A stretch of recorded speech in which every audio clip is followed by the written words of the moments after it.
fight the power like BITCHUTE. What's the status, 3? I'm good, just making the world a better place, that's all.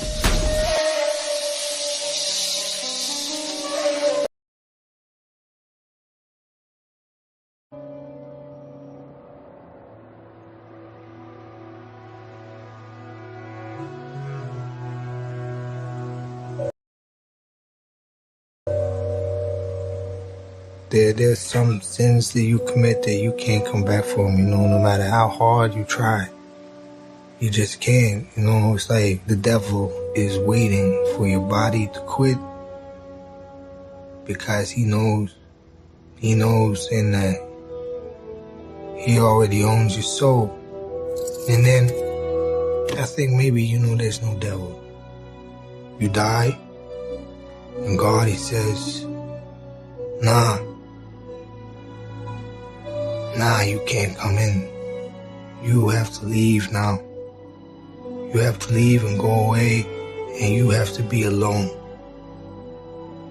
Of I ever no LIVESTREAM.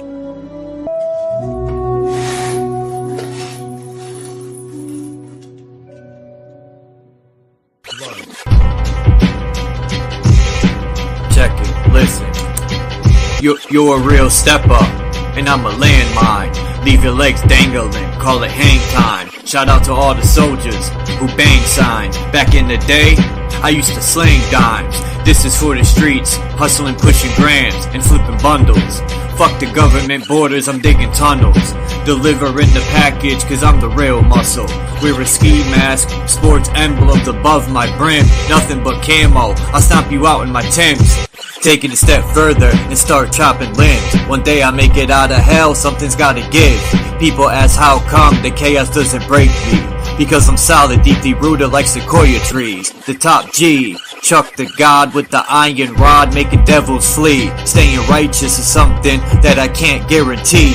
I appear out of nowhere and disappear in the spliff smoke. No one is safe, not even the Catholic Pope. You would own nothing and be happy, that must be a joke. Cause no one is laughing, the war will be invoked. You will be gasping for air like an asthmatic choke. Begging for life, live slump, looking like an addict on dope. It's fucking rappers, fucking bombs. Peace of the gods. And I'm out, salute.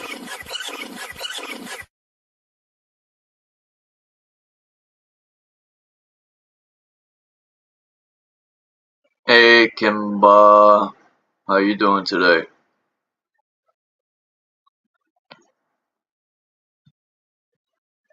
Check this shit out. The city we have the traffic cameras that we have now can read license plates and they can track the car with each camera. We have a bunch of cameras in the city on the major intersections, and every single street leading into the city has these cameras on them and they read the license plates. So you're not going to enter or leave the city without us knowing about it. So with that type of technology, realistically, I don't see that policy as a negative thing. It's New Haven Police Department.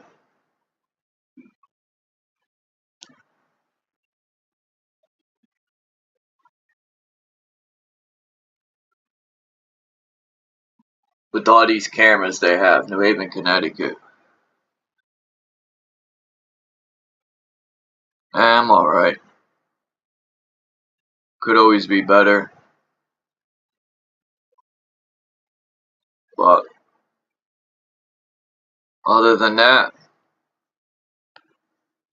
good to see you, Kimba. Made my day.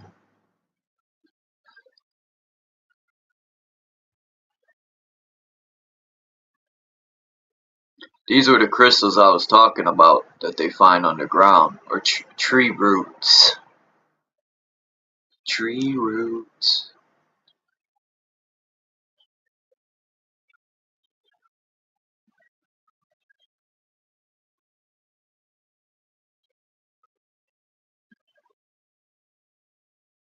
Okay.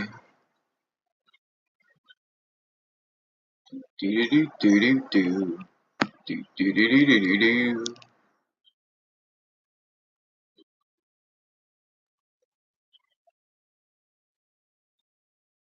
Yeah, I got a bunch of new picks. I've been going deeper into Cosmology. because I want to do the cosmology video I was working on before my phone broke that time and I lost everything in that phone. So I'm trying to find all the different cosmologies I had, which is tough. Because I had pictures people never seen before.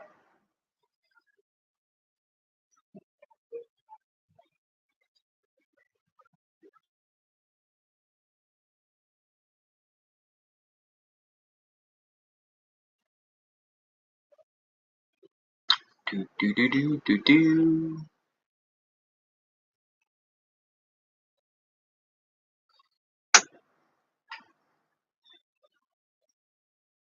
You know, when I ask for help too, people don't have to explain themselves of why they can't help. You just can't do it. You know, you don't have to explain anything. You either can or you can't. And what else did I want to say? I'm not even gonna say what I was gonna say because I'm not feeding into a lot of shit people. You know, I think they say comments because they want a reaction out of me. So then maybe they can go tell everyone, talk shit about me even more. But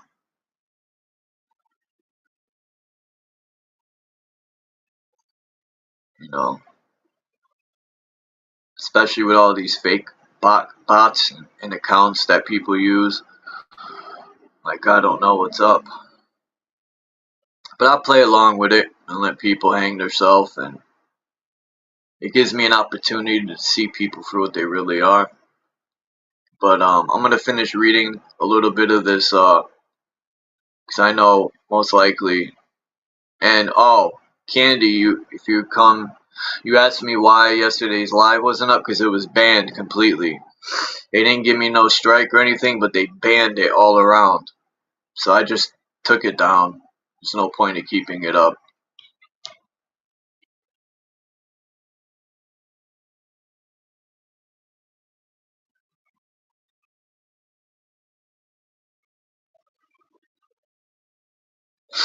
And hey, Anna K.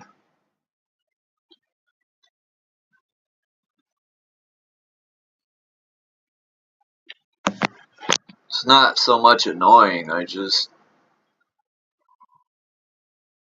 It don't matter.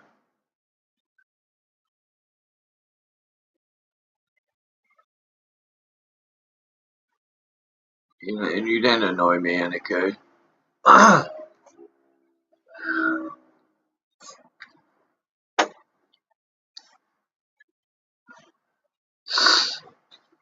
It was pretty much what somebody else said, but it don't even matter because that was yesterday and today's a new day. I'm trying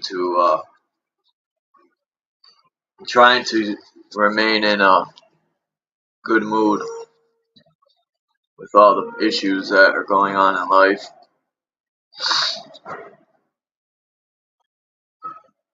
These fools and tools.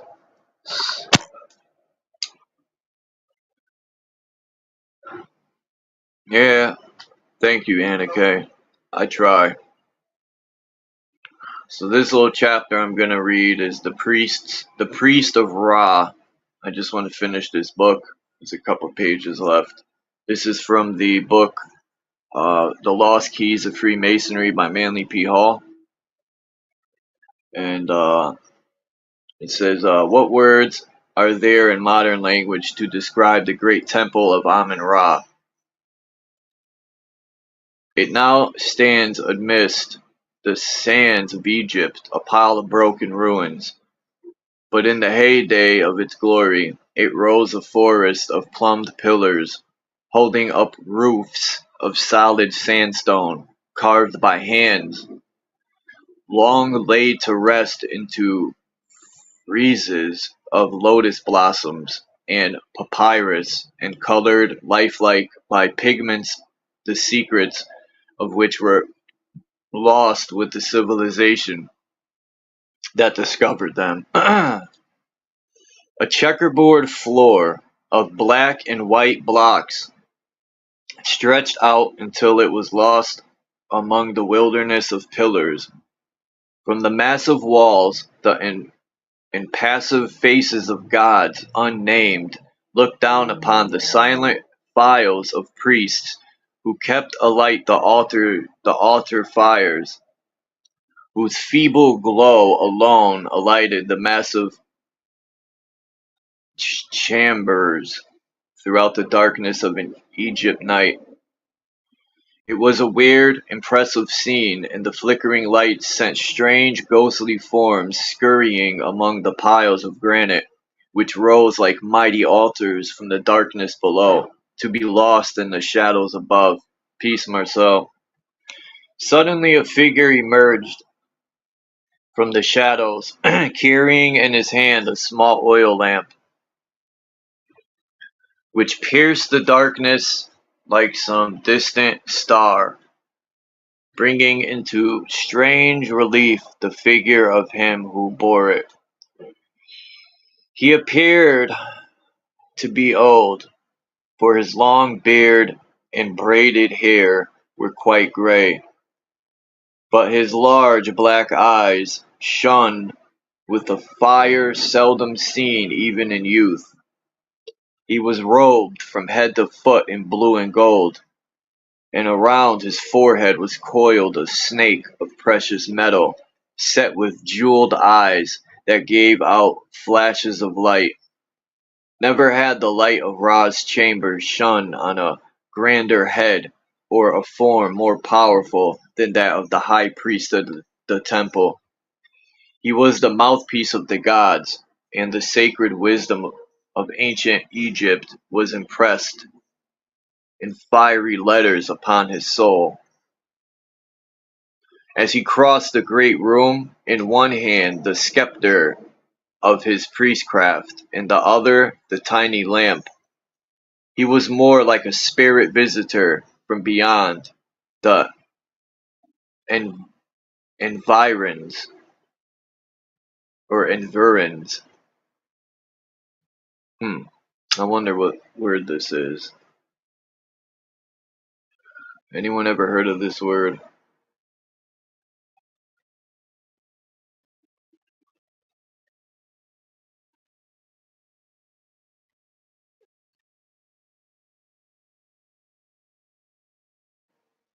I think it's environs or environs. Oh, bro, I lost my spot. Come on. Do. Dude, where the fuck is my spot?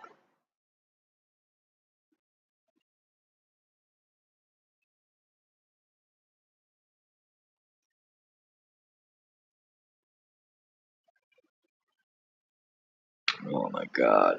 As he crossed the great room, in one hand the scepter of the priestcraft, in the other the tiny lamp, he was more like a spirit visitor from beyond the environs of death than a physical being, for his jeweled sandals made no sound, and the sheen from his robes formed a halo of light around his stately form.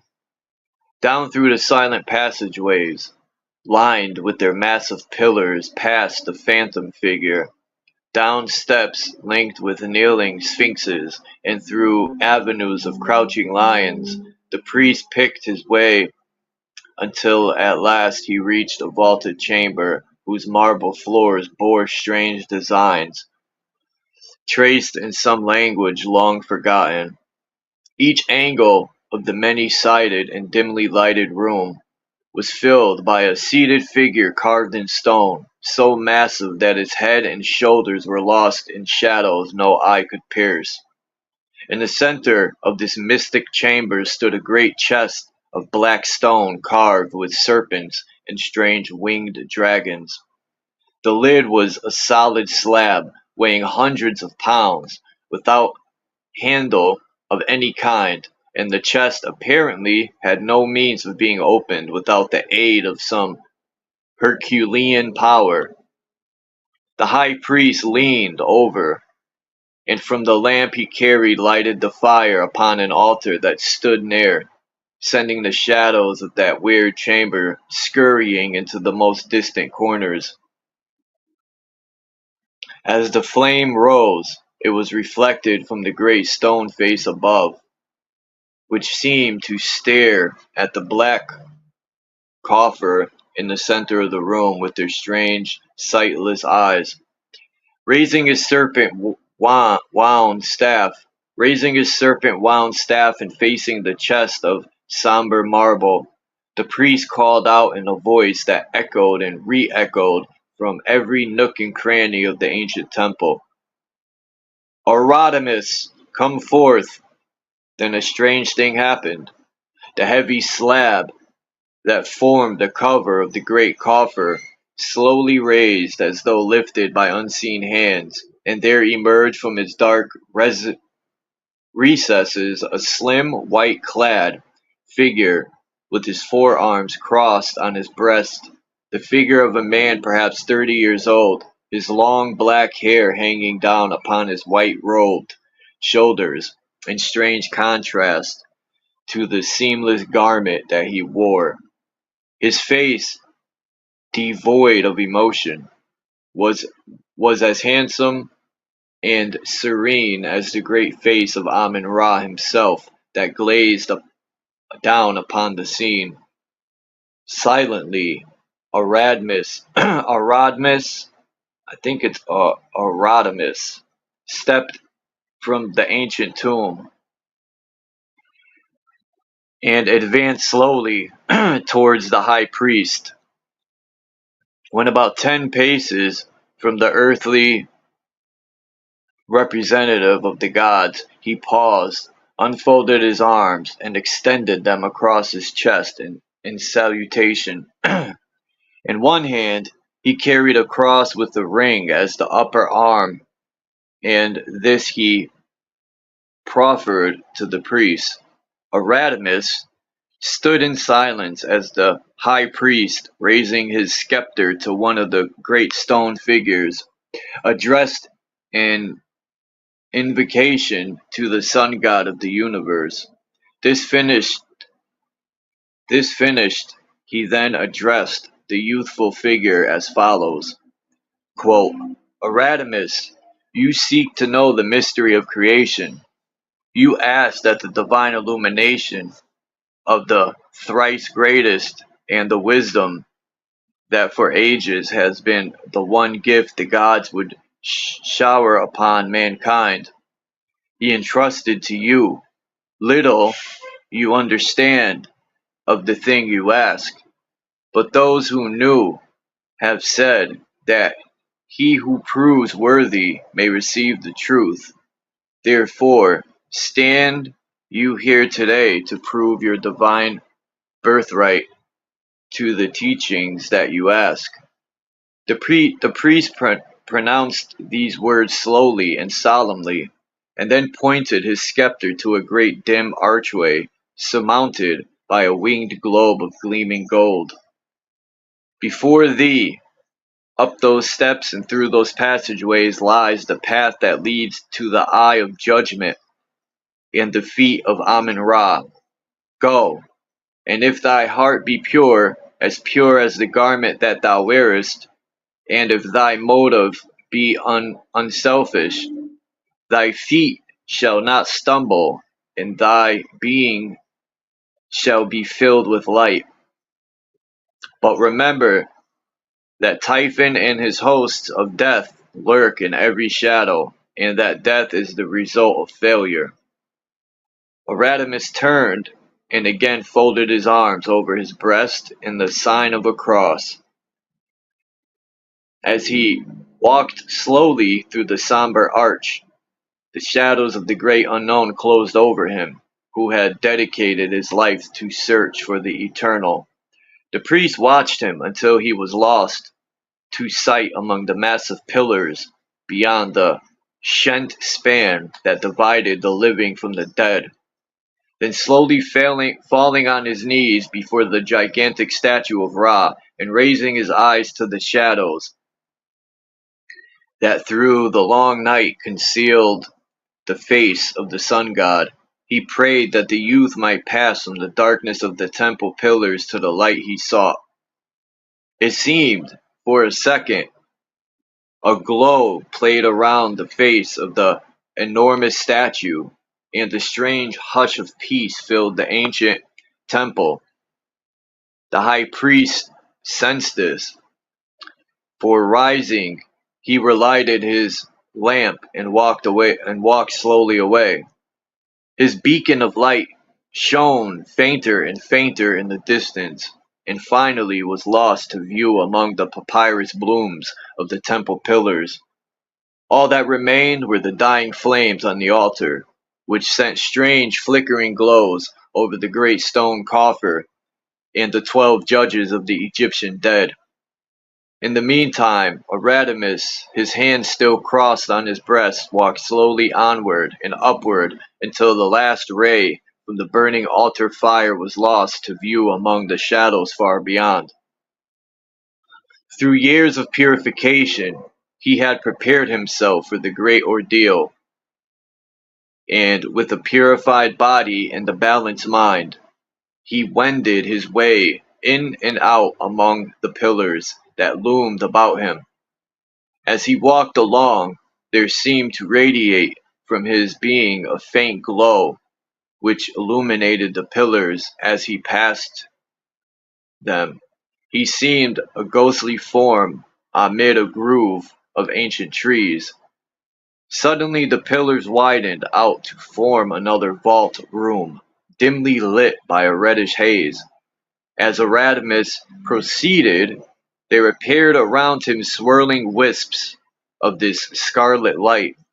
First they appeared as swiftly moving clouds, but slowly they took form, and strange mist figures in flowing draperies hovered in the air and held out long, swaying arms to stay his progress. Wraiths of ruddy mist hovered about him and whispered soft words into his ears, while weird music like the voice of the storm and the cries of night birds resounded through the lofty halls. Still, Erasmus walked on calm and massively, his fine spiritual face outlined by his raven locks, in strange contrast to the sinuous forms that gathered around and tried to lure him from his purpose. Unmindful of strange forms that beckoned from ghostly archways and the pleading of soft voices, he passed steadily on his way with but one thought in his mind: Fiat lux, let there be light. The ghastly music grew louder and louder, terminating at last in a mighty roar. The very walls shook, the dancing forms swayed like flickering candle shadows, and still pleading and beckoning vanished among the pillars of the temple. As the temple walls tottered, Erasmus paused. Then with slow measured step he resumed his search for some ray of light, finding always darkness deeper than before. Suddenly, before him loomed another doorway, flanked on either side by an obelisk of carved marble, one black and the other white. Through the doorway glowed a dim light, concealed by a gossamer veil of blue silk.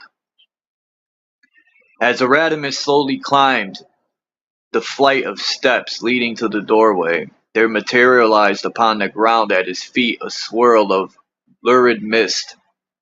In the faint glow that it cast, it twisted like some oily gas, filling the entire chamber with a loathsome miasma. Then out of this cloud issued a gigantic form, half human, half reptile, and his bloodshot eyes burned ruddy pods of demon fire, while great claw-like hands reached out to enfold and crush the slender figure that confronted it. Erasmus wavered for a single instant as the horrible apparition lunged forward. its size doubtably magnified in the iridescent fog. Then the white-robed neophyte again slowly advanced, his arms still crossed on his breast. He raised his fine face, illumined by a divine light, and courageously faced the hideous spectre. As he confronted the menacing form, for an instant it loomed over him like a towering demon. Suddenly, Erasmus raised the cross he carried and held it up before the monster. As he did so, the crux insada gleamed with a wondrous golden light, which, striking the oily scaly monster, seemed to dissolve its every particle into golden sparks. As the last of the demon guardians vanished before the rays of the cross, a bolt of lightning flashed through the ancient hallways and striking the veil that hung between the obelisks, rent it down the center and disclosed a vaulted chamber with a circular dome dimly lighted by invisible lamps. Bearing his now flaming cross, Erasmus entered the room and instinctively gazed upward to the lofty dome. There, floating in space far above his head, he saw a great closed eye surrounded by fleecy clouds and rainbow colors. Long Erasmus gazed upon the wonderful sight, for he knew that it was the Eye of Horus, the all-seeing eye of the gods. As he stood there, he prayed that the will of the gods might be made known unto him, and that in some way he might be found worthy to open that closed eye in the temple of the living God. As he stood there gazing upward, the eye flickered. As the great orb slowly opened, the chamber was filled with a dazzling, blinding light that seemed to consume the very stones with fire. Erasmus staggered. It seemed as if every atom of his being was scorched by a effulgence of that glow. He instinctively closed his eyes, and now he feared to open them, for in that terrific blaze of splendor it seemed that only blindness would follow his action. Little by little a strange feeling of peace and calm descended upon him, and at length he dared to open his eyes, to find that the glare was gone. The entire chamber was bathed in the soft, wondrous glow from the mighty eye in the ceiling. The white robe he had worn had also given place to one of the living fire which blazed as though with the reflection of thousands of lesser eyes from the divine orb above. As his eyes became accustomed to the glow, he saw that he was no longer alone. He was surrounded by 12 white-robed figures who, bowing before him, held up strange insignia wrought from living gold. As Erasmus looked, all the figures pointed, and as he followed the direction of their hands, he saw a staircase of living light that led far up into the dome and past the eye in the ceiling. With one voice the 12 said, "Yonder lies the way of liberation." Without a moment's hesitation, Erasmus mounted the staircase, and with feet that seemed to barely touch the steps climbed upward into the dawn of the great unknown. At last, after climbing many steps, he reached a doorway that opened. As he neared it, the breath of morning air fanned his cheek, and a golden ray of sunshine played among the waves of his dark hair. He stood on the top of a mighty pyramid, before him a blazing altar. In the distance, far over the horizon, the rolling sands of the Egyptian desert reflected the first rays of the morning sun, which like a globe of golden fire rose again out of the eternal east. As Erasmus stood there, a voice that seemed to issue from the very heavens chanted a strange song, and a hand reaching out as it were the globe of day itself, placed a serpent wrought of gild upon the brow of the new initiate. Behold Khepera, the rising sun, for as he brings the mighty globe of day out of the darkness of night between his claws, so for thee the Son of Spirit has risen from the darkness of night, and in the name of the living God we hail thee, priest of Ra. So mote it be.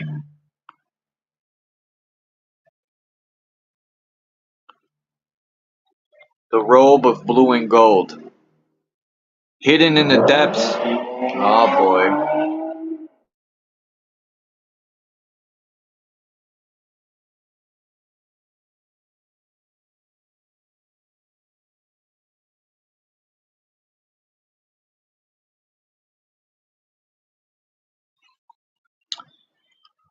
The robe of blue and gold.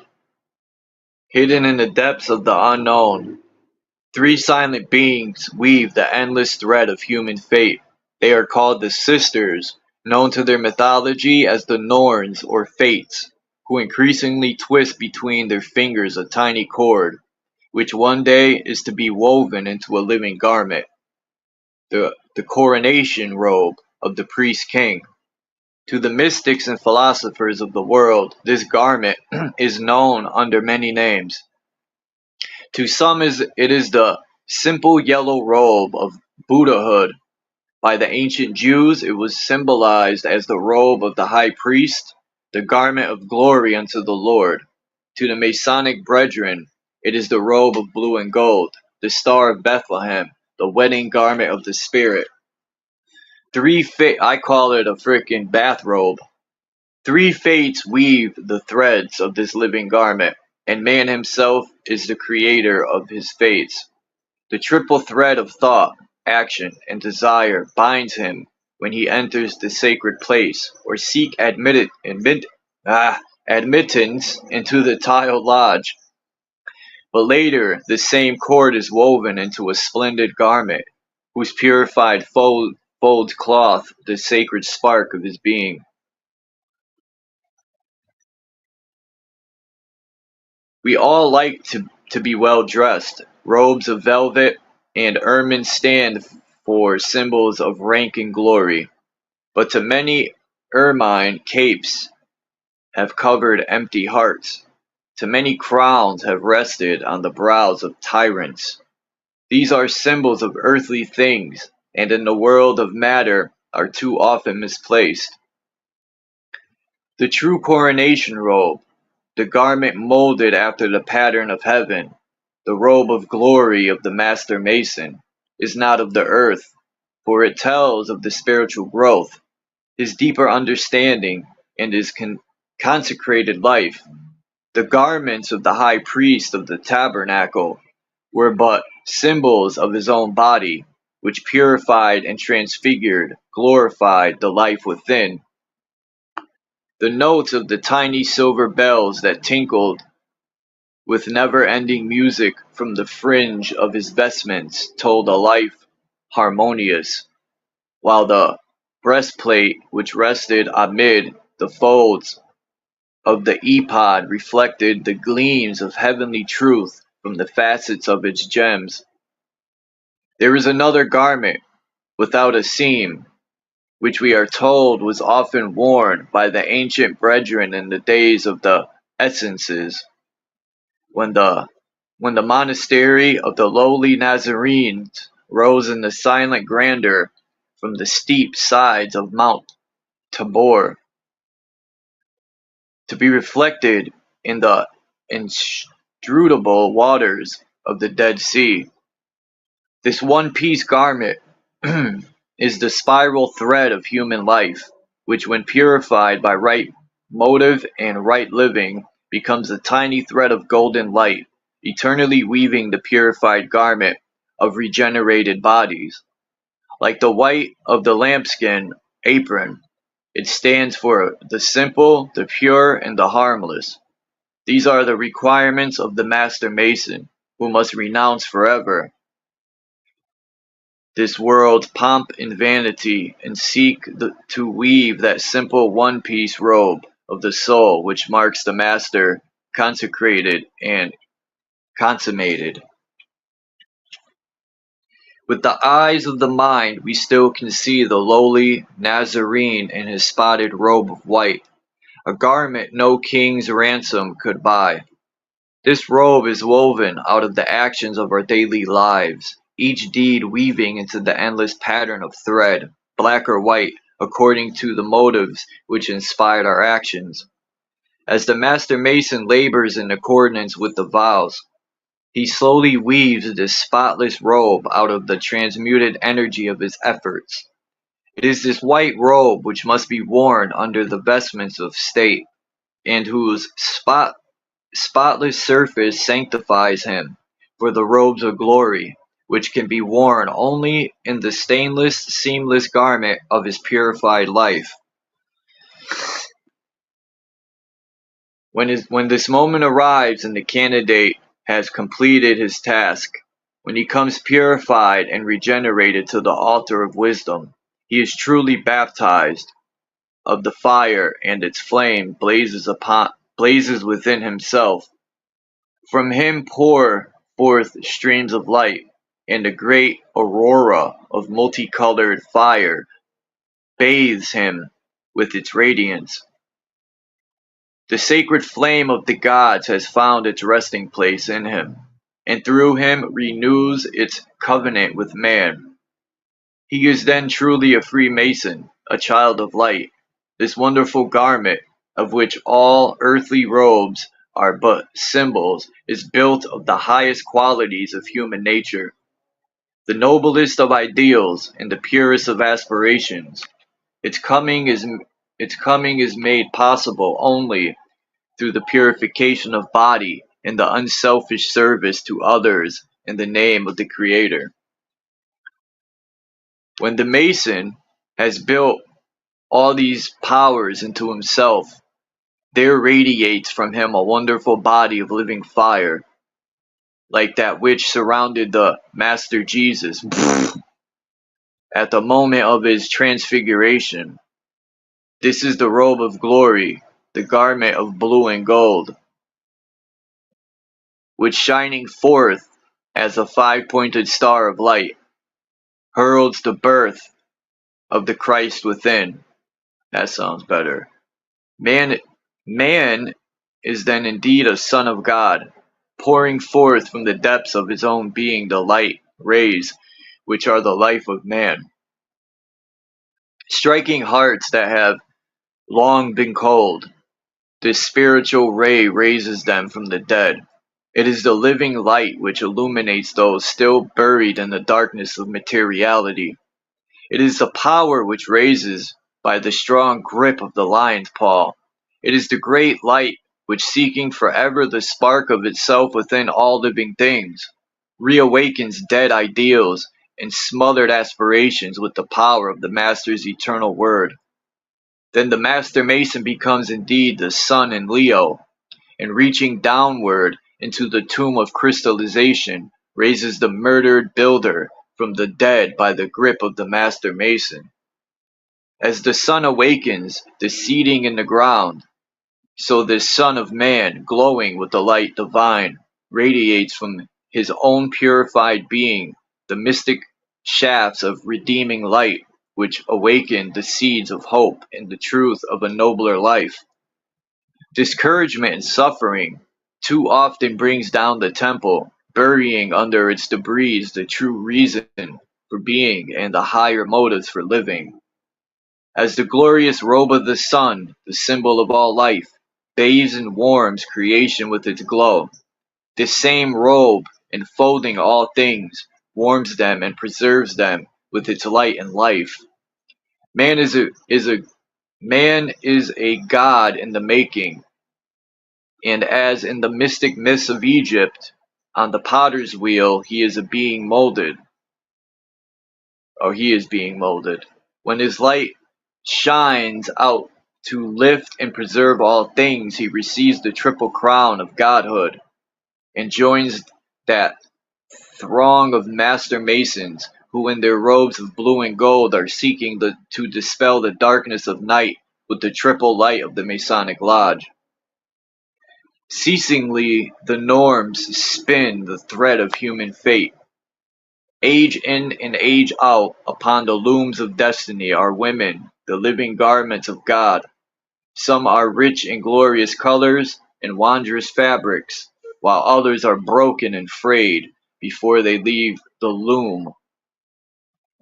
All, however, are woven by these three sisters, thought, action, and desire, with which the ignorant build walls of mud and brick, of slime between themselves, and truth, while the pure of the heart weave from the radiant threads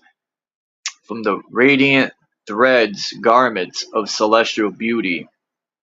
Do what we will, we cannot stop those nimble fingers which twist the threads, but we may change the quality of thread they use. We should give these three eternal weavers only the noble and the true. Then the work of their hands will be perfect. The thread they twist may be red with blood of others, or dark with the uncertainties of life. But if we resolve to be true, we may restore its purity and weave from it the seamless garment of the perfect life. This is man's most acceptable gift upon the altar of the Most High, his supreme sacrifice to the Creator. And I'll read this one little part, friendship, and that's it. It's a paragraph.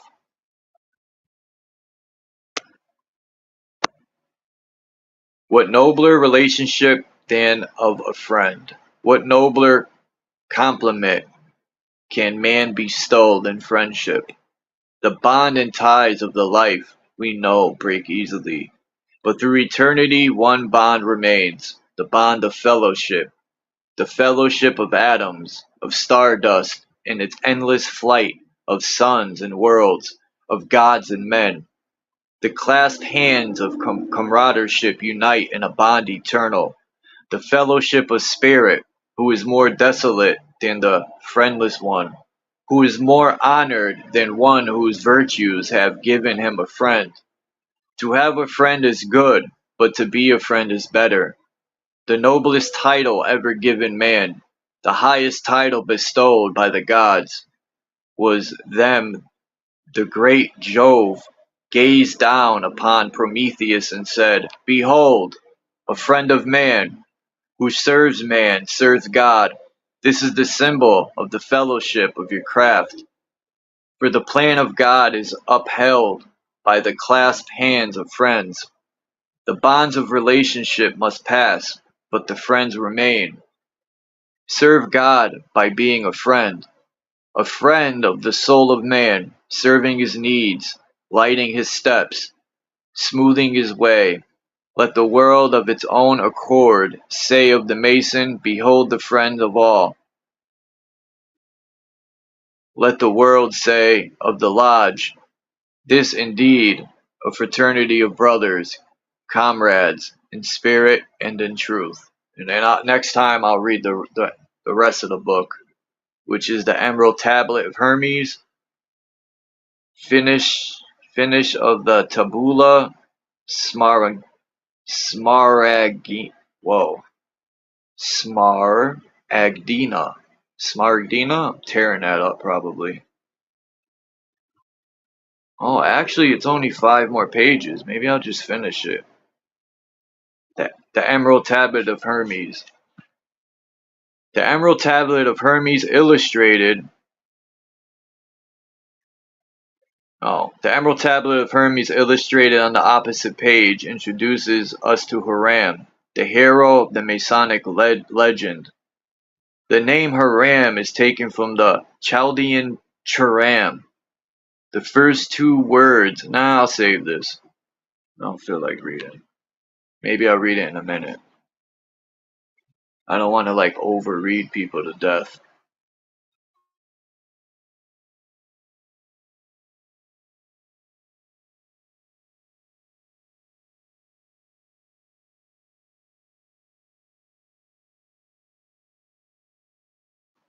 And yesterday I had a donation from Lucid, man. I appreciate the $5 donation, bro. It helps out a lot, you know. And I feel bad even taking it because I know, you know, you got your family, but I appreciate that, bro. You have no idea.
I think I'll finish reading this. Hold on, just give me 1 second.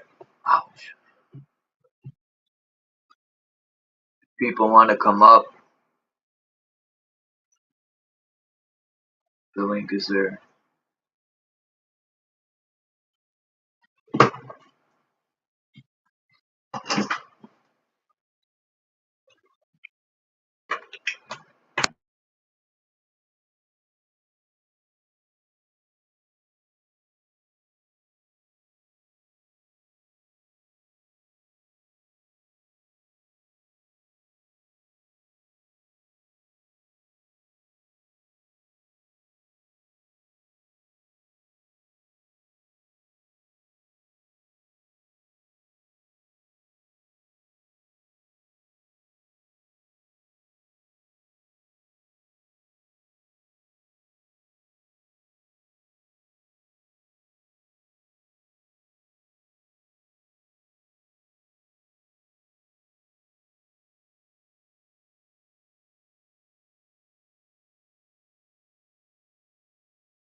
Hey man, I would help you regardless, Lucid.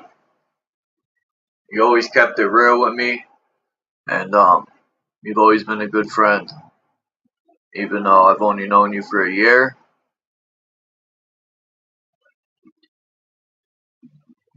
I would help you regardless.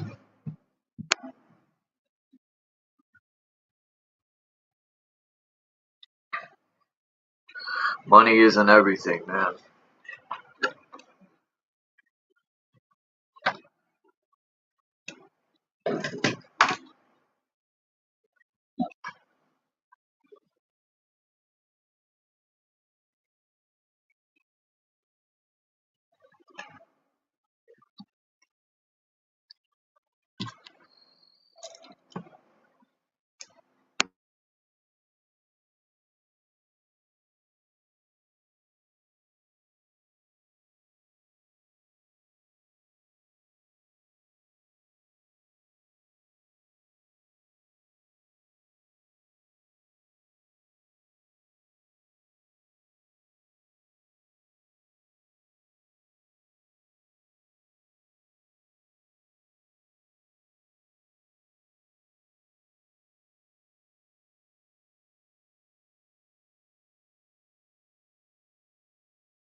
Alright, there's only like 3 pages left. I might as well just kill this book and finish it. It'll be another check off to my Manly P. Hall books.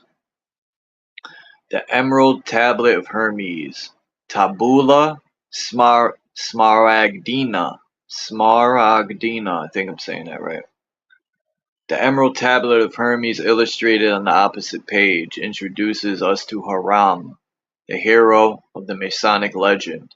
The name Haram is taken from the Chaldean Charam. The first 2 words in large print mean the secret work. The second line in large letters, Charam Talat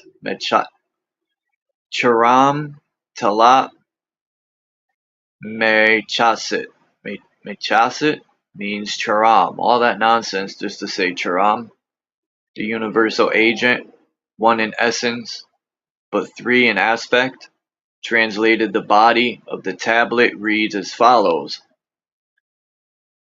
It is true and no lie, certain, and to be depended upon, that the superior agrees with the inferior and the inferior with the superior to effect that one truly wonderful work. As all things owe their existence to the will of the only one, so all things owe their origin to the one only thing, the most hidden, by the arrangement of the only God, the Father of that one only thing is the suit. Mother is the moon. The wind carries it in its wings, but its nurse is a spiritus earth. That one only thing after God is the Father of all things in the universe. Its power is perfect after it has been united to a spiritus earth.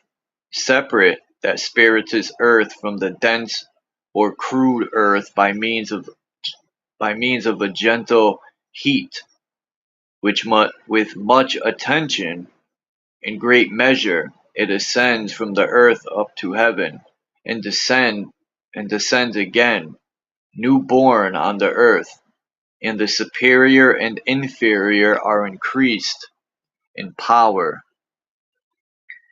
By this thou wilt partake of the honors of the whole world, and darkness will fly from thee. This is the strength of all powers.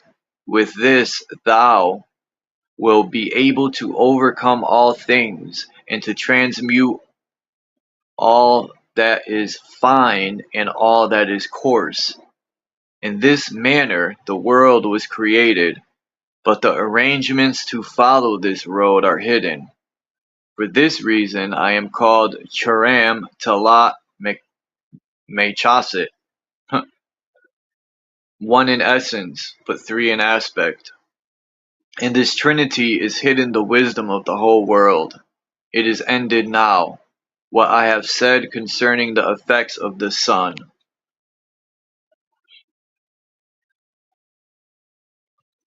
Finish of the Tabula Smaragdina.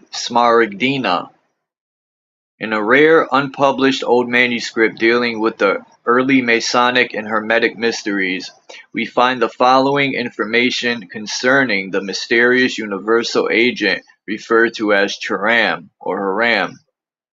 The sense of the Emerald Tablet can sufficiently convince us that the author was well acquainted with the secret operations of nature and with the secret work of the philosophers, alchemists, and hermeticists. He likewise well knew and believed in the true God.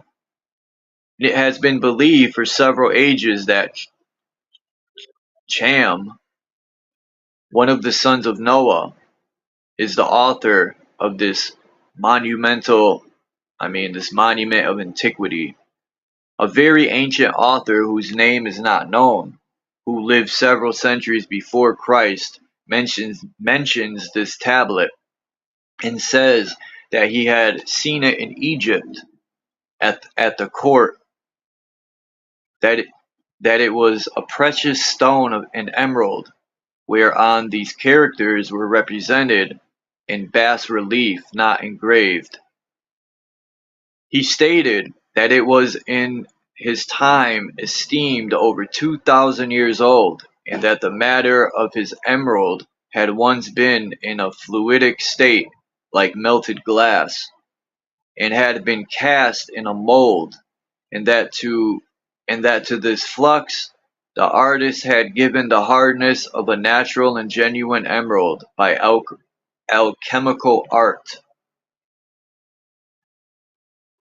The Canaanites were called the Phoenicians by the Greeks, who have told us they had Hermes for one of their kings.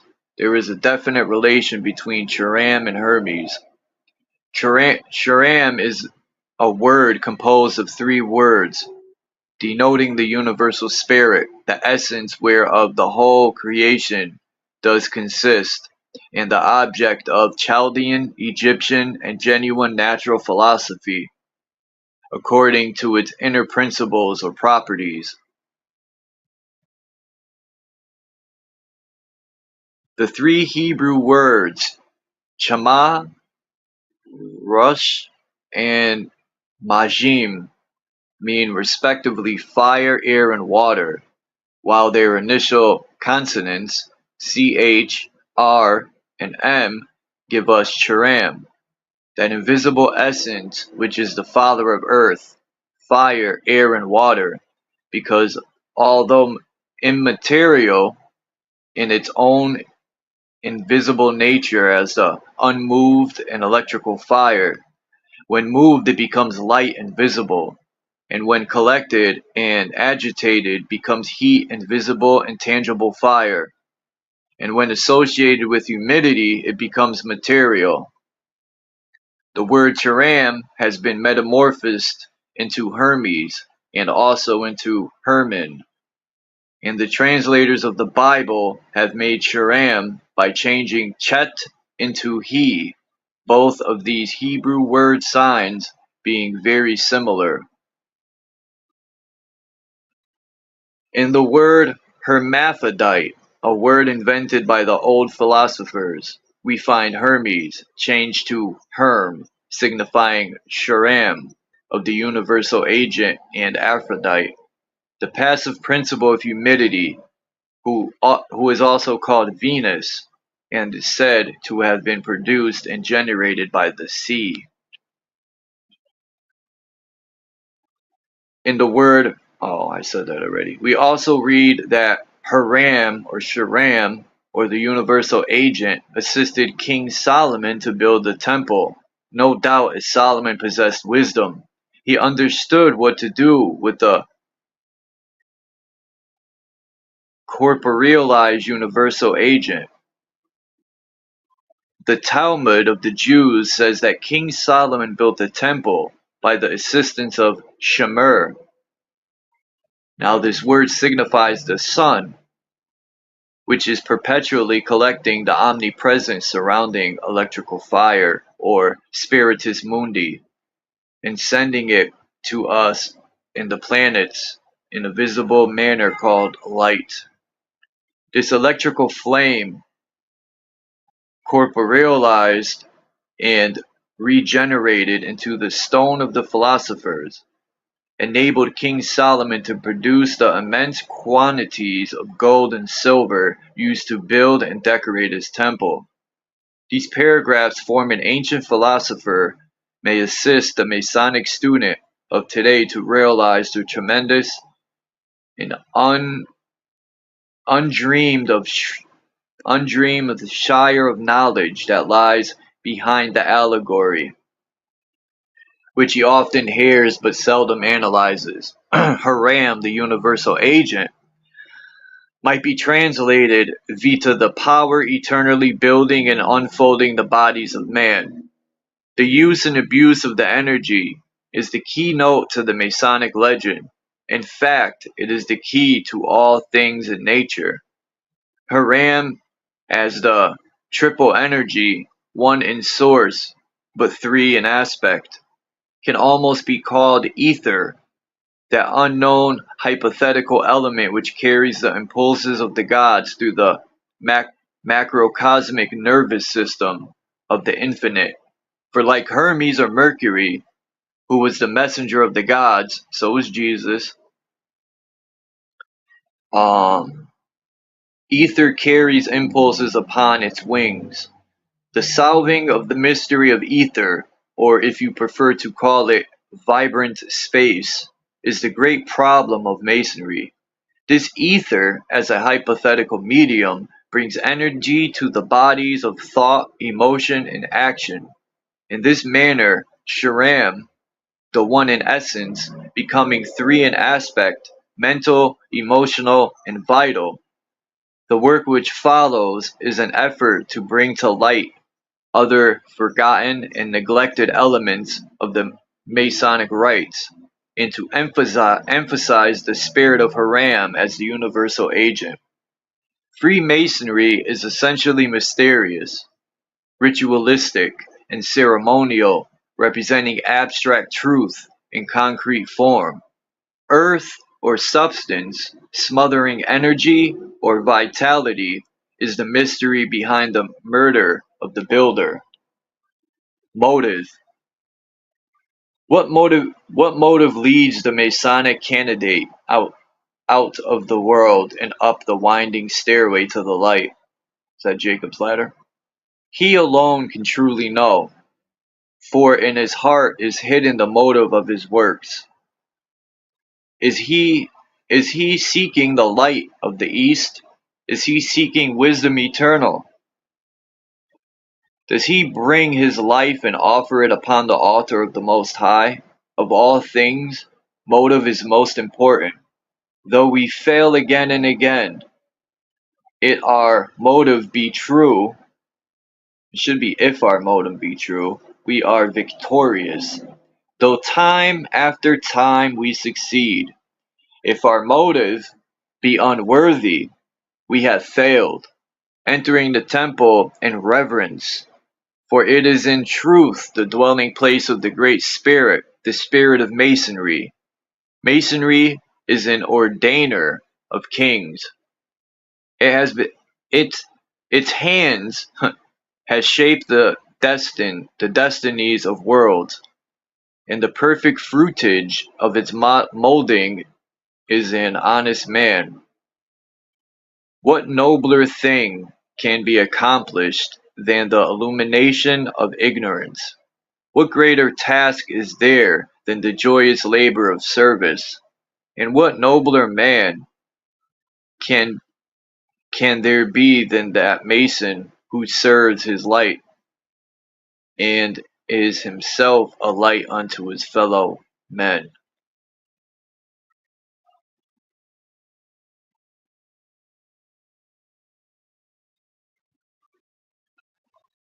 And that's the book, my friends.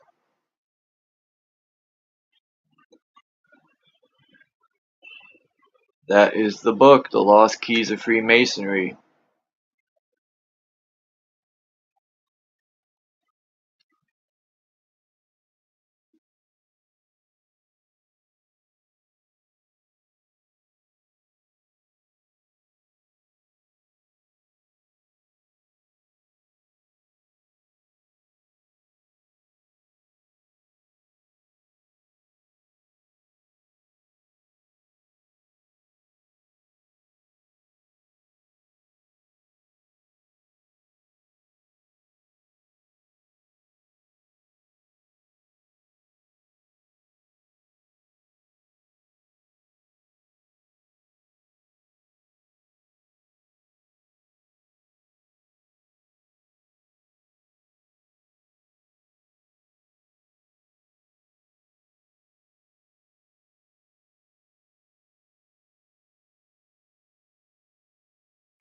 Wop bop bop, the wop bam boom.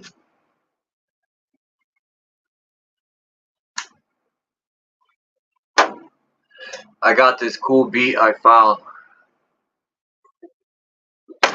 I forgot I had it. It's from Renegade 1.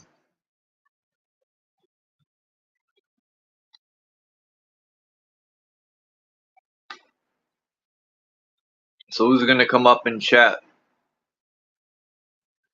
Let's have a good build. Are you busy, Lucid? By any chisel chance? If you're still here, probably. I know your son will keep you busy for sure. I'm gonna show some more pictures I found of beautiful cosmology that's on point. All the ancestors were on point. The only thing off point is NASA.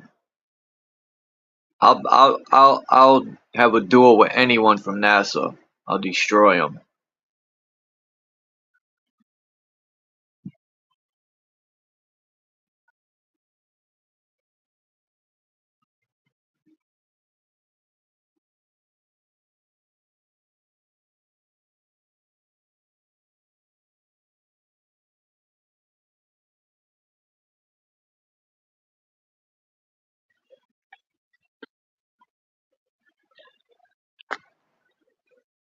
Whoa.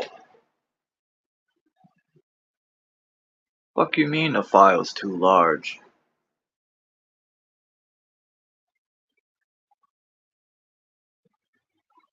Anyway, fucking figures.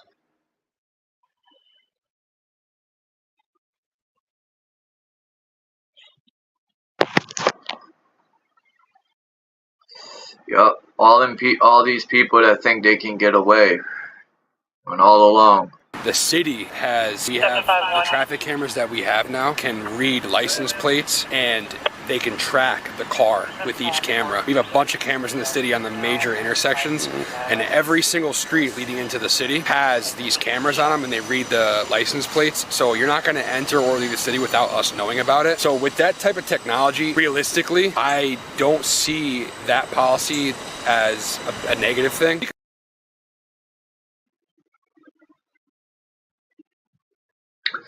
You gotta love how freedom's a fucking illusion.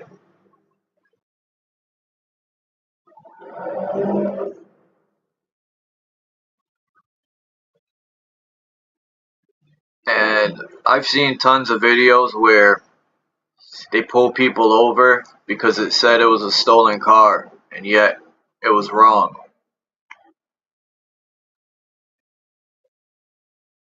Because that's America for you. And I seen a terrible video. I was watching James Freeman, and he was very upset, and so are a lot of people. You know, salute to that whole community, man. I give them, they stick together, and they help each other out, and they, you know, put their life at risk to show the corruption. And the lady got knocked out by 2 male cops. This is a woman. She didn't do anything wrong. And you know how when they're whooping your ass, they'll say, stop resisting. You could hear the lady was knocked out. She had 2 black eyes and 2 male cops beat her down. Bad. To the point when they were saying stop resisting, you could hear, you know, because she was out. And, yeah. All the woman did, she did nothing. I wish I could share my screen to show it. It's just sickening, man. But people will back the blue until it happens to you, man. They love bootlicking.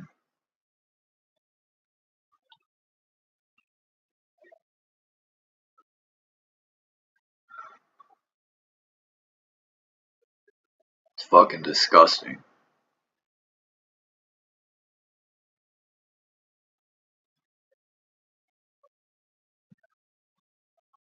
And then the lady got hit with resisting arrest and all this stuff, and she didn't do anything. Imagine, you wake up and you got 2 black eyes and 2 male cops beat the shit out of you. Those ain't men. Those are not men. Those are fucking bitch boys. But most don't care until it happens to them. And even, you know, James Freeman even admits that no matter how many times you sue them, it's going to come out of the taxpayers' money. So, you know, the people are paying for the police's criminal actions and they won't be held accountable because of things like qualified immunity and many other, you know, it's just corrupted and sickening. Rules for thee, but not me.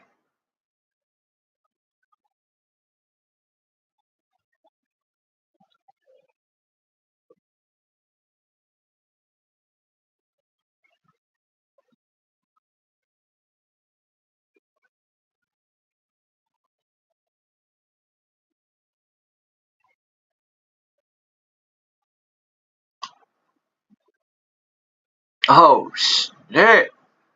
Renegade, what's good, man? It's good to see you. I was wondering what happened to you. Make sure everything's alright with you, man. I was just listening to one of them loops you sent me, and I've been writing to it. I love it. I was trying to play it here, but it won't let me. It's too big, the file. I'm gonna have to shorten it. But yeah, I was going through the other day all the loops you sent me, and like 5 of them I'm gonna use, man. They're really good.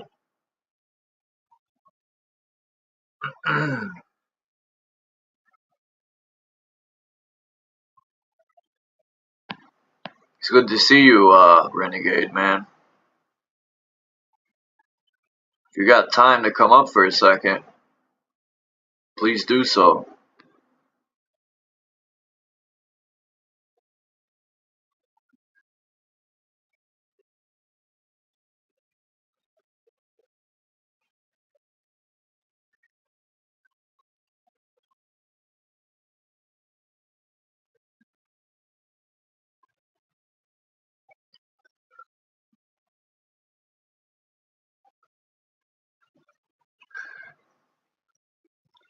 Yeah, I don't like, Anna, how, you know, they had those statues of little children with weird stuff going on, and the guy was knocking them down, or trying to at least. He had a ladder, and he was climbing up, trying to knock them down, and he got arrested. But they were disgusting statues that are on this Catholic church. It's fucking disgusting, man. Like, more than ever, you see chomos getting off with these charges. There's people out there luring them in through Texas and stuff, and they're being arrested and let out with a low bond. I mean, this system is so corrupt, and then it makes me wonder why. That's because probably judges and a lot of people, cops themselves, could either A, be running some sort of ring, or they're involved themselves and they don't want it to come out into the light.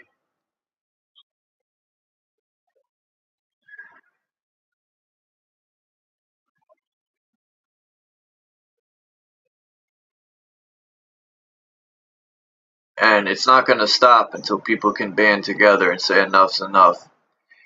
You know, maybe suing them and all that won't work, but if people band together and just say enough's enough, and you know, yeah, I know it's only in the dream that'll happen, but hey, you know, one day it'll happen, because I'm not going to give up. There's plenty of other people that won't. To the day I fucking die, I still won't stop. I'll be dead still speaking out somehow.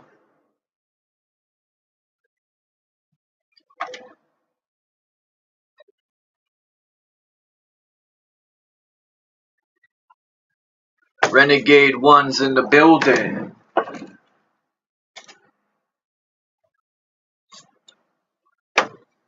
I had put, let me say my new rhyme. This rhyme to that beat you sent me, Renegade. Produced by Renegade One.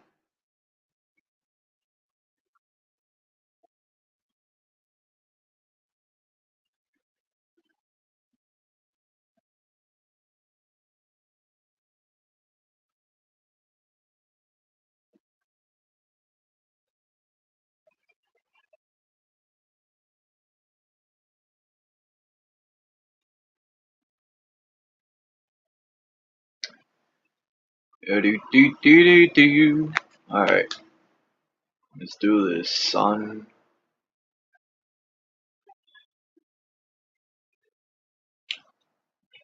I'm gonna put this to that beat. I said all those fake fucks are a thorn in the lion's paw.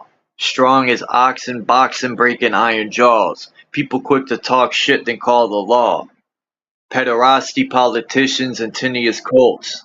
Insidious narcissistic skeletons hidden in vaults. It's thrown in our face propaganda campaign. Karma they will embrace with severe pain. Surgical master using instruments so arcane. Hold on. What's up, Renegade? I'll put that on the pause for a minute. Can you hear me? Yeah, cool, vänta lite. Yeah, man, mic check. What's up, Yeah, man? cool man, hej man, hur är läget? Är det soft? Ja. Can everyone hear me? Damn, maybe my Men thing is not set. I can hear you man, it's cool man, I hear you man. I'm just popping in for a quick run, man. You know, I'm just chilling, you know. I'm jumped off all of the shit, you know. So How is it in Sweden, man? How's the garden and everything? 24/7 daylight, you know. Yeah.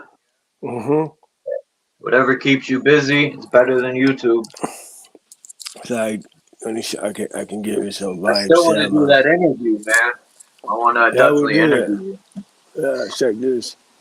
See? Hold on. Let me put you on full screen. Sweden. Southwest of Eden. Yeah. That's beautiful. Yeah. Trees, even here the trees look a little, the chlorophyll isn't so rich because of the spraying. Oh. But Yeah. So, you got the man, sheepers over there, you know, them sleeping. that's beautiful, man. Yeah. Yeah. So this is the place, you know. Check it. Well.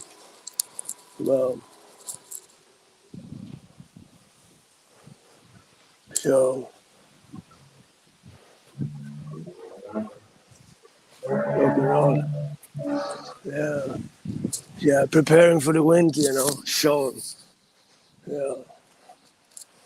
because this time is not that long, you know. It's a short time, but now it's beautiful. Now it's like a super time to just chill and be. I'm not that much on the tube, you know, but accidentally I went home today and I was like, yeah, I'm gonna go up here and chill a bit. So I put on YouTube and said you was live, and I was like, I can listen a bit. And he said, oh, yeah, I've got some beats from Renegade. I was like, okay, yo, I have to say something. It's like, yo. So that's the thing. Yeah, Yeah, man. you sent me those, and I kept about 6 or 7 of them that I liked, Oh, nice. and Oh, cool. I'm writing to one of them now. I just gotta Nice. like maybe. I don't think I really have to add too much. I think that one I can just put a chorus, and Do whatever, I'm man. waiting on. Yeah, do whatever you like, man. It's totally free, and it's just I'm waiting on. everything. What's Yeah, his name? Well, yeah. I'm waiting on fucking a couple people to send me a verse. I mean, take your time. I mean, you can be there like whatever. You just hang there. You just let it be, and you work on it when you have time. For the moment, the whole studio is like down to pieces, and I'm fixing up this little cabin here, and I've got plenty to do. So, for me, in the moment, I'm like, boom, just me and Atlas and grounding, you know, and just Atlas, easiness. Yeah, how's he doing? man. Oh. He's comfortable. You know, I moved now I left the north Tärnaby, so I moved down to south of Sweden a bit more. Yeah, More like a better. Norwegian type of stuff. Yeah, it's much better, man. The people here, it's more easiness. Them not like the small people type, small town. They're more like open for different type of vibes. And so, yeah. The vibes is much better. Yeah. Man, it's big difference, man. You seen that video I sent you of the pigeon?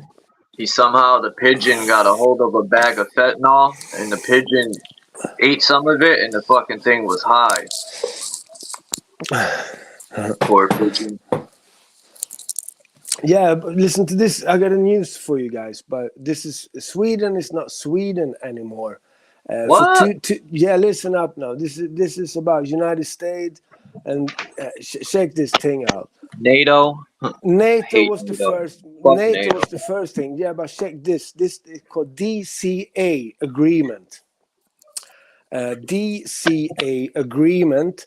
It means that United States has now taken over all of the biggest military bases in Sweden, and people in Sweden are starting to get suspected now that we are under capitulation, that we are under somebody else, and we've been talking about this in Sweden since the C-19 started.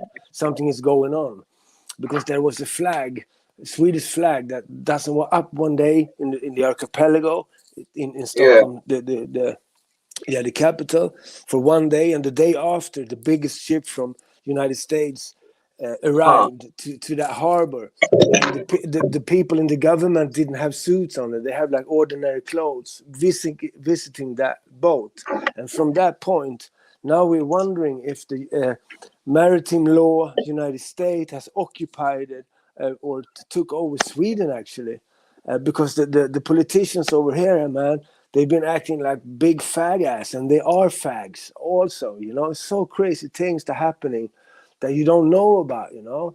And Sweden is the head of the snake because we are the military complex here with Wallenberg, Bofors, Saab. Check it out, man.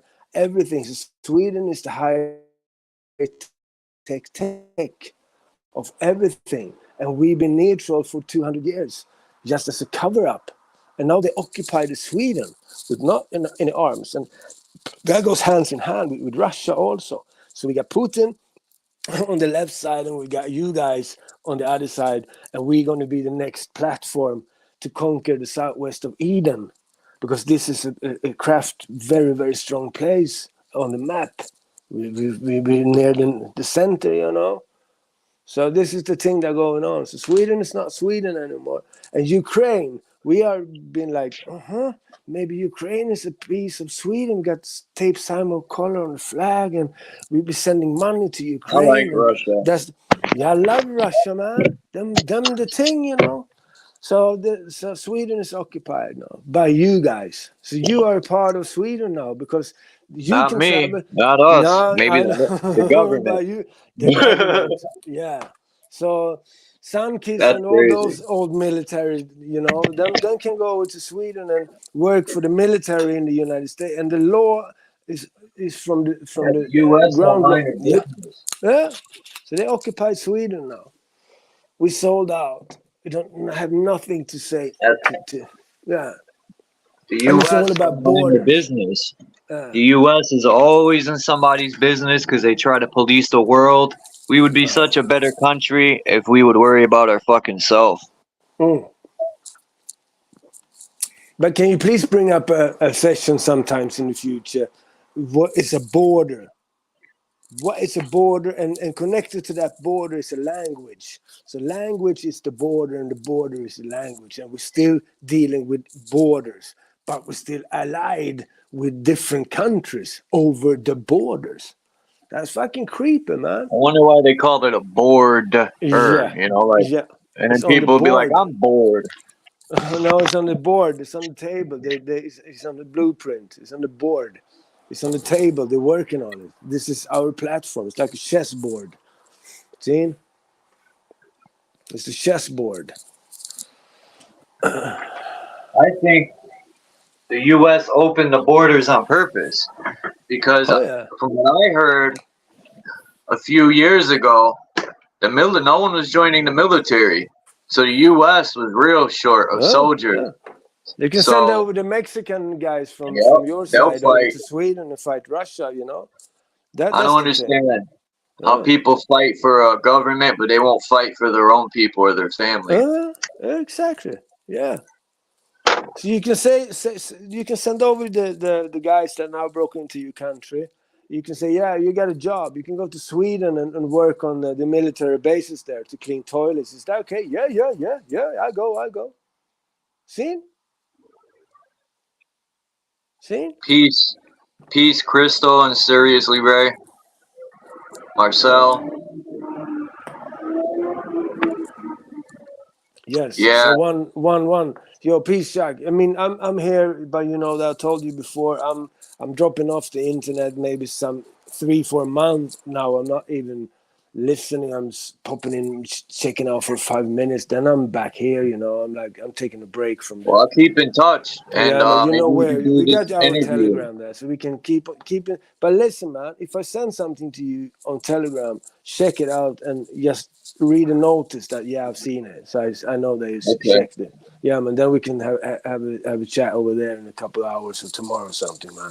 I have to drop off and do my thing, man. That would be really nice, man.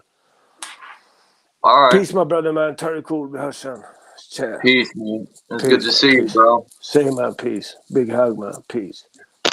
Joe. That was awesome to see Renegade. Peace, Oama. That was cool. It's been so long since I talked to Renegade. So I said, all those fake fucks is a thorn in the lion's paw. Strong as oxen, boxing, breaking iron jaws. People quick to talk shit then call the law. Pederasty politicians and tinnious cults. Insidious narcissistic skeletons hidden in vaults. It's thrown in our face, propaganda campaign. Karma they will embrace with severe pain. Surgical master using instruments so arcane. The good old book says it's an eye for an eye. Law has no equality when real justice is applied. Turn my back to the isms only to be crucified. The polarity of truth and lies. Two angels on my shoulders, good and evil. At war in my mind, thoughts are being upheavaled. Playing tug of war. People go out of their way to tear down and discredit. You can't take back what's done. Reality you can't edit. Accountability is needed. Why turn your cheek? When you're weak, appear strong. When strong, appear weak. Look what happened to this realm when inherited by the meek. I carried the cross and danced with the devil. This German brother Grimm, no Hansel and Gretel. I become water, always balanced and level. Peace.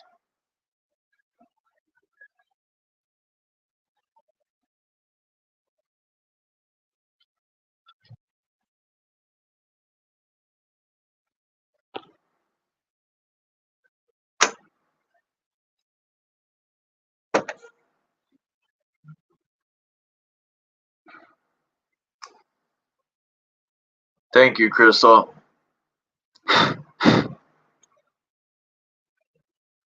Yeah, I'm hoping, holy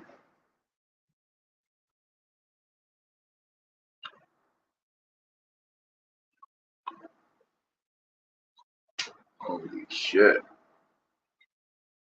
This is why you never leave stickers on your hat. Man, the sticker fell off and there's just a black circle.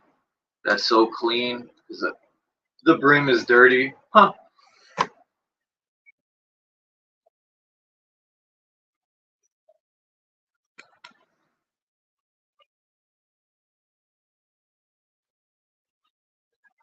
I hope,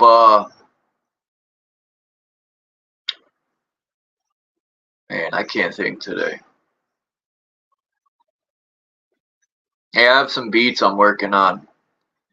I'm just hoping that, man,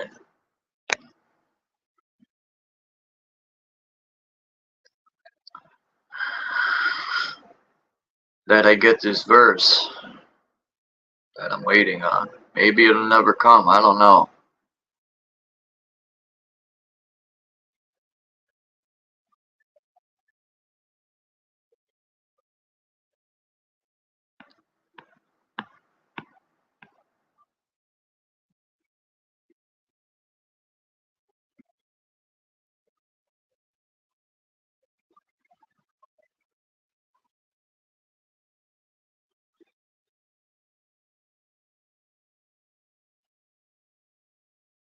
Um,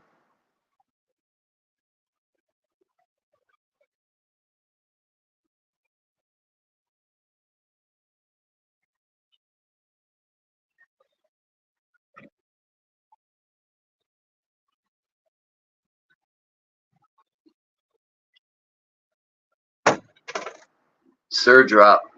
Hope he sends a verse so I could piece this song together. I'm just gonna make a chorus. I already got my verse laid down. I'm just waiting to see. If not, I'll just put another verse. Create, you know. Oh yeah, these pictures. I gotta finish these pictures.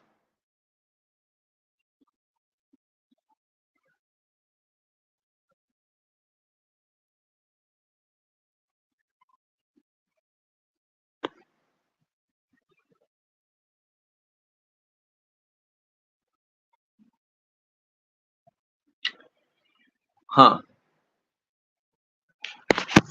I was watching Feed Your Mind, I think it is called. I've been watching him for years. And he was saying that people like Eric Dubay, what's that dude's name? I play his videos sometimes. I think it's ODDTV, Eric Dubay, some other people, maybe Mark Sargent, and shit, what's his name, man? I watch his channel a lot. I can't think today for some reason. All that fluoride in the water I've been drinking.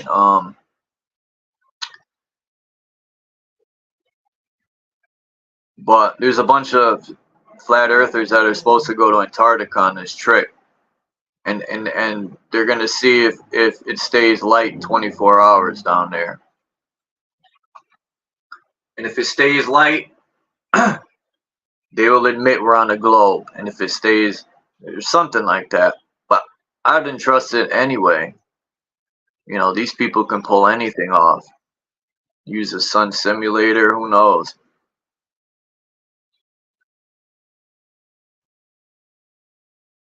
But I don't care what happens. I still won't sit there and say we're on a globe. Fuck that.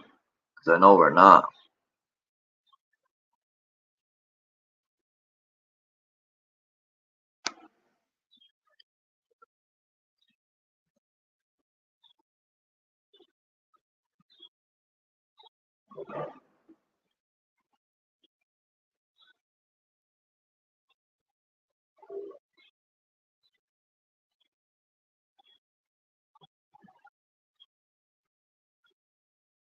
Shit, we might be. I like this picture right here. That'd be, you know, I think we might be on a huge tree, man.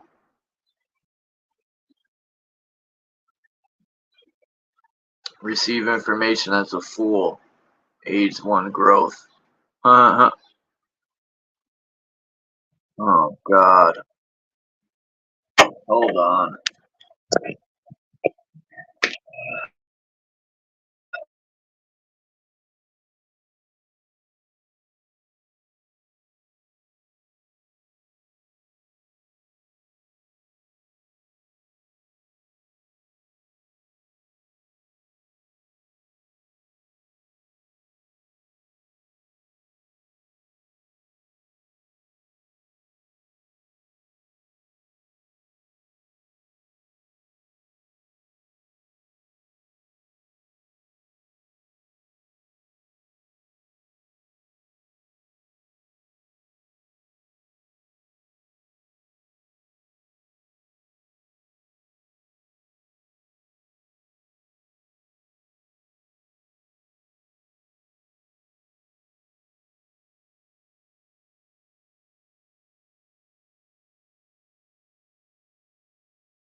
Sorry. I had a stupid fucking phone call.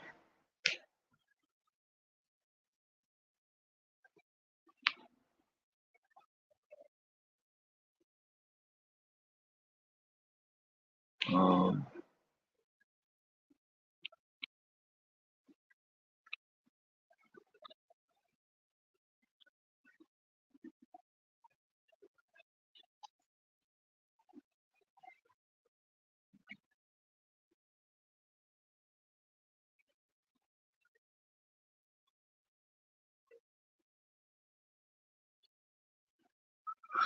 yeah, I think the ancestors knew what they were drawing.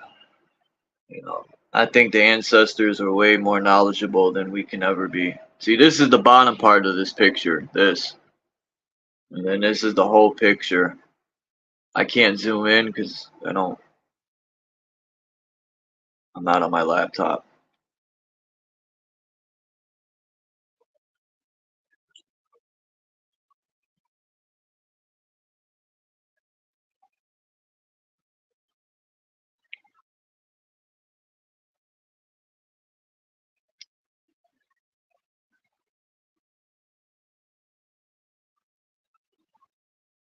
This is my favorite one right here. One of my favorites.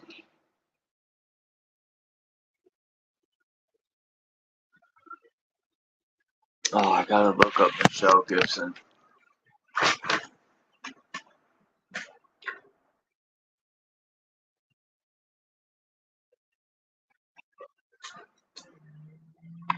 Let me write that down.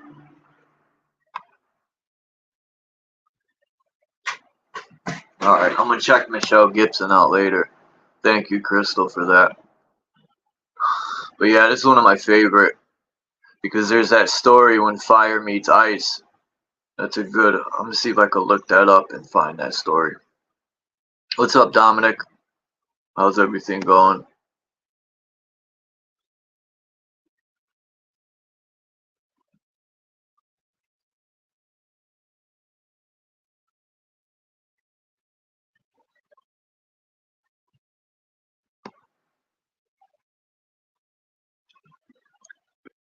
If anyone would like to help me out, it would be highly appreciated if anyone can. If not, I get it. But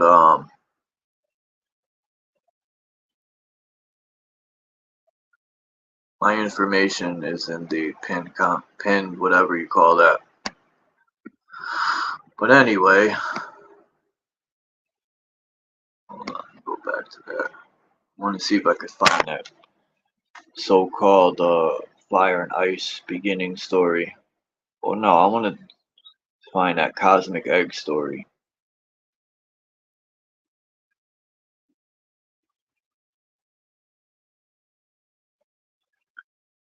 That's one of the creation stories that I resonate with, is the God cracking out of the giant egg, which is like this realm, the cosmic egg.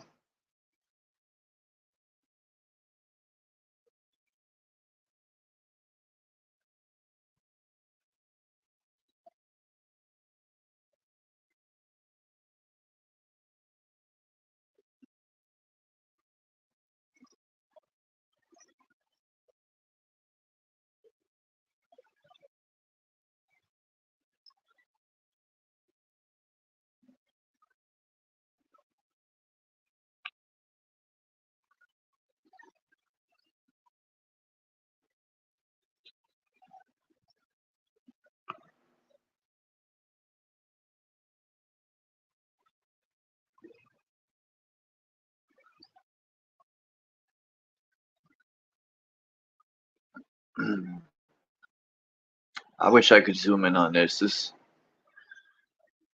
is supposed to be a tree of life. Now, we all know the Hebrew version.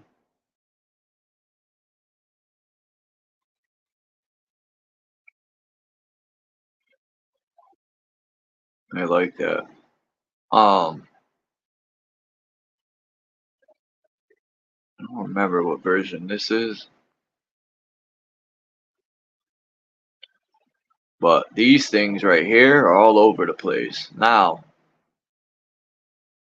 are these part of HARP, or are these just TV antennas, or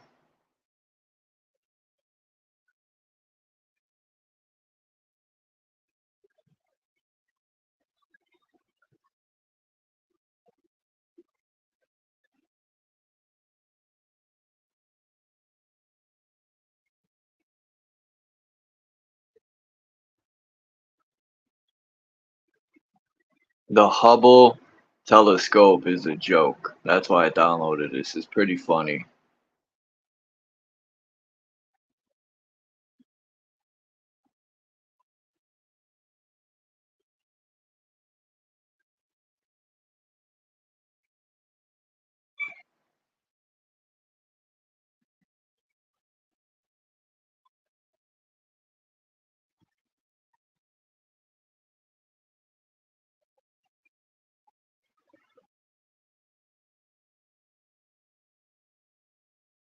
This is an Egyptian of conception of the stars.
I don't know what you fully mean by this, Dom, but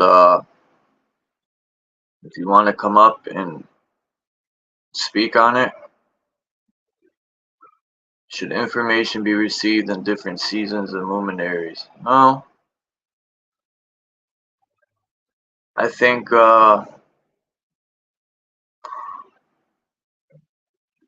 different season, like even the naming of seasons is just information should be received whenever.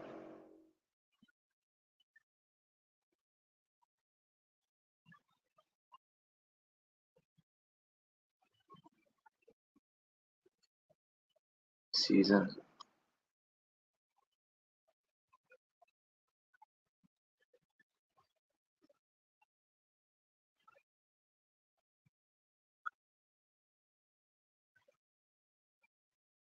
I want to try and get a chart of the stars and rename each constellation.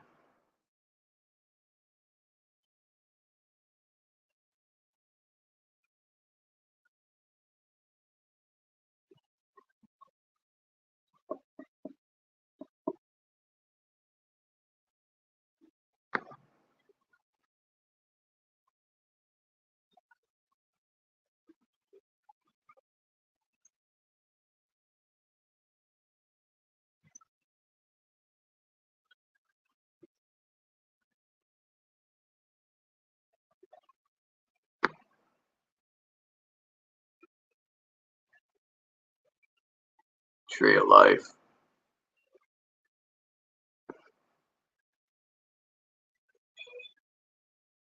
Marduk.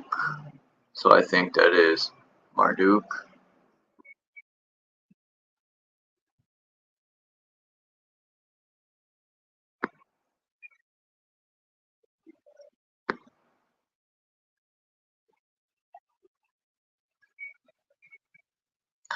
What's up, Dom? Hey, Charles. I can't stay too long. I put it in a question form because, like anything, it should be presented in a question form and then listed in words. Plants receive certain information in different seasons. You just can't plant whatever you want unless you change its environment. Also, the luminaries play a role. So information that you receive, think about people when they talk about Mercury retrograde, even the different ages, you know, the written work, that was different. No different if how you receive information when you're speaking a different language, like Greek, opposed to Mandarin. So again, that's just energy. I'm using the very subtle ideal of energy. Again, it's one of those things. I like how you put that. I always put it in a question form because if a person either has that inquiry or somebody else, but if you're going inwards, you're going to be hearing that or listening to that type of question. It's just a lot of people ignore that. They're too busy thinking that there should be an answer, opposed to just inquire. And if it's meant for you to receive it, you'll receive it, and then hopefully they'll give you the parts. If not, you're just being clever. That's why I had stated earlier. Go ahead. Now that you explained it, I look at it differently. I was looking at it all wrong. You're looking at it differently, Charles. I don't know if it's wrong. It's different. Mm-hmm. Yeah. Put it this way, how can you judge something if you don't fully understand it? This is why when people play the game of right and wrong, and then I've heard recently people say, I don't judge. I said, the fact that you think it's right or wrong, that's the judgment. You know, we're receivers. We're receiving information. It's like, okay, I'll give you some information. I'm just saying that to the universe. And then just note it, store it in one of your chakras or whatever. And then another piece of information will come. And then eventually, when it's appropriate, maybe you can actually start assessing it and applying it. You know, again, knowledge is very limiting, especially when it's done from a person that thinks they've been conditioned with the ideal that it should be right or wrong. You know, at that point, they're trying to categorize it or put it in some sort of place before realizing, but how do I know it's supposed to be there right now? You know, again, that's a question. Hence why, you know, Muslims have been taught, even though they might not Muslim grasp it, peace be upon you, silence be upon you, because there's that constant chatter of the waking state. You know, I got to know an answer. And then most of us are using written information. So that's very limited. You know, but again, you have to start somewhere, and eventually if the universe or whatever call it says, okay, you're finally now ready, all those 60 years or 70 years, now you're the student. you are ready. Or before, most people think I'm the teacher. I'm like, no, you're not. Fuck, did you teach me how to breathe? No, so you don't got a fucking clue what you're talking about. But again, that's just me being a little bit obnoxious with myself. This is how I trigger myself. Where other people, they're thinking it should be presented, oh, nice and smooth, which might work for them. But I've never really found that works for me by being very pleasant with myself. Me neither. Got to earn it, you know. And then of course, very harsh on myself. People be like, "Oh, don't be so hard on yourself." No, fuck that. Beat myself up. So then, you know, to the point where when other people try to take me down, it's like, that's weak, man. That's it. It's as harsh as you're going to be.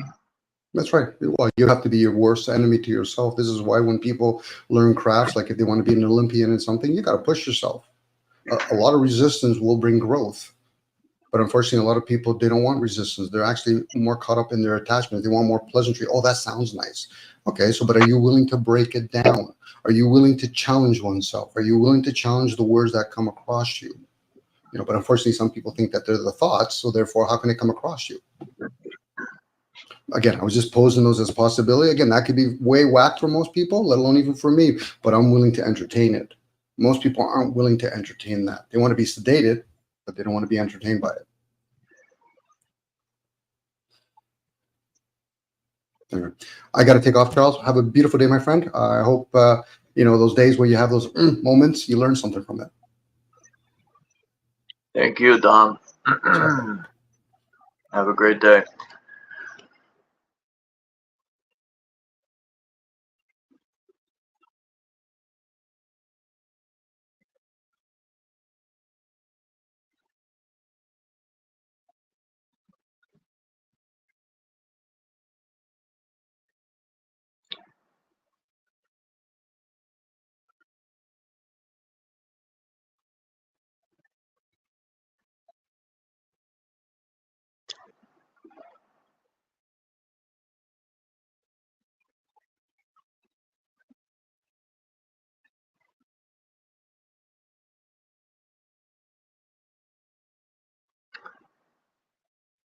That's why I needed Dom to come up, because when he broke it down, it all made sense.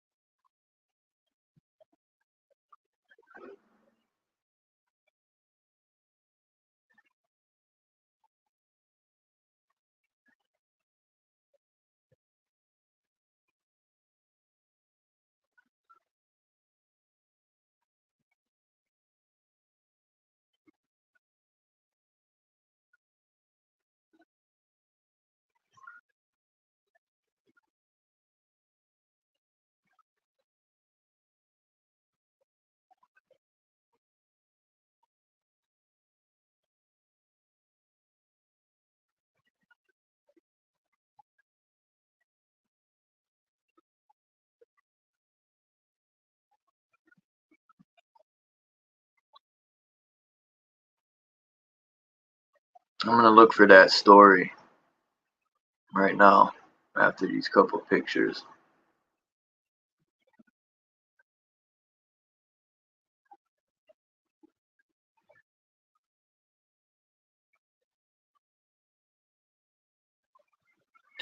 And it was sort of like this, how the egg is cracked in half, as you can see in the left corner there, very small, and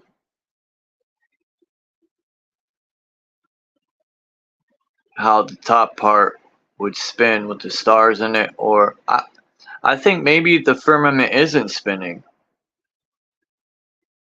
It could be something in the center that's spinning, like shooting these hologram stars up to the firmament.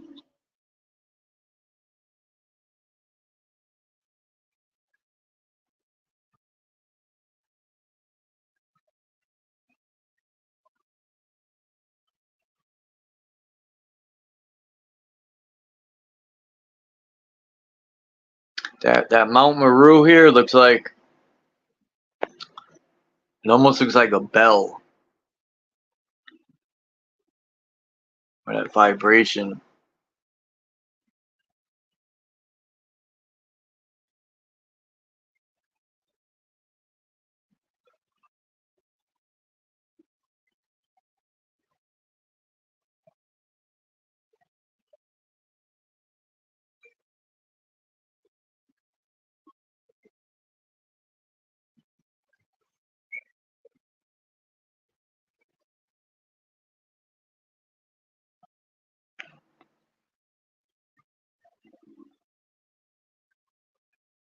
Like, some people think there's many layers to this firmament. I don't know. It's a possibility, but I just don't see how that's like possible. But who knows? Now, a lot of these show lands above, and so many ancestors talked about climbing these titan trees, where also tribes lived in these trees, and they would meet halfway to trade with the people from above. They called them the star people, and I think there might be land above our head.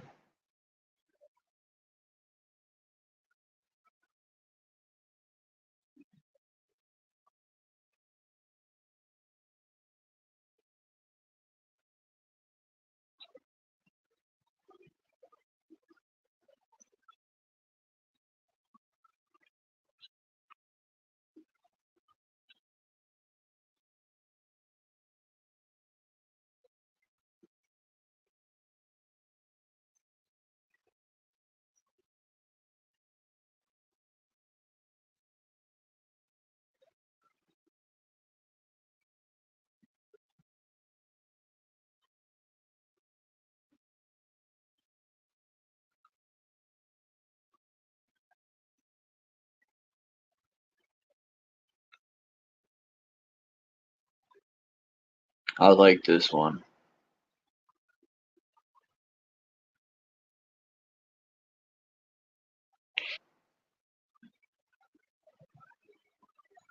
Peace, mind's eye.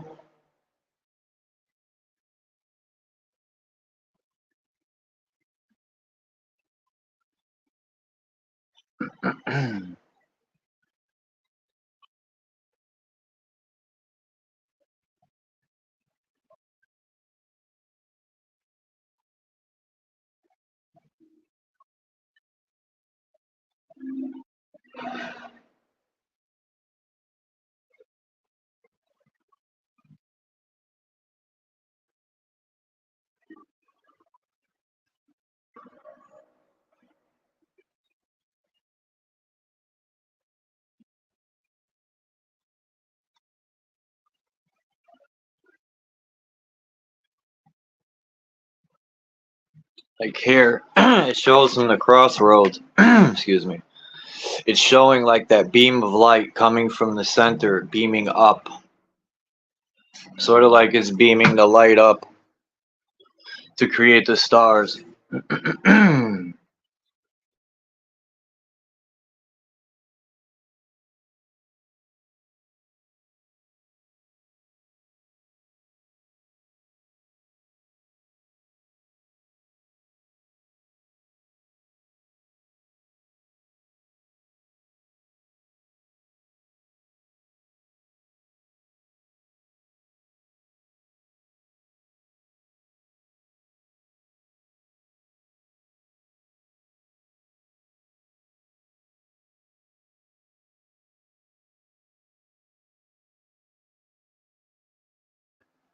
See, this guy got the Vahara in his hand. Marduk, I think that's him. Hold on. Yeah, Marduk and Tiamat. Tiamat was known as being a rather wild kind of woman and was often labeled as chaos or total nuttiness in the universe, where nothing makes sense. However, it was the great hero Marduk who killed Tiamat and put the world in order. That don't sound like too much order to me. If you killed a woman, she can't give birth. Knowing these weirdos in religion, they would like to sword fight. That's why they took the woman out of perspective. Fucking weirdos.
These are a couple of the Egyptian cosmology. I'm just throwing up here.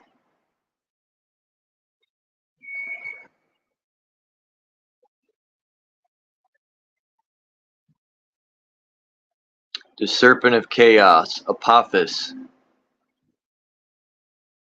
Mount Manu, and Mount Baku, the Path of the Sun. Huh, interesting.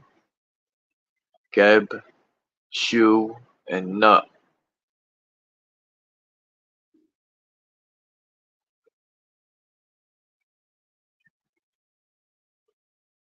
After the solar, Atet, the solar barbecue. Raz, the sun. Wait a minute. You see how she got the Apophis biting her hands, and then the tail goes to her feet? That reminds me of the Aurora Borealis. I mean the Aurora Borealis. Not the Aurora Borealis. The serpent there. The Ouroboros.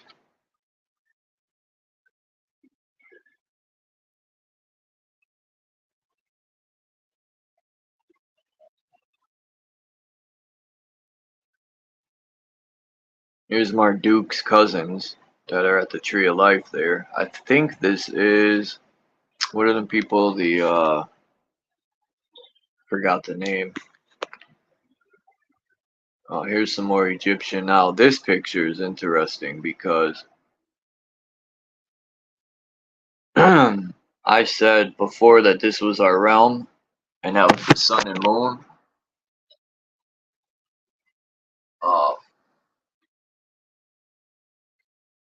And so I looked it up to find, and sure as shit, that's what it is.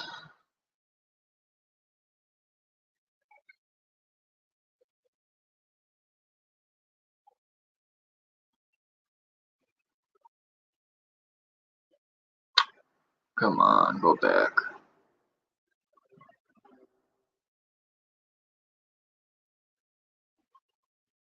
I don't know if that's Yahweh or what cracker that is up there, but those aren't my ancestors.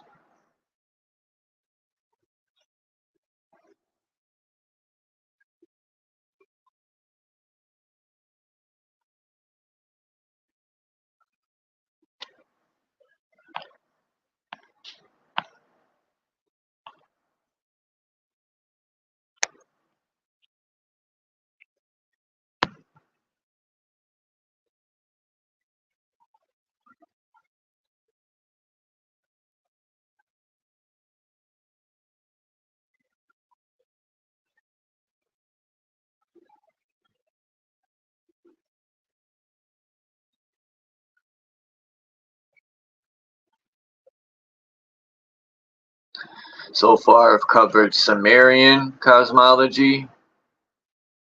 This is Hindu cosmology. I've covered the Celtic cosmology, Egyptian, Norse, German. What else?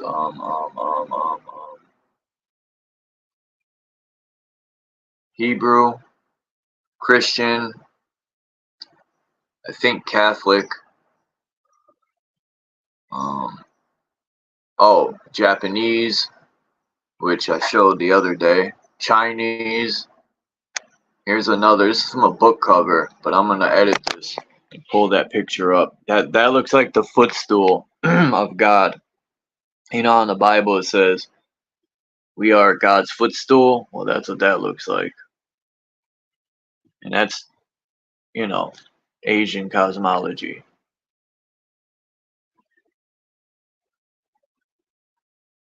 And I don't remember whose cosmology this is. Yeah, I think it's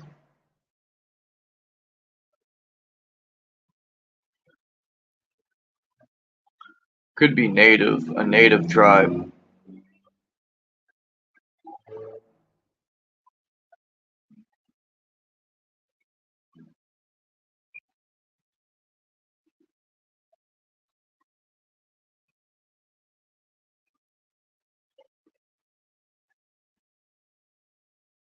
lithium, strontium, calcium, sodium, barium, copper, and strontium.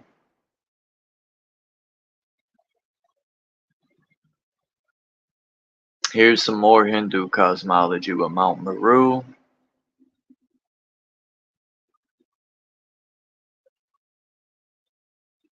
And I don't remember who this is.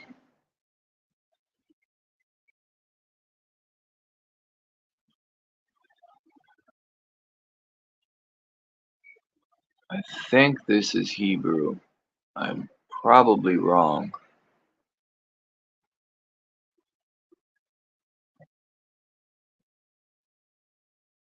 And this, I think, is the chart for the stars.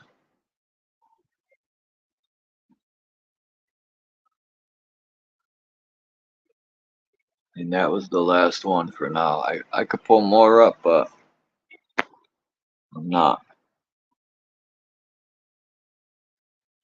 The toilet or chair stool.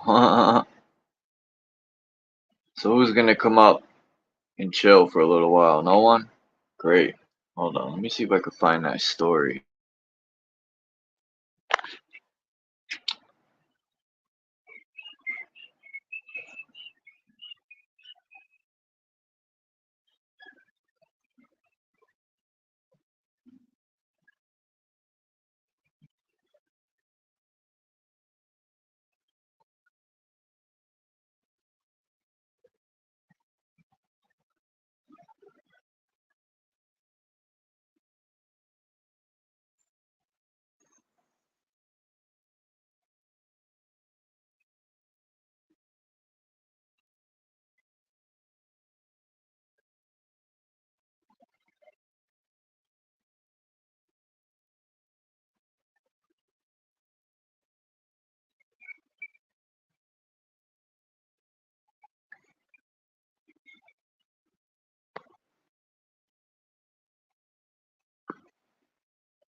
I think it's Pangu or Pangu. Pangu, Pangu, your mother is a Jew. That stupid fucking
My bad. Alright, Pangu. Let me see about this story here.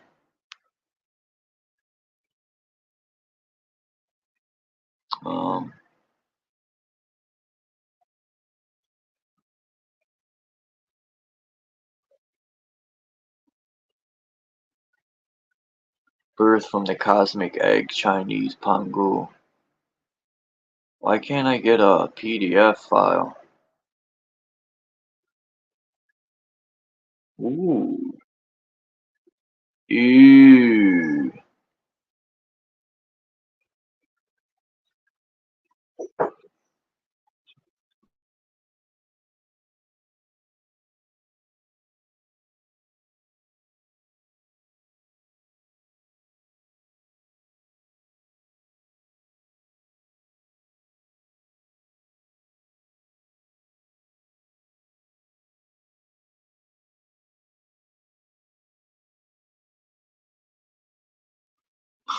That's odd. And for people to actually, I don't know. I think something's fishy about it myself. I just think, I don't know. Something ain't right about it. They want to discredit Flat Earth so bad. You know, I don't put a label on being a Flat Earth or anything no more, but this is Pangu. But yeah, a lot of people are saying there's something fishy about it. I don't necessarily think it has anything to do with Satanism, but I think it definitely has to do with deception. And I don't know. I don't know why these people are involved in it. I even question some flat earthers too, like, but I don't want to discredit nobody because, you know, I want everyone to be happy and have a good life. I don't want to see people down and out, or, you know, I want to see everyone shine.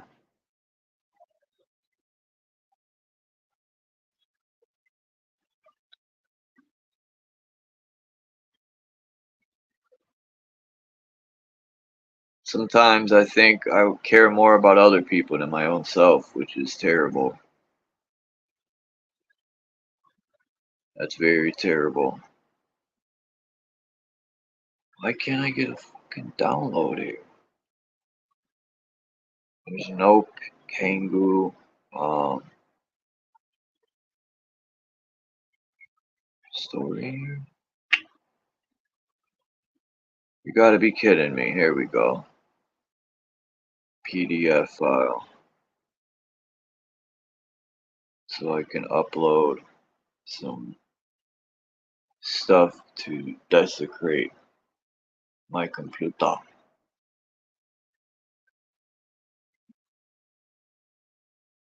Dude.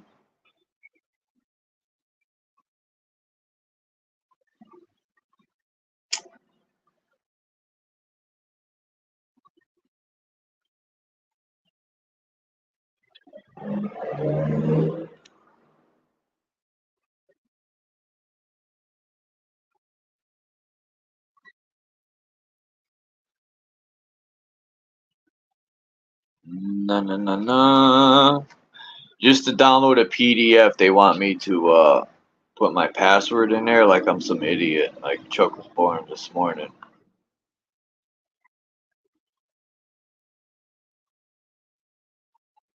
Looks like a nice book.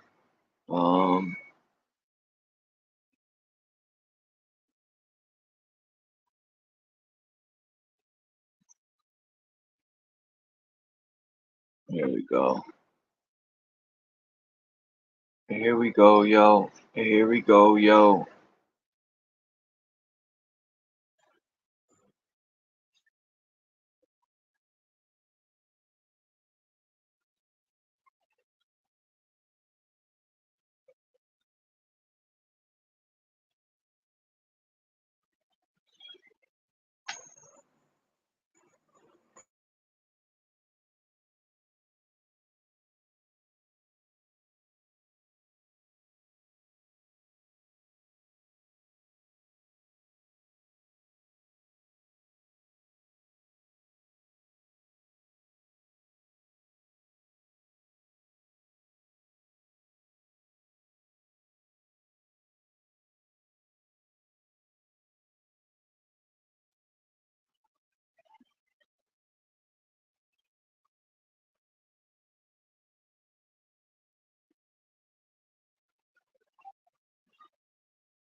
Alright, let's see what happens.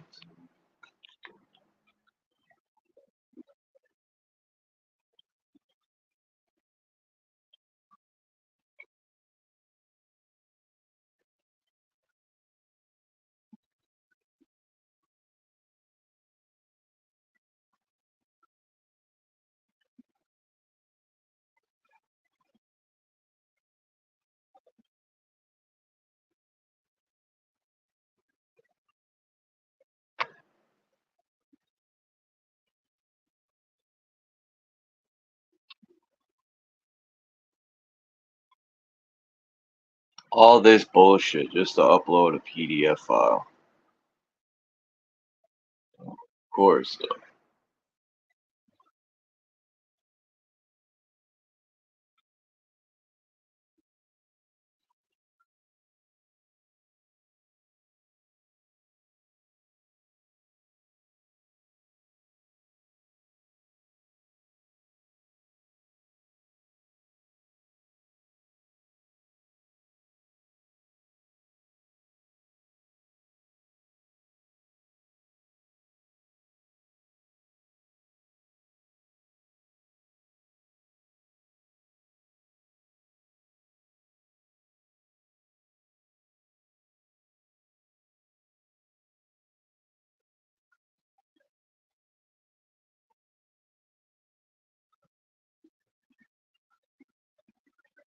Yeah, well, Jaren. Oh, he's going. Jaren. Oh, what's his last name? Jaren. Oh, I forgot his name. Jaren Sutton.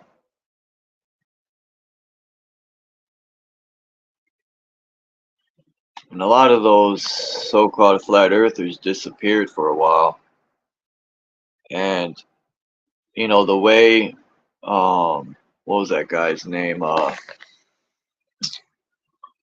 Professor Dave was disrespecting Dave, the flat earther Dave Weiss. And the way he just let him, like, disrespect him. Like, I would have went off on dude.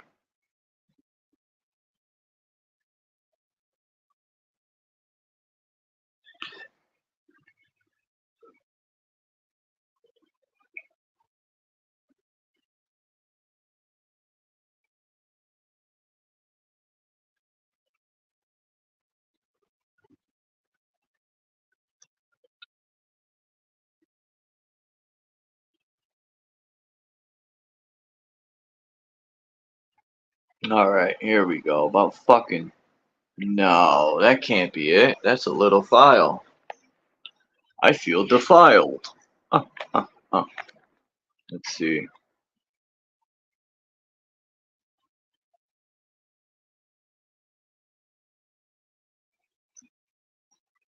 Can I articulate your proof of a ball to me? We're not on a ball. Oh.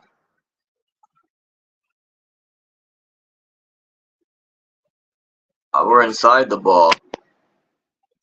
My eyes were like, all the shapes take place inside this cosmic egg. But,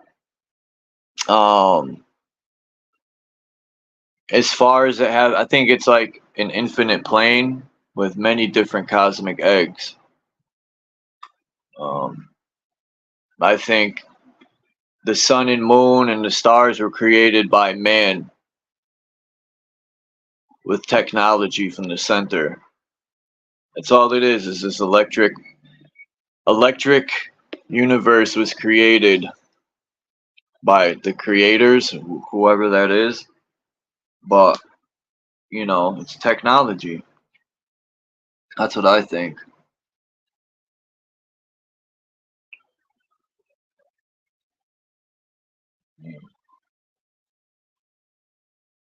I think Mind's Eye might have departed. Oh no, he's right there.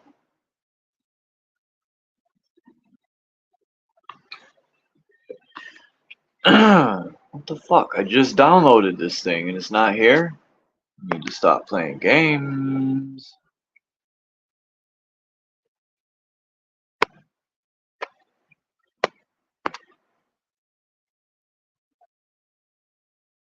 the shit I'm talking about. I gotta do all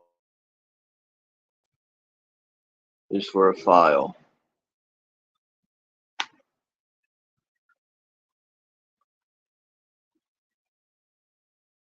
Alright, Pangu. I hope this probably isn't the whole book. There's no way this story is this small. I could be wrong. It could be some fake rewritten story.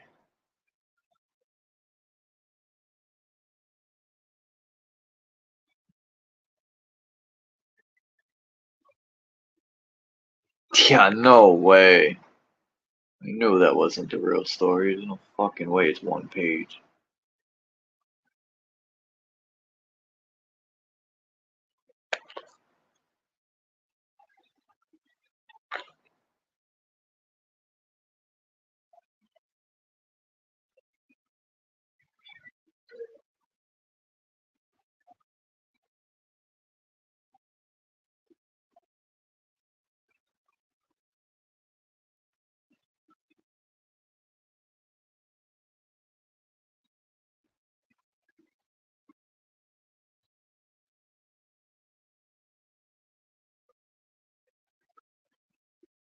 These stories seem pretty small, man.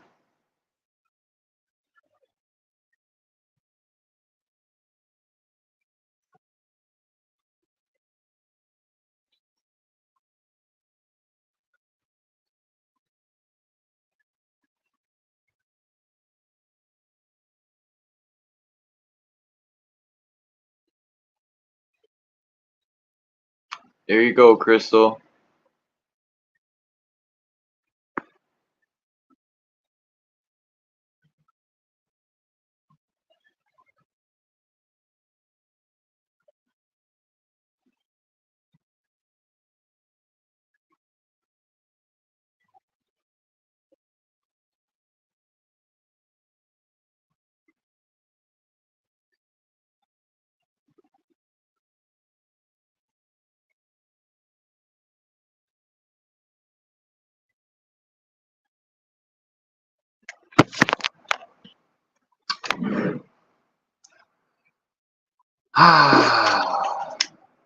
Well,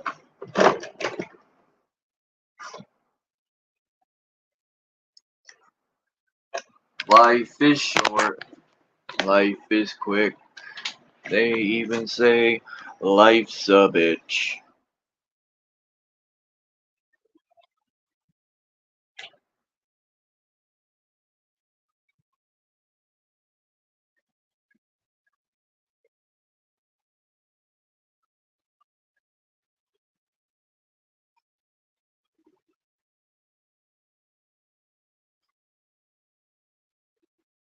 This is ridiculous, the trouble I'm going through.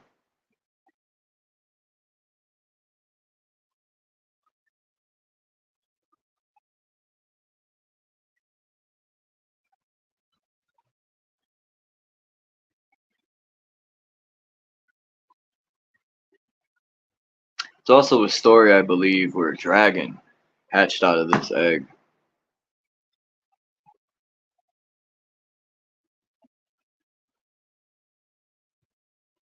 Let's see what it says. The rhinoceros totem in the Pangu myth, an exploration of the archetype of Pangu. Region and ethnicity of the Pangu myth. It says there are theories that the Chinese Pangu myth originated either in Western India, the Central Plains, or the South. As for the ethnicity of the Pangu myth, since it is found in almost every group in China, many different peoples believe that the Pangu myth belongs to them. However, only the Mao and Yao language families reflect a seamless connection between the regional and ethnic diversities. This is because I think it's Miao and Yao language families migrated from Central Plains to the south.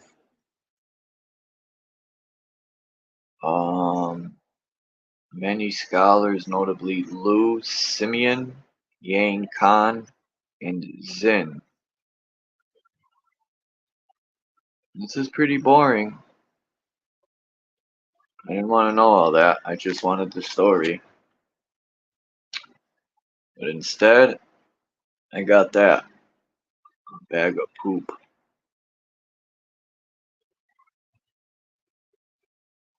The 5 stages of Pangu.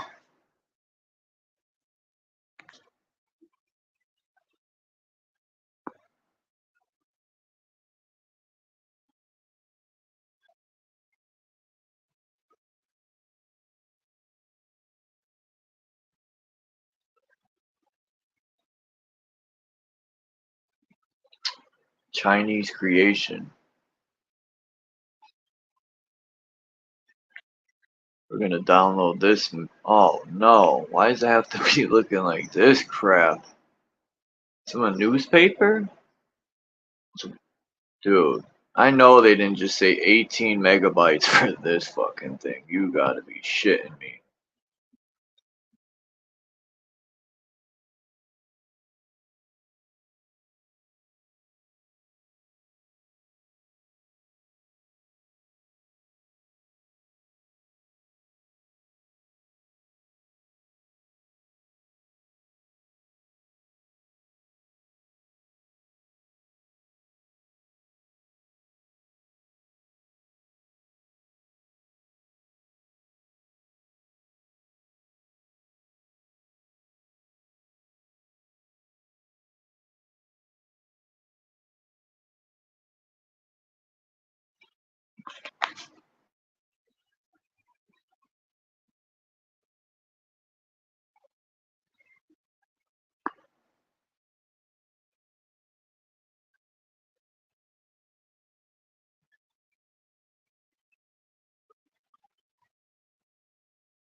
No, no, no, no, no, no.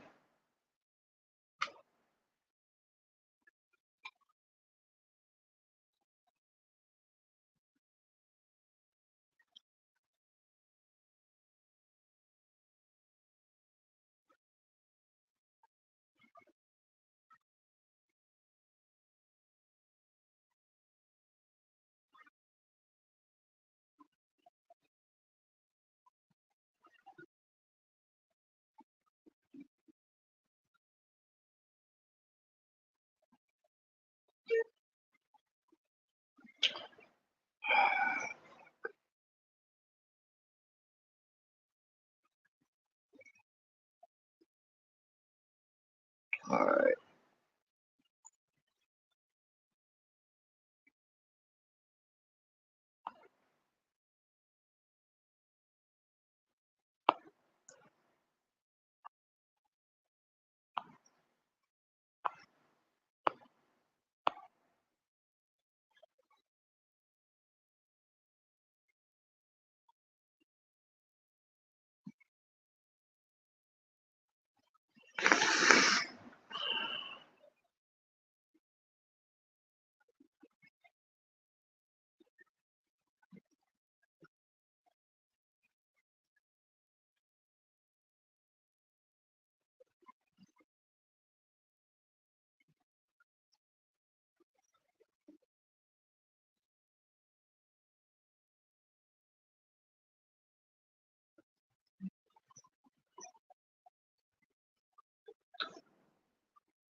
Oh, piece of poop.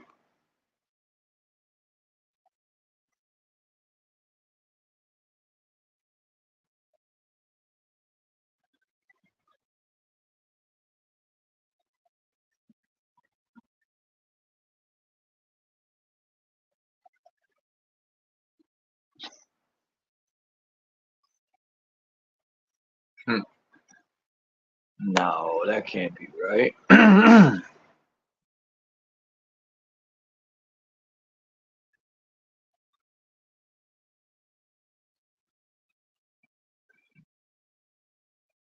Belief is the enemy of knowing.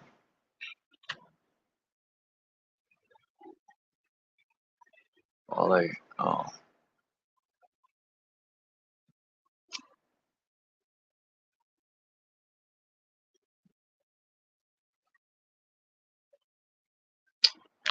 come on. Sometime today, download.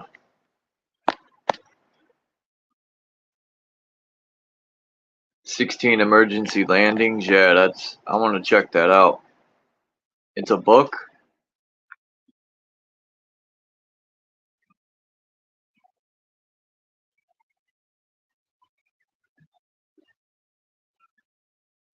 I'll read that Pangu tomorrow. I gotta find the right one. I want to see the 16 emergency landings book. I'm gonna see if I could download it for free. Let's see. Look for it right now.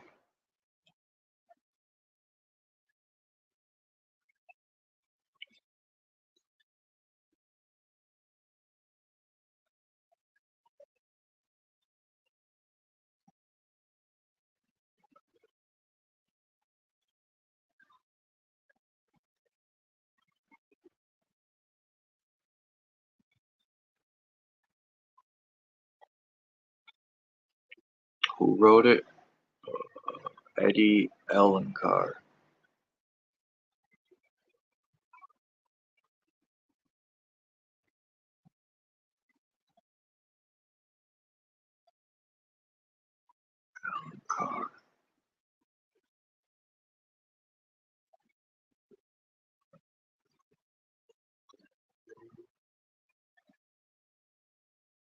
Uh-oh. Ah, these fucking people, man.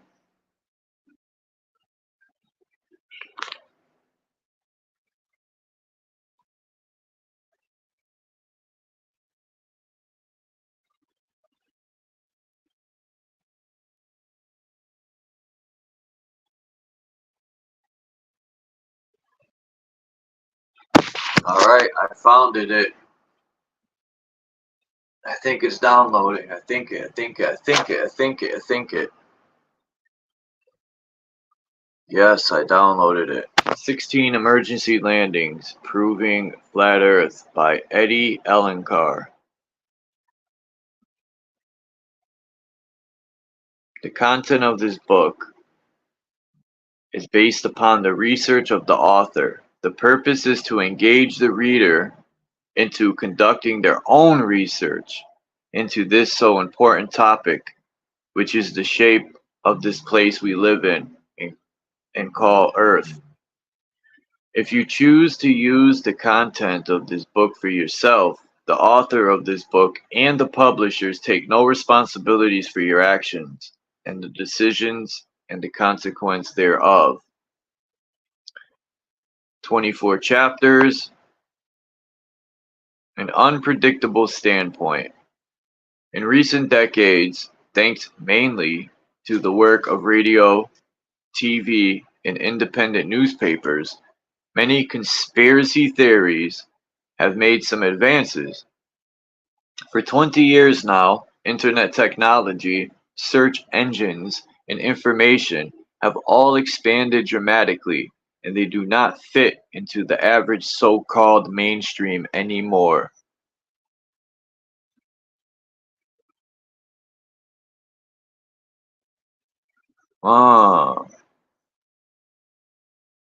I would rather have the book, with the colorful pages and stuff. No wonder if whether new points of views were brought up into independent researchers or new sensational discoveries were made by them. But one of the most important topics of this discussion is the heliocentric model. The heliocentric model teaches that the Earth is a planet revolving around the Sun, included in a galaxy called the Milky Way, which is just one of the myriad of galaxies that form an ever-expanding universe. However, after all, who among us has been to Mars and to the Moon to see their true colors? Who can verify if the photographs taken by the Hubble Space Telescope are authentic? Nevertheless, private entities have launched high-altitude balloons equipped with cameras, which have captured images showing no curvature on the Earth's surface. Wow, the supposed curvature of our planet shouldn't only depend on observing ships going away on the horizon, should they?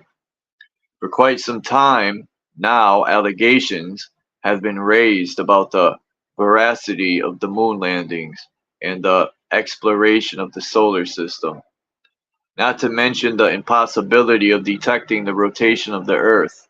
None of us, in fact, have ever had the impression of walking on the surface of a sphere that rotates on its axis at 1,000 miles per hour. A web of contradictions characterizes the heliocentric model. We are aware of its inconsistency, marveling ourselves, and we ask ourselves this question: how come it took us this long to raise these questions? Didn't take long. I was questioning that shit in fucking middle school. One of the biggest problems concerning the Earth's spherical shape is seen in aviation. In fact, because of the curvature and the cruising speed of a commercial airliner, pilots should constantly direct the nose of the plane down in order to maintain a constant altitude. But there is no mention of this in any flight manuals. Neither does the gyro on board take into account the curvature of the Earth.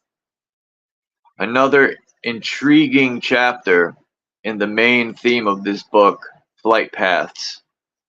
Retracing the way of airlines, verified through specialized internet sites. One realized that the path makes little sense on a globe, which appears to be the mapping model that best adheres to the real world, but makes perfect sense on a polar projection azimuthally equidistant. Azimuthally? Am I saying that right? Azimuthally? I don't know. For example, the flight from Los Angeles, California to Shanghai in China has been shown that it flies over Alaska and the Arctic Circle while on a globe model. The shortest route runs through the Pacific Ocean. Detractors argue that the airlines will fly over the continental masses in case you need to make an emergency landing, therefore avoiding the open sea. However, this version loses credibility by noting that flying over the continental masses flight paths veer north again. Only a quarter of a century after the first power flight, all this noise, man. When I'm reading, it just so happens 90 fucking worthless broken cars drive by that are loud every time. Look what God did to me. It's God's fault. Stop sending these cars down my street, you sky daddy fucknut. I'm joking. Anyway, only a quarter of a century after the power flight by the Wright brothers was made, thanks to technological advances to the aircraft, the first flight across the Atlantic was accomplished. It was Charles Lindbergh, a 25-year-old pilot from the U.S. Air Force, to make the foolhardy venture in 1927. From a Zetetica perspective, one cannot help but notice that Lindbergh's path is almost a straight path on the flat Earth map. Conversely, the route traveled is bent and elongated if traced on a globe. How to explain, if not assuming, that the shape of the Earth is different from that spherical? But that's not all the mysteries that surround the aviation field. Many have raised doubts on the operation of jet engines and what amount of fuel is supplied to an aircraft before it takes off. Easy to reach the conclusion that even the aeronautical science, indeed the entire history up to now, is stuffed with fat lies. For this reason, I believe this book by Eddie Ellencar on the specific topic of flight paths is a key piece of the puzzle represented by the shape of the Earth. And it says, I wish you happy reading.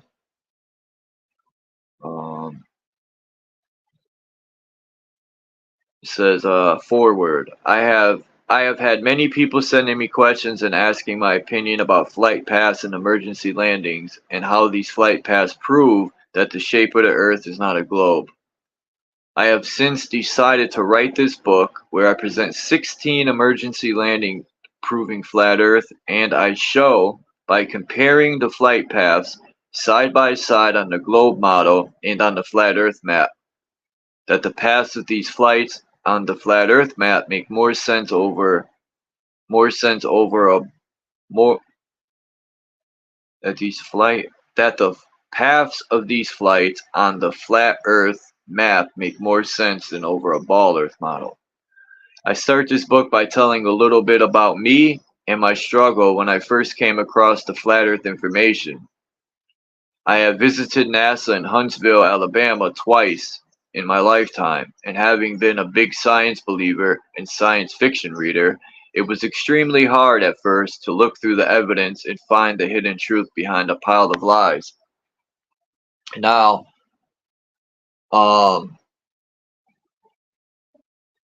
I remember as a child looking at the ball and wondering how people were flying upside down and all that shit, and how the water stays, and just many things, and the stars.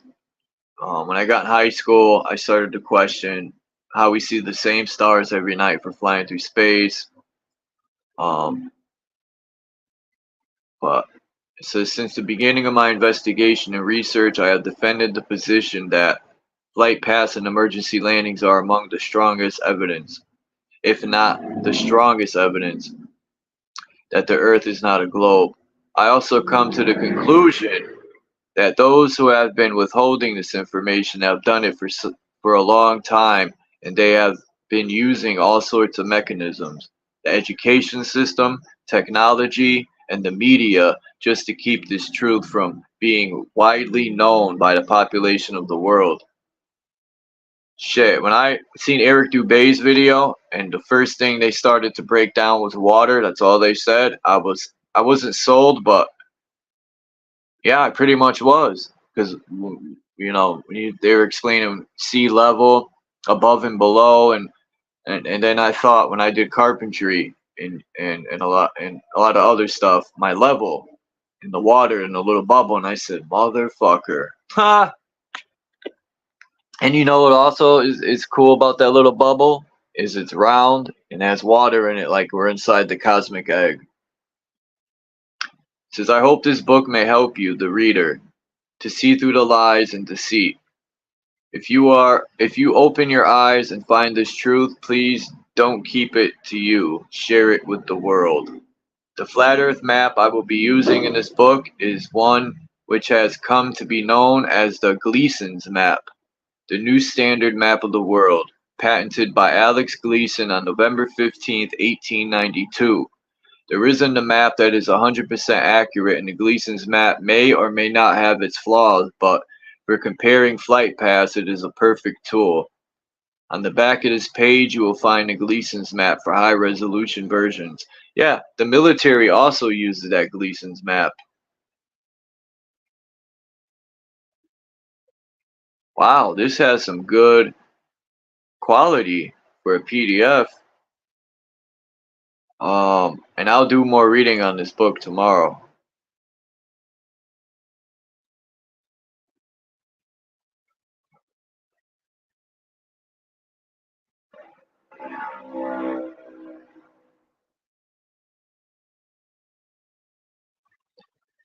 I just wanted to see the first paragraph. The year was 2015. I was deeply engaged into politics as the U.S. primaries started early in that year.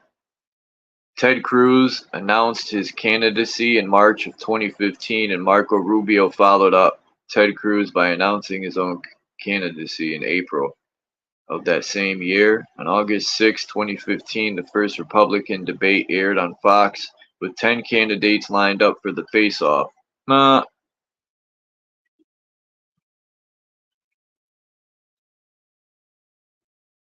Yeah, when I say the Earth is flat, I don't mean it's basically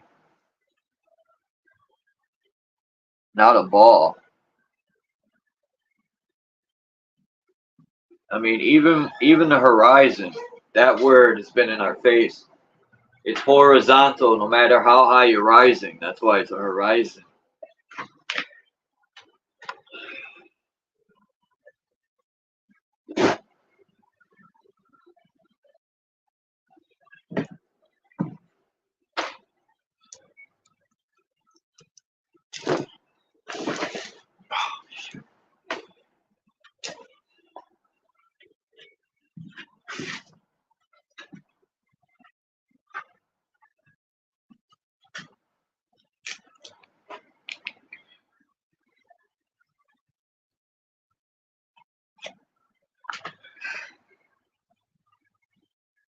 Just give me 1 second.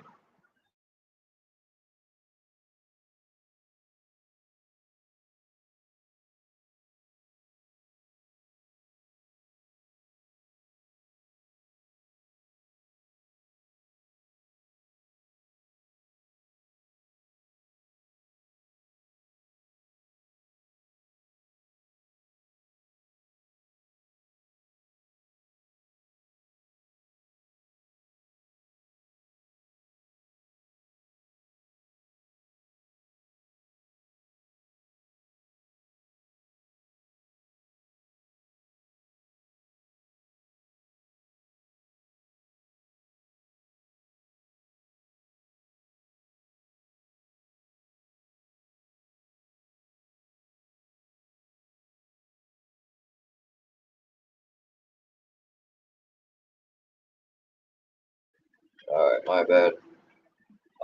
Yeah, I'm gonna do more reading of that book. Cause me personally, thanks for that, Jay Heighton. That I know that's gonna be a good book, a good read too.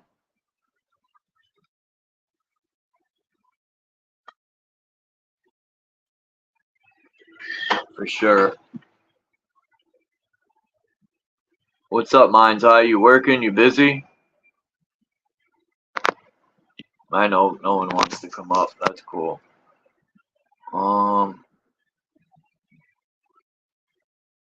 This is a cool picture right here.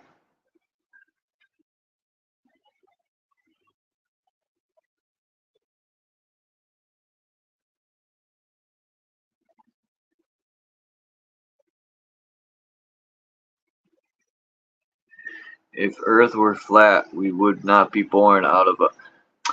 Come on. Yeah.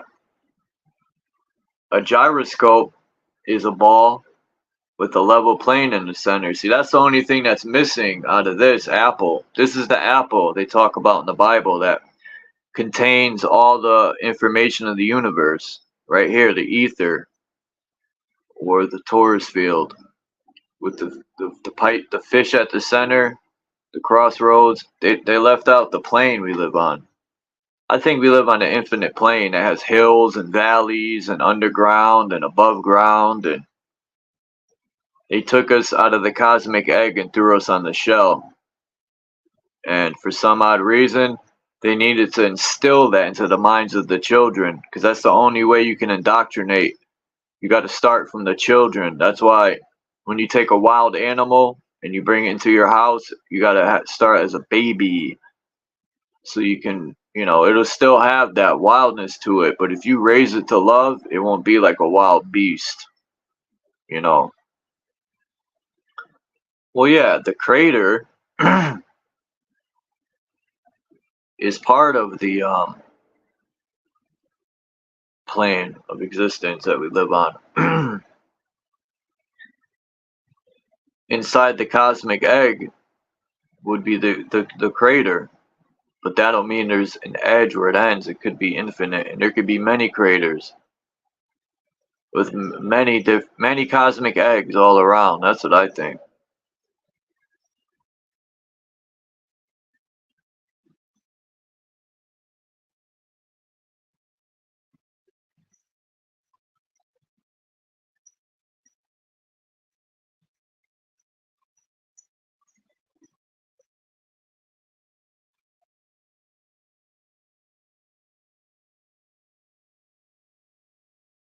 And if people, you know, I know people that come up on my channel that subscribe to the globe and stuff, and that's fine, because we have bigger problems like politicians that are corrupt. We got to come together and fucking handle business, you know. You know, I think these people set that up for the most part. The flat Earth versus globe. That's another thing to keep us arguing. Just like the red and blue. Look at how much red and blue is represented in gangs, right? You got the Norteños have the red, the Bloods have the red. I'm trying to think who else wears red. There's a couple other organizations. Then you got the Crips, the Southerners. I think even the Vice Lords and so on. I think that's red and blue too. I could be mistaken, but it's all that they even use red and blue for the left and right brain. They took one source and split it in half. Like, even as a child, I used to be confused in school. They'd be like, the brain has a left side and a right side. And I would be like, but the brain is all one piece. And they'd be like, no, it's not. And I'm like, okay.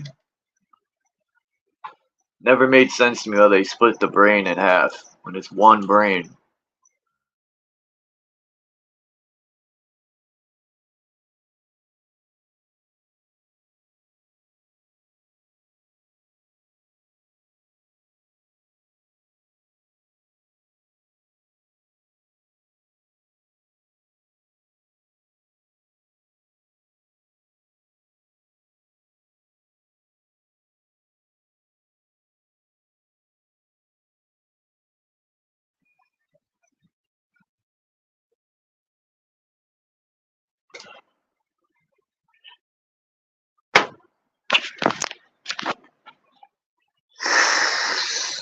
Oh boy.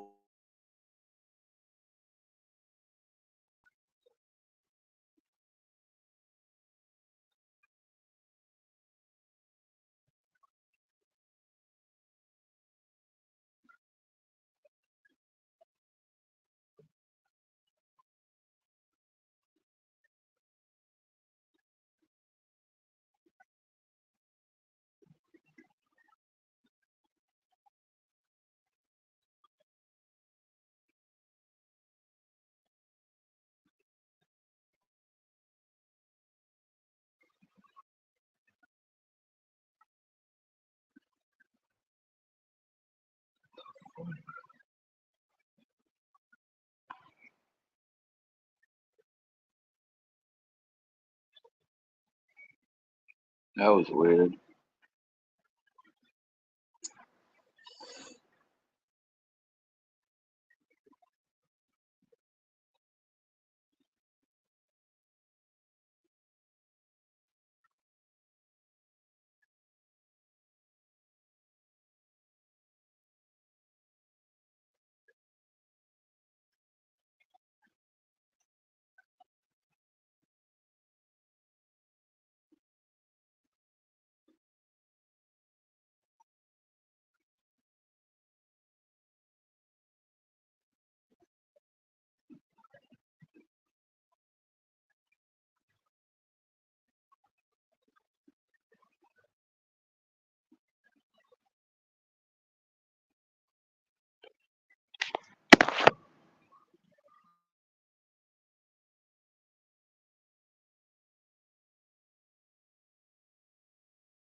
Yep.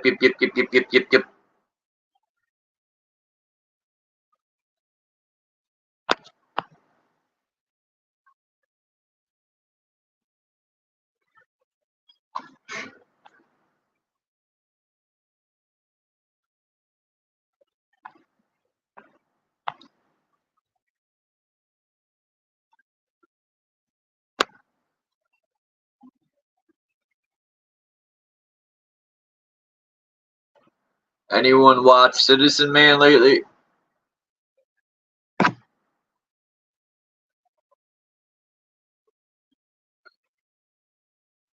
Some of the evidence Citizen Man provides, even though it's regurgitating off the internet.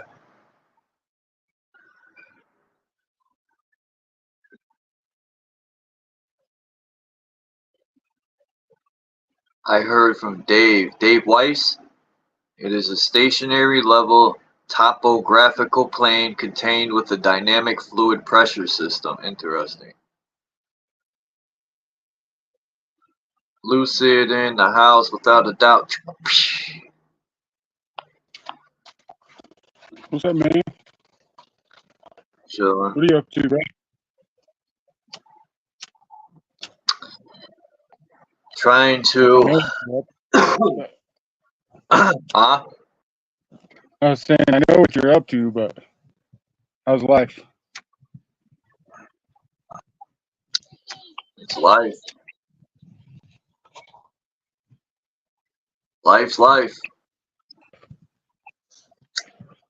Yo. What up, Mind's Eye? What's happening, bro? What up, Big Worm? What's up, Lucy? How you doing, man? Yo. I didn't sell any of that weed, Big Worm. I smoked it all. Been smoking my shit. 100, 120. Been smoking my shit. $100.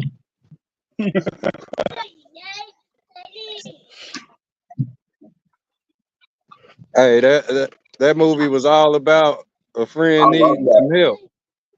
I like that movie, and the soundtrack was dope. I used to rock.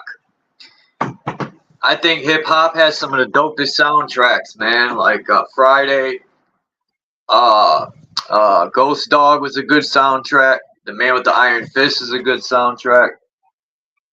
The RZA produced that, didn't he? Yeah, that's why it's dope. Hey, the hip hoppers know about the hip hopping. What was it was Friday. Even what was the one that had the skeleton on the cover? It came out in the 90s. It had Inspect the Deck on there. Let me look it up. Was it a Friday film? It had a No. skeleton on it? Or are you talking about Tales from the Hood? There you go. Yep. I didn't even need to look it up. Tales from the Hood. Yep. Inspect the Deck produced that beat. To me, that's one of my favorite tracks by Inspect the Deck. Tales from the Hood. Yeah. Yep. I can't even front. I did listen to that soundtrack album. And I don't listen to all of the soundtracks from film. So yeah. Me neither, but like Method Man, the Riddler, Rock from Helter Skelter was saying that he should do a remix and call it the Diddler. The Diddler. This song right here. Watch this song. Crosswords, puzzling yourself.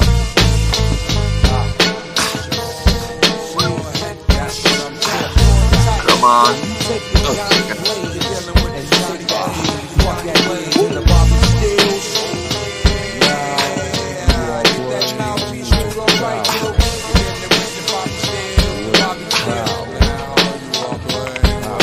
I got your mind twisted.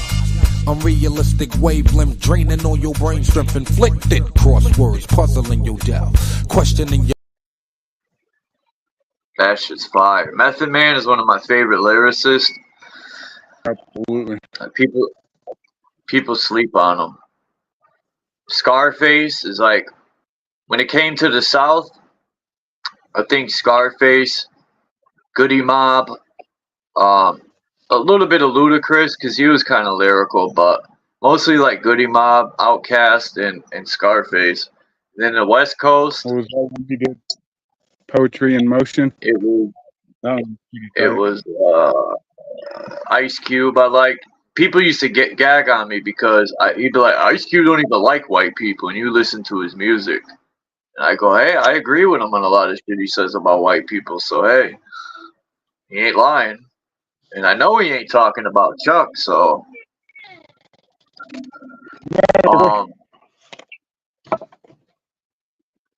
people used to give me shit because of Ice Cube and Wu-Tang was.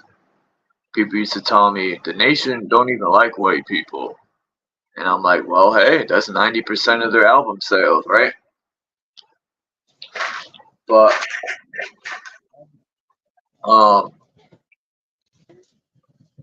I think people are just saying ignorant shit because I like all the music Ice Cube put out, and like I said, he was right about a lot of things he said. What was that? Walking, stalking in my big black boots. What album was that? I think that was Lethal Injection. What was his albums in the 90s? Lethal Injection. Damn, The Predator, right? Wasn't it the other Ice Cube album? Lethal Injection and The Predator. My mom would be like, turn that shit off. We lost Mind's Eye. Mind's Eye said, I'm out of here. But West Coast was Ice Cube, Loonies. I ain't gonna front. I like Snoop Dogg's first album. And some Dr. Dre. Some MC8. MC8 was pretty dope. Yeah. What was that? Round Here. There's some lyrical West Coast. Coming out with Brother Lynch, huh? Brother Lynch Hung, yeah. Yeah. That was his name, Brother Lynch Hung. That's wild, right? Yep.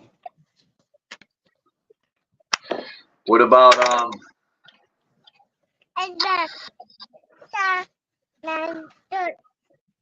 Elios? He's speaking already, bro. Yeah, he's getting there. I seen the children. Yeah, the children seem to be growing up faster. Hold up.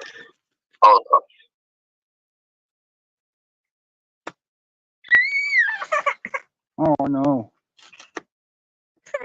Oh no. You want a bar? Oh, okay.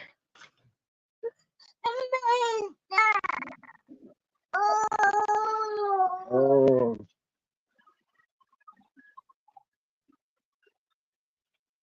What's up, Crystal? Yeah, fucking echo. Let's see, I could fix it. Yo. No.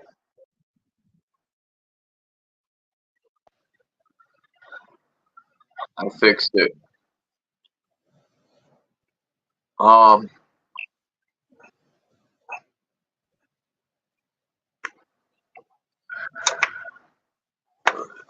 This guy put a video out yesterday on YouTube, and it it was funny because these people weren't even using noises, like they were calling for birds, and that was the whole song. I shit you not. It's like hip hop isn't even hip hop. You cannot call drill music and that shit hip hop because it's not, man. The whole art of hip hop that's a whole nother category. You cannot put hip hop and drill music in the same. Hip hop is lyrical. It's about getting your point across, sounding dope, and chopping heads off at the same time.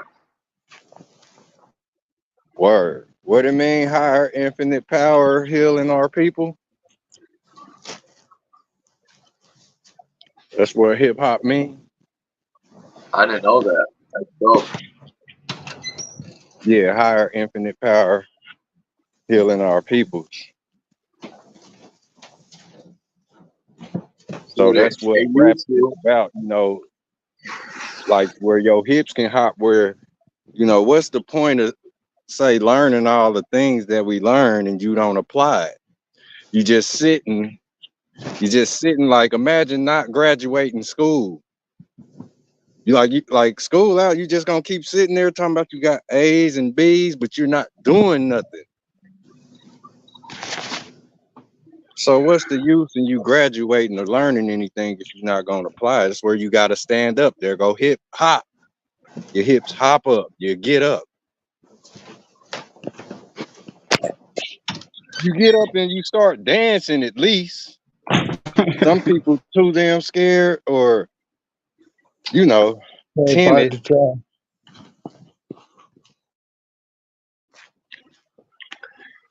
Boot camp click. I growing up, I used to be heavy into listening to Hell on Earth. I was locked up from Mobb Deep. 94 to 97. So, yeah. Talking about Mobb Deep. Yeah, Hell on Earth, the double album. I used to work out a lot when I was locked up as a youth. That's all I did was play basketball, full court all the time for calisthenics, and I'll do mad push-ups and weights and box. Word, that's what's up, man. Not like box like Tyson and shit, but I would hit bags and just work on my speed and shit. But that's what 20-some years ago. I could do it though again, and I'm going to. It's already in the process. I tried to run the other day. I almost blew a fucking lung out. Fucking tired. I almost blew a lung out. You got ahead of yourself? Yep. No doubt, we all do that. We all do that, man. It's like you just said, man, about, if you ask me, everybody because it's like, who's stopping you? Yourself. Exactly. That's the only person in the way. There might be like roadblocks and anchors and ceilings along the way, but I've come to realize it's up to you to either face them head on and do something about it. You can avoid them. Avoiding them, that don't mean that problem won't turn around and follow you. It'll catch up to you. Some problems, you can't avoid them. You have to just face them. Yep, it'll get your loved ones. If you don't do something about it, like that's the problem with the world. If you ask me, like one person could look at the next person and say, "Oh, you ain't got it all. You ain't got it together, or you ain't shit." You know what I mean? Well, this is us talking to ourselves, because it's like only the people that you ain't gonna get to meet everybody, but everybody can meet you. You got it, Lucy. You about to speak, Brody? Oh yeah, it's like be careful of the staff from which you judge, because you will be judged, but with that same staff, type shit. Yep. Like they say, 3 of them point back, and then you got your thumb to the sky. And me myself, I'm not great with judging, because where I do judge, I'm gonna be going with you. I ain't gonna send people where I'm not, say, willing to journey myself, So if I know who's going to heaven and I know who's going to hell, then I know where I'm going. That's if I'm judging people outside of myself. Well, I don't think like judging people will create anyone to go to hell, or even killing people. Like, it's all about you, what you carry over for the most part, if we carry it over. But You know, me, I would think if I'm dying and I'm thinking about all the stuff that I did wrong and didn't even forgive myself, and I'm thinking about suffering, that's what most likely is going to happen. But I don't think we carry it over. I'm going to rephrase that. I think the suffering we create right now, when you do shit that's fucked up and it eats you away and it creates your suffering for you, that's the hell you created, did it to yourself. So You can heaven also and hell. create a heaven, So you know? so heaven and hell are other people. Yeah, that's why we are God, man. We are the controller, in the physical. But I think there's something to this higher self, man. This voice in our mind that will warn me about shit, or even give me advice. And I'm thinking, it's like, you know, I don't care what no one says. There's something about that's unexplainable. Like it's something. Like it's just wild when I will do something and my higher self will warn me, and that should be just so right. Or when I don't listen and I'm hard headed, and it's like, damn, That's God. That right there is God.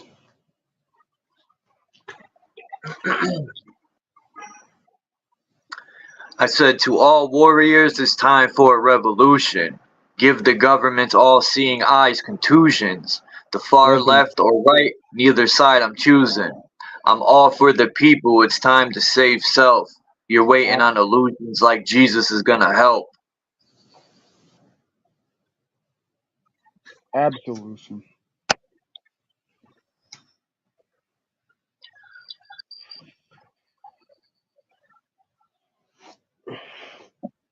Chuck, what do you think of the pipe, bro? I made this. The pipa? Yeah.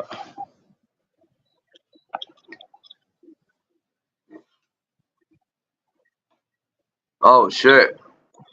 Hold on, let me see. Let me put you on full. Hold on. Let me see it. What's that, from an antler? No, this right here is a Chico knot.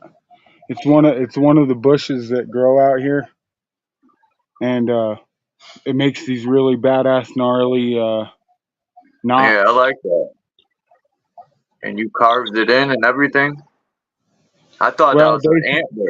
That would have been dope if you found an antler out there and used it. I could do that too. You should, man. That's real spiritual right there. An antler. The native tribes do that, I think, if I'm not mistaken. Oh shit, who's in the back? Oh, mine's out. What are you doing, Puma? You horn dog. My cat's in heat. She's a girl. Yeah, it's summertime. She's a girl. She be in the window like a horn dog. I'm about to let her out. I want her to have a bunch of babies. I should let her out. Let her get going. He just had kitten. Why won't it exit? Hey, what happened to Mind's Eye? Maybe his battery died. I don't know. I think he just keeps getting kicked out. Yeah. He could have bad signal. He could be somewhere on the move. Could be anything. Did you ever find any antlers out there? That shit is what? You're in the mountains. You gotta go up to the mountains for that shit. But yeah, I've got a couple. I find more arrowheads than anything. That's dope. Like what? If I lived where you live, all you do is walk out your door, bro, and you got all that land to just. You're blessed, bro. We're all blessed, actually. You know, not far from my house, I have all this stuff I can hike, and I'm going. I'm gonna do it. I got it planned out. I'm gonna leave at like fucking 4 a.m. to beat that. Try to get up there by like 10 a.m. maybe noontime because I'm older now. But what's up, boy? Look within. But I'm going hiking, man. Fuck that. What the hell? Yeah, that's my jacket. What did they do with it?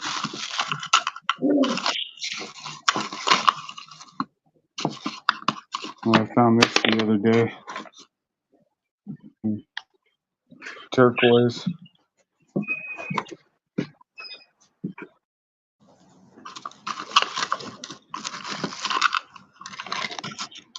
Yeah, you should find. Actually, I like that peepah. That's how the Mexicans call it, a pipe, a peepah. Yeah. Found that one yesterday.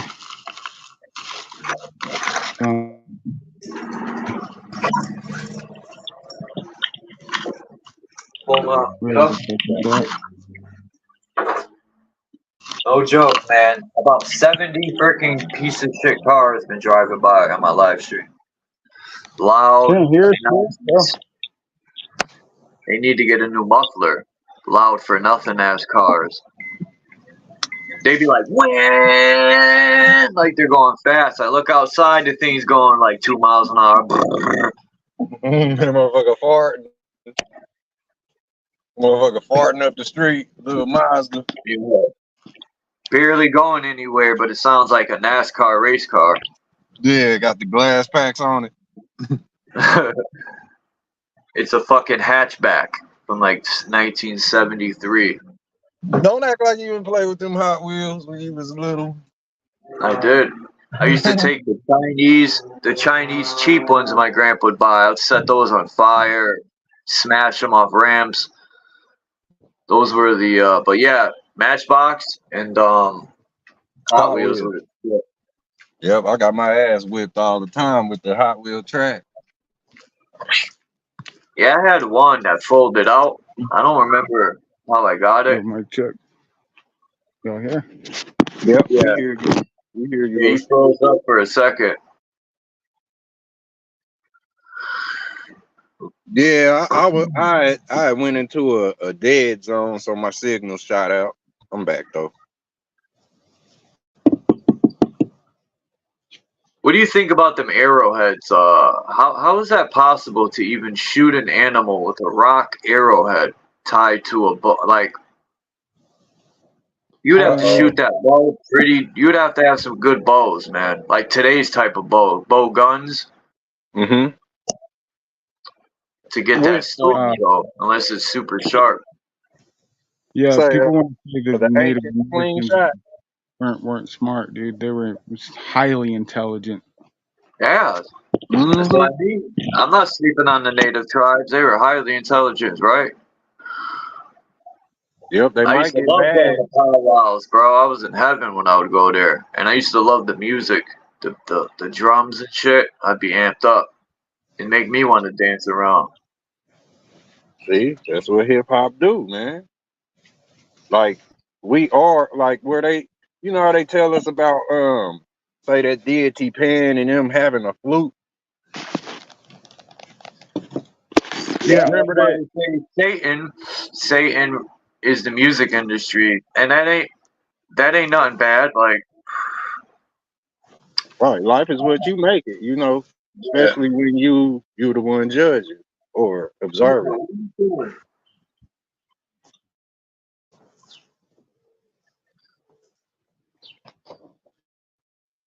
Yeah, that's say that arrowhead. You know when they talked about David and Goliath, man, that rock is being prevalent. yo, what the hell's going on? Why don't boy have a fucking wrench?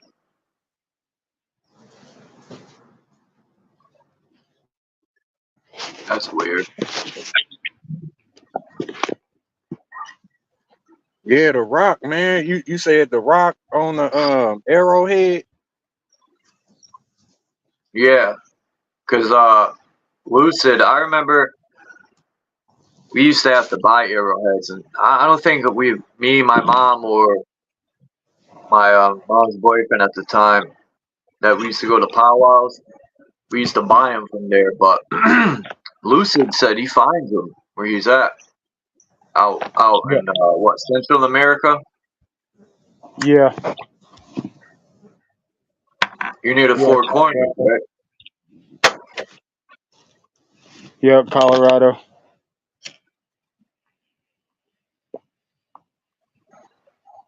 Okay, like say think of a paperweight.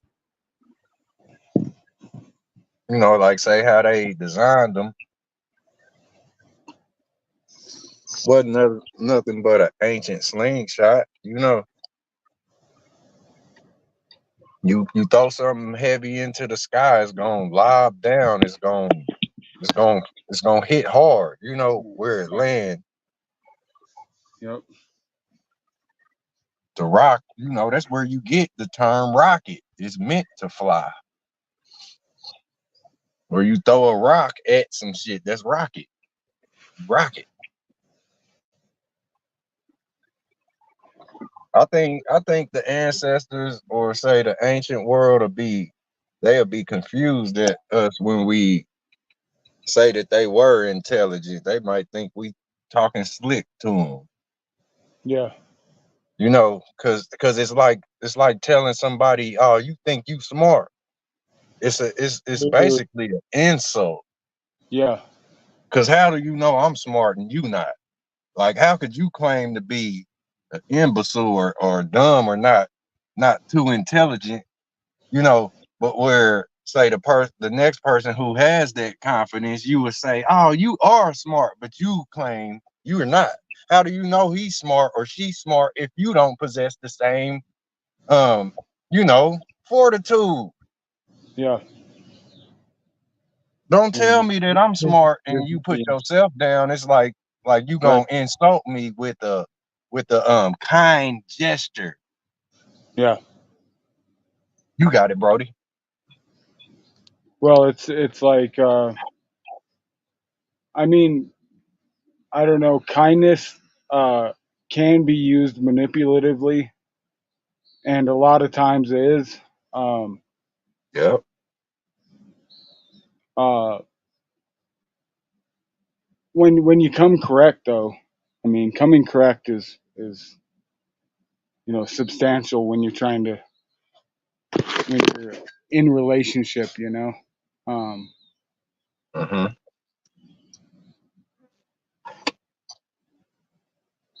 You're right, man. I Like think. where they Go uh-oh. ahead. Like I'm just saying with you, you know, where people say, I shall fear no man but God, that man that's God is yourself. You know, like me, myself, I fear what I do. You know, it ain't about what the next person to do, but it's like what I do, like say if I was on a negative vibe, you know. Like, and that's what respect is. Like, you know, where you deal with people, you can respect them where they won't have to peel out of that, you know, they lane where they won't seem like they self. Because I've seen a lot of great or good people let other people make them seem like they were some bad demons. You know, like how much could you accept someone say telling you that you're intelligent and they think that they lack it themselves? You know, London. this where you get say, you know, the term taunt, Yeah. where you Yeah, could Tom. taunt people. Yeah, like Yeah, pressing the buttons. yeah, yeah, man. That's tied into the teach. You know, because if a person thought that they was teaching you something, which I'm not that person, I'm not teaching nobody anything. You are your own teacher. You know, so if I was say so called telling you something and I was acting as if, hey, you don't know this. You don't know what I'm telling you. Right. Fuck are you Assuming. now that's where you taunting me instead of teaching me. Cause how the fuck do you know what I don't know? Right. You feel me? So Yeah. like where a lot of people taught you, they really taught you because that's what fishermen do. They catch fish. Mm. All this is dirty. I have. What was that, bro? What'd you say?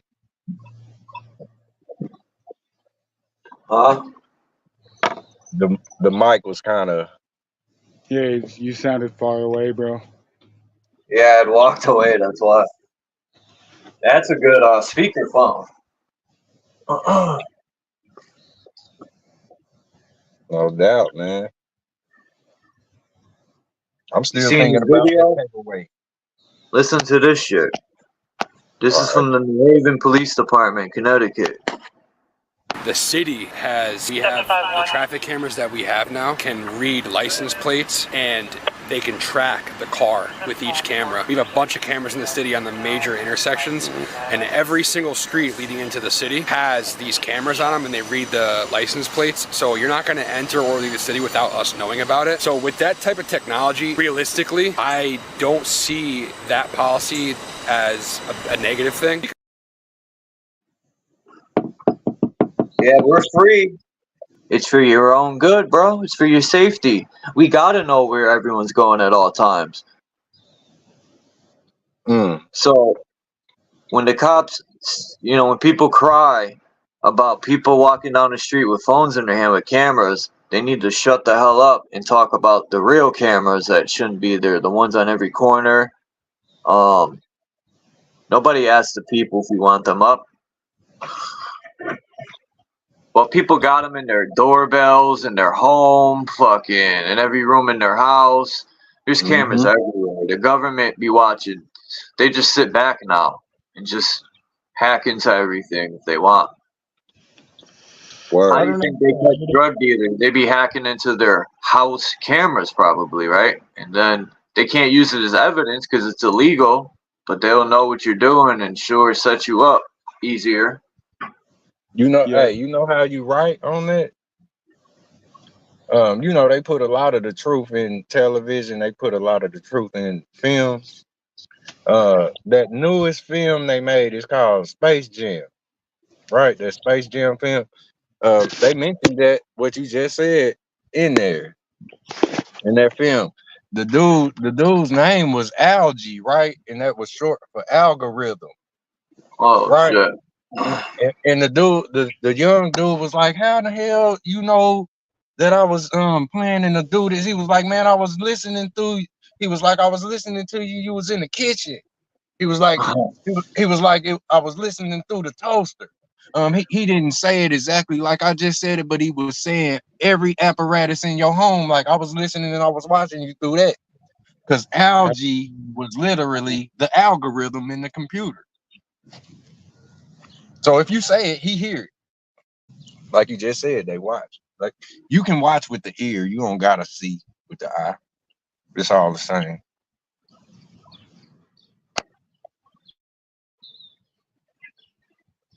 Yep, he said the appliances in your home is how I found out your ideas. He was like, everything that you saying is being heard, is being recorded through the stuff in your home. A young man just got murdered over here in my state, right? Yeah. They just rolled up on. That's wild. Did we lose him? Yeah. He'll be back.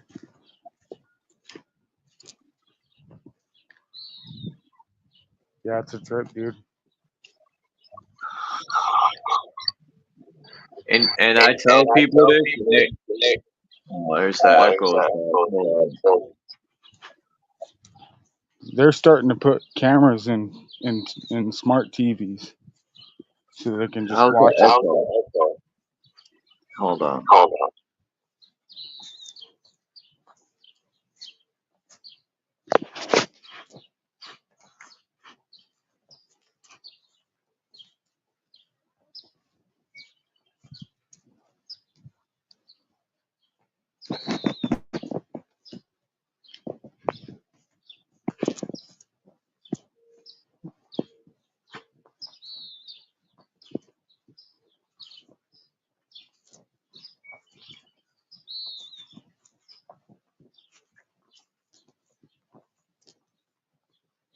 Yeah, I don't know why it's echoing. Maybe it's me.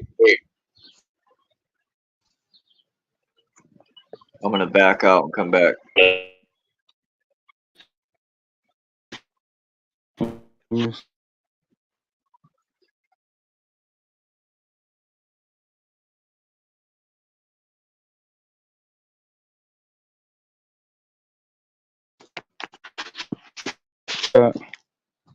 No echo.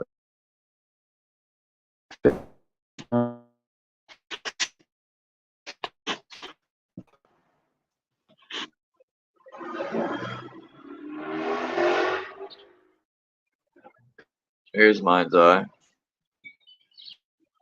And the echo's gone, so it was me. What the fuck, dude? Do we got Jay, an how you echo? doing? Smart TVs have cameras for now for years, yeah. What up, Flat Earth Nation? Yeah, peace to the chat. Do we got an echo? No, there was one. Not no more. Okay. You know what this reminds me of right here? But all right, cool. If you ask me, I see a skull. Yeah. I see this right here. This thing. Mm-hmm.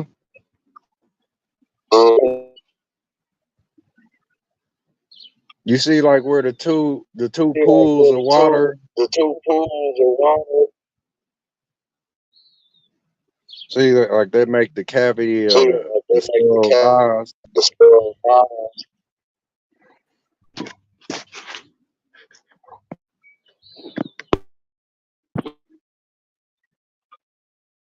Yeah, now it's oh, now it's not echoing. Cool. It reminds me of the Omega sign. Is that Alpha Omega? Yeah. The beginning and the end. It looked like a show us that symbol again.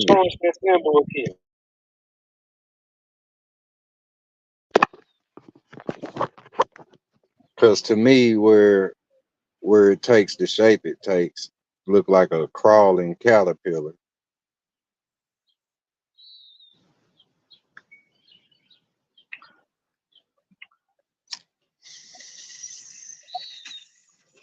I gotta jump off here in like 10 minutes, 15 minutes. Okay, respect, bro. I'm Much glad love to everybody in here too. I'm glad it's not like super hot outside. Same here. It was so hot yesterday, man. Couldn't even find no air to breathe. The heat was so thick. It was humid and stuffy as. Look at this shit. I like that picture. I like that. So the alpha is the beginning and the omega is the end, and he's pointing at omega and he's holding the clock and it says 8:20. As above, so below. That's 8:20. It's basically a warning. August 20th.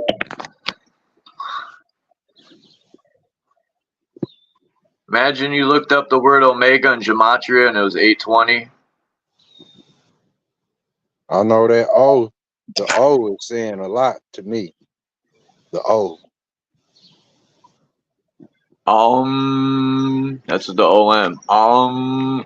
That's what he's pointing at, the O and the M. Yeah. Oh. Say if you take it's basically a horseshoe. Their symbol. Yeah, that's Chronos or Saturn. Yeah, that's Saturn. You put AKA another Chronos, AKA Satan, AKA a lot of other people. AKA the bird beak. Because that's all the crow nose is. The crow nose. And they say Jesus was the messenger, right? But so was Mercury and Hermes. And who's that other guy with the beard? And Moses, also, you know, Jesus had a beard. Moses. A bunch of people. Serapis. Anu I had had a massive I beard. just had a beer. I had a beard, not a beard. Yeah, I had a beer.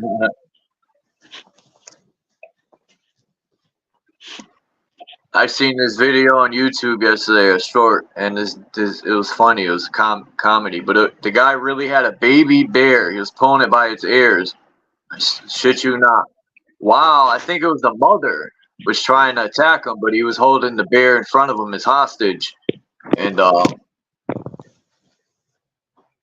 no way that most likely was set up like that. Like I can't see somebody grabbing a baby bear and a mother not just mauling them into pieces. Yeah, a lot of these people, you know, the phone, man. The phone, it allows them to become actors. They know what they doing. Why? They know exactly what they doing. A lot of people fire up their camera knowing that they acting.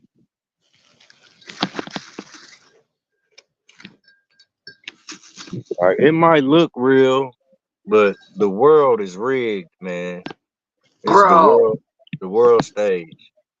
you know what I just learned the other day? I didn't know this. This guy was on Joe Rogan talking about bear meat, and he said when he would skin a bear, because he lived out in the wilderness where he didn't go to stores. You know, he would hunt and fish and you know, grow food and all that. But he said when he would skin a bear, there would be parasitic worms that would come out its ass. We're all grown up here, but they would be. They showed a clip of a bear running out of the water, and I shit you not, bro. This parasite was longer than me. It was coming out its ass in the water and everything. There's a couple of them. These big, long, white, worm parasites. That fish. I don't know. I think they get them from fish, maybe the bear, right, or whatever the bear is eating. But yeah, and he says he don't know how people can eat bear meat because these parasites will get in you and they'll go into your spine, your brain, because to you these he said these parasites are formed in bears. So when they get into a human, it's not it's like, I don't want to say confused, but it's not It's a familiar. predator of a worm. Yeah, or something. But when the parasite gets in the human, it doesn't. It's a foreign thing to it, you know. It's a bear parasite, but it'll fuck you up. It'll go into your spine, to your brain, and just these things. Whoa, that's crazy, man. Yeah, it's meant to get an animal 3 or 4 times bigger than a human being, you know. So. Well, damn, imagine a bear the size of 15, 16 feet, right? That was the same height as these giant people that were 12 and 14 feet. And how big them parasites will be. They'll be like a snake, a serpent.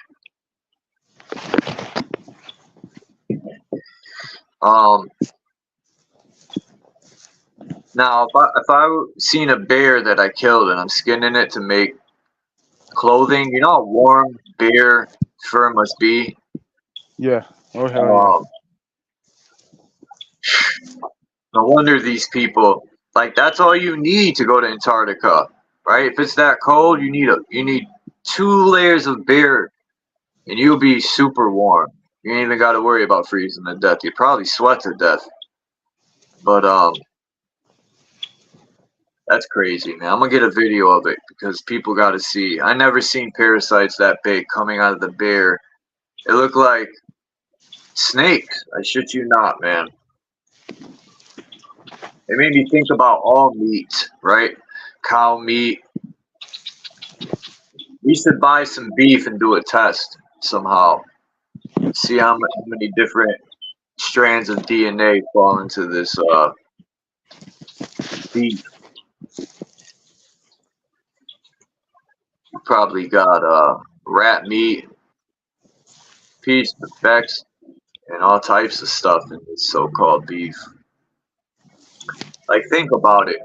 How can you feed a world, right, and trick them into thinking they're eating hamburger or something? Because you could breed rats, big giant rats. You can't tell me when they have babies, there's like 10 or 12 of them, and they fucking hump like rabbits. So they're breeding and creating thousands of fucking rats in a pack every year. Dude, you can't tell me the government wouldn't do sinister shit and breed rats and sell it as meat.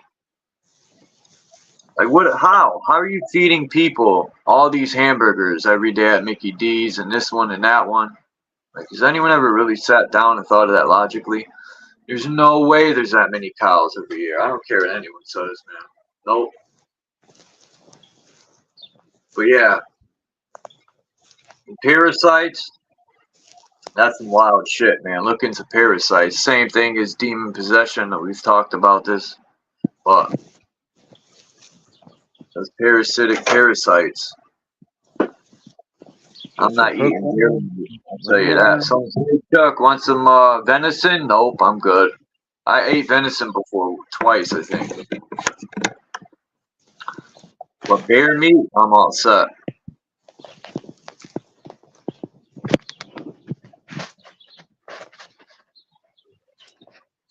I don't know if I'd ever eat bear meat.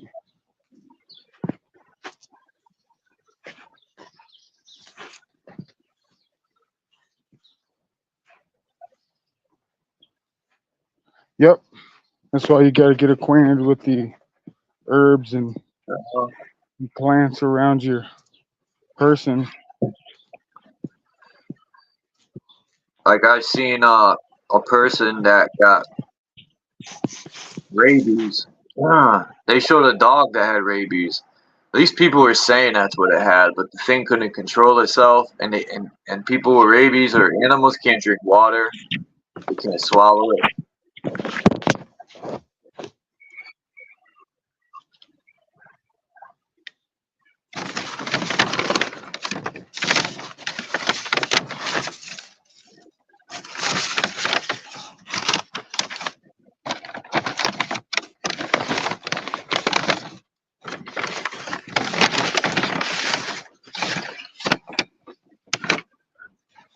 Yeah, I'm bored, man. I gotta go do a bunch of shit. I don't want to do nothing. But There's another one. hold on.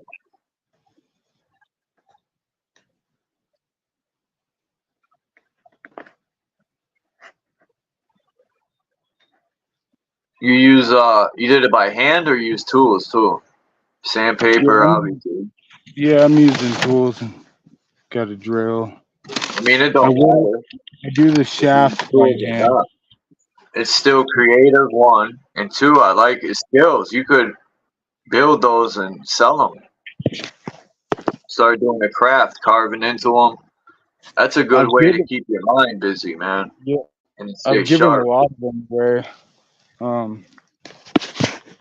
I've probably given away 5 or 6 of them. And I just started out of not really having anything to do, sitting in the morning. So I'll do it morning and night. I'll talk to you later about. I got an idea, man. All right. That's dope. You make those, though. Yeah. Put some finish. What is that called? I don't know if that would be good. Stain them. I've been doing a little bit of castor oil, and that's pretty much it. Yeah. Well, it still stains the castor oil, but yeah, stain itself, the chemical stain is probably pretty bad. Yeah, you wouldn't want to smoke on that. I need to get up with somebody that can give me some orange tree leaves. Oh my God, I'm trying that. He said, I heard, oh my God, I ate pork chops 2 months ago. I got to stop eating meat, but I like hamburgers. On it, bro. Huh? Put some I Coca-Cola buy on. beef. Yeah, that's what he's saying. Yep. Oh man, but I cook my pork chops till they're like hockey pucks, man. I don't like raw meat at all, and that's one of the main reasons what scares me. But I heard some parasites could live through fire somehow in the burger and build a home inside you, latch onto your spine, make you sick, and it'll start sending thoughts up your spine and tell you to eat sugar, sugar, sugar. Yep. That's what the parasite does, bro. Set up shop, That shit, food, and they reproduce. call it a parasite because that shit takes you over and gives you a pair of sights. Well, parasite in Latin is next to the mouth. Man, you're good with that Latin stuff. I'm not. I wish I knew more, bro. You said what? Parasite is next to the mouth? Yeah. Wow.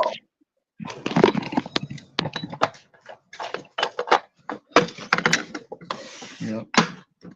Yeah. I like how other cultures do that, man. How the way they describe things are totally different. And I could see why they would say next to the mouth for parasite. Like me, I'm thinking, because that's the way you would get the parasite, by eating the meat. But a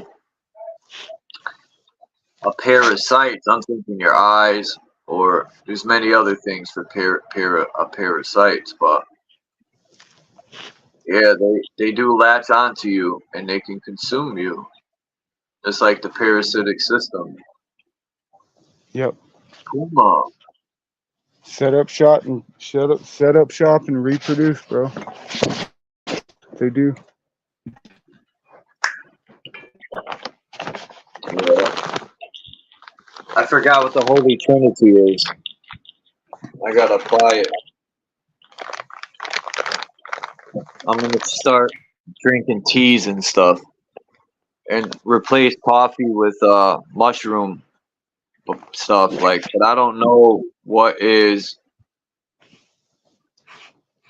And I know all parasites ain't bad either. Like, there's parasites that are needed on our skin and all types of stuff. But I'm talking about the ones that'll kill you. Yeah, I when I don't, at the end of the month, for the most part, I do a little fasting, which I take a fucked up situation and I make it a positive, and I just take it as fasting and deal with the situation. And I remember when I was young, we didn't have food. I didn't know that whole time it was a positive.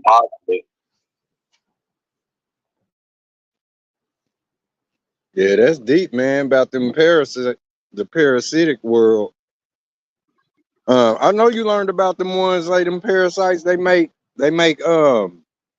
what's that? The praying mantis. They'll make the praying mantis walk to a bed of water and dive in it.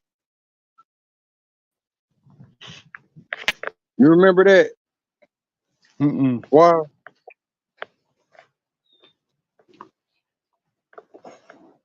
Can y'all hear me? Yeah, I can hear you. Yeah, I don't know what you're talking about, man. Say the parasitic worm. That's what I'm talking about. Yeah. Oh yeah, I do remember that. Yeah.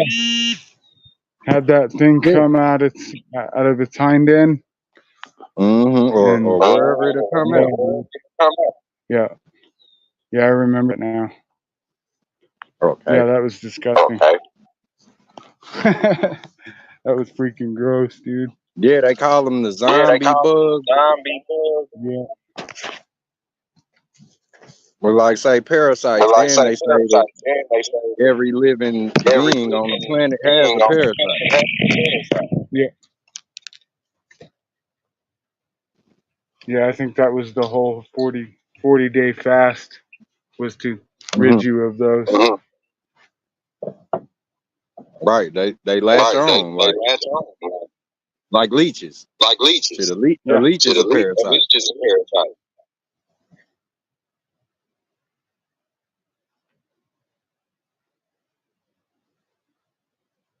So it's like, So say, it's that like, say parasitic that realm parasitic realm is very is prevalent very to prevalent to how the people how are the people moving are today, moving today. how they think. How they You think. know, You know,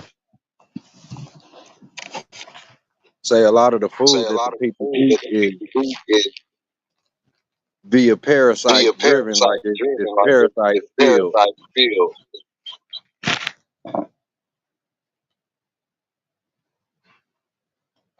Because these Because little worms, little worms, they make people they think make a people certain think way. of something.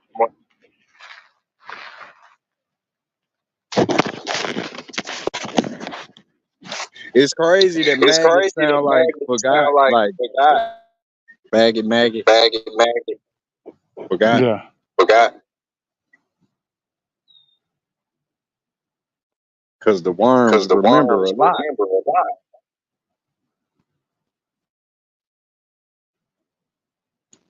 Say, Say, uh, uh, is this film A Nightmare on film Elm a Street, nightmare on right? Elm Street, right? Yeah. Okay, The Nightmare on Okay, Elm the Street. nightmare on Elm Street. This film is This literally film is telling us literally about telling the us about the parasitical worm. parasitical worm. Mhm. Yep. Soft disclosure.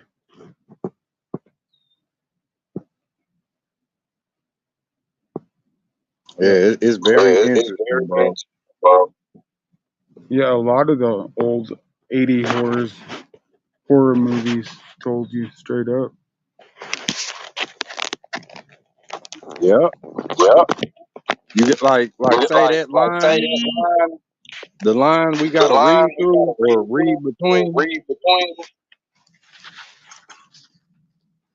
Yeah. them damn worms. them damn worms. Yeah. Like they mentioned the Like you bear, mentioned man. the I couldn't bear, man. I imagine can a imagine bear a bear parasite getting on parasite somebody. getting on somebody. Like say a human Like say a being, yeah, human being. Yeah, that's gonna be like say an anaconda getting a hold of you and wrapping your ass up. Exactly. You What's know, up, that's what this worm is. Remember the Anaconda movie? Yeah. You know how they said Satan was cursed to crawl on his belly. The worm is a snake. I never see parasites on my poop. Thank God, man. If I looked in the toilet when I went to flush it and there's a parasite swimming, I'd probably have a stroke, fall over, and bust my head on Me the too, if ever. tub. Man, look, I'm a snap. I would have a heart attack. Your eyes will get real big for sure, my friend. You'll be like, what? And that thing been crawling in me all along? But I'll tell you what, even if you see it from personal experience, even if you see that big bastard, for me, as much fasting as I did, I still go back and eat the crap. I'm not doing it like I used to, you know? I'm a little more mindful what I eat, but it's still not something like, at least for me, that I was like, oh, look at that big bastard. I'm never going near it again. It didn't do that in horror. And you know Shout why out to you, I Kenny. feel? Oh, thank you, Mind's Eye. We have so many in us already. You know? We already have so many different sizes, different kinds from different items. So even if we saw like one or two, and they could probably be 5 and 6 foot long, looking like a little garden snake, you probably still won't stop unless you're truly, truly dedicated. It's a lot of cleansing to get out. It's like a process, you know?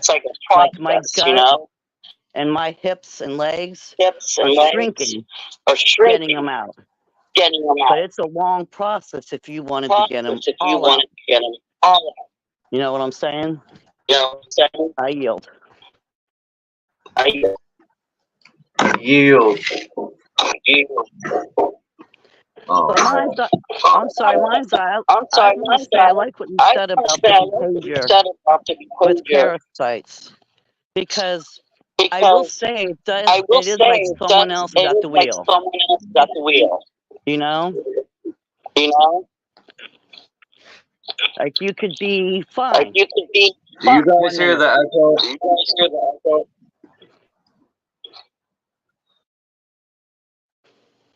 Now? No, I fix it.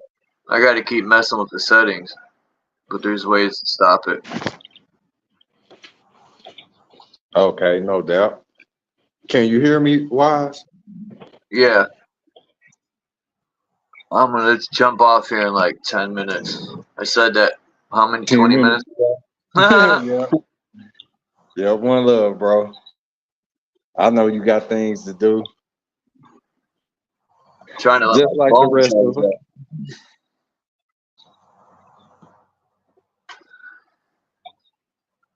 This is an interesting one though. I wanted to hit the ball back where Kim just said what she said. Okay. Because this say the parasitical world, it's like where you know how they told us or say we got the lesson that was where you bite the apple, you may find a worm in it. Right. And that apple is just a pool, which is a body of water. And all bodies of water got some type of wiggling worm in it. Say if it ain't the water itself, because you know the water moves like a snake. You know. Yeah. So the parasitical thing is like if you don't observe, you know, you can be literally creeped out. Like if you was to bite the apple, you know, say that was full of worms and you didn't observe it before, so you might be like, you know, ew. Just like we said, where if you was to find out that they was in you, the parasite, you'd be grossed out, you know? Yeah.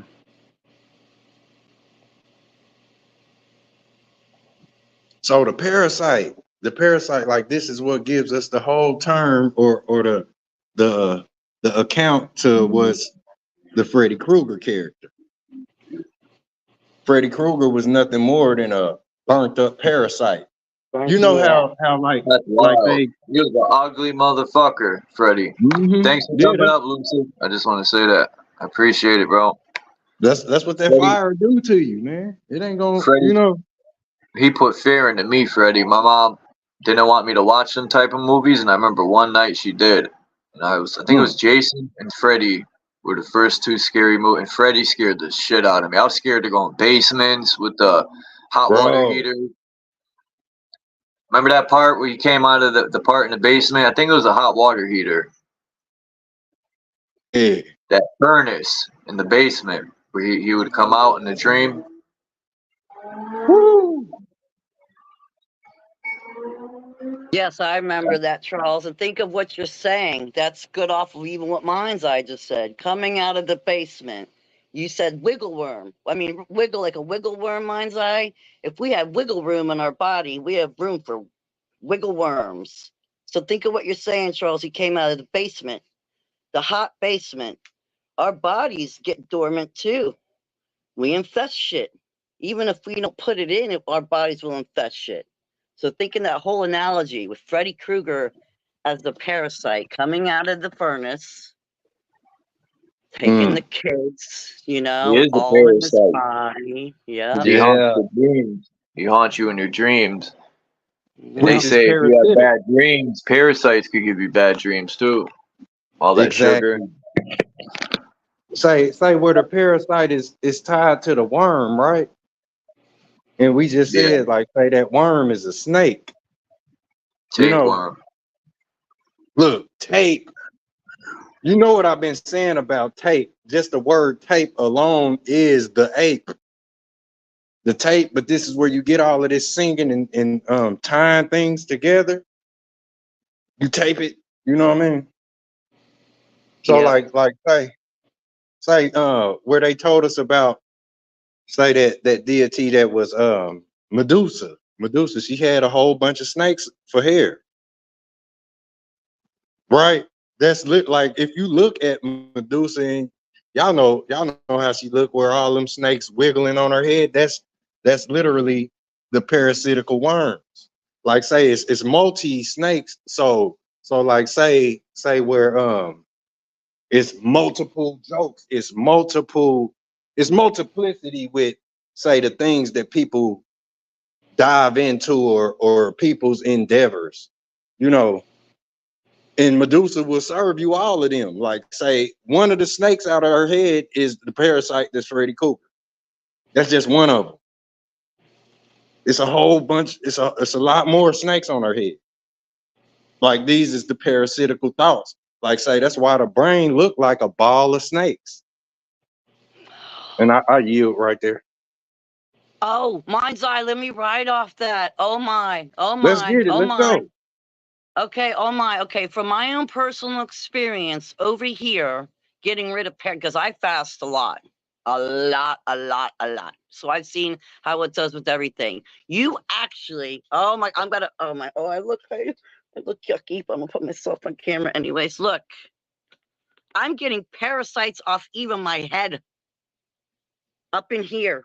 And I actually, because I'm in tune with how my body feels and everything it's doing, I actually feel them. I could feel them. You could feel them moving around in your head. And for a while, I've been over here like, what in the fuck? What is this?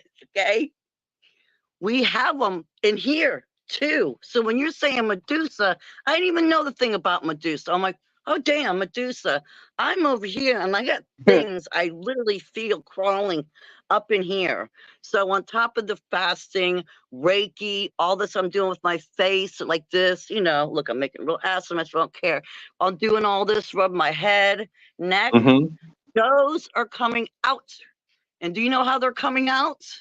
Via your ears, your mouth, or your eyes. Because I literally have my ears draining. I have my eyes draining. I'm pushing those little motherfuckers. I'm sorry. That's me on fire. I'm pushing those little buggies out. And I'm literally over here like, get out. And I'm actually pouring them out to where, and it will bring up emotional upheaval for you too. Emotional upheaval, which means crying, excited, mad, angry, all in the same time. You feel like you're going crazy and having a meltdown, literally. And you got to contain yourself. And I'm literally pushing them out and I have fluid coming out of my eyes.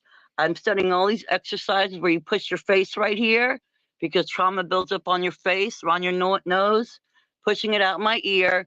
And I literally have fluid coming out my ear. I have fluid that comes out my ear. And I believe Hear I am me? actually pushing out a lot of parasitic crap. And when I do this, I don't look to see what's coming out. I don't even want to go that far yet. I just take a Kleenex, what.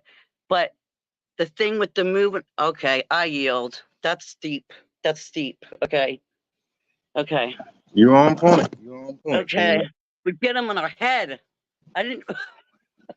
Yes. You know the thoughts. Say the thoughts are thrown,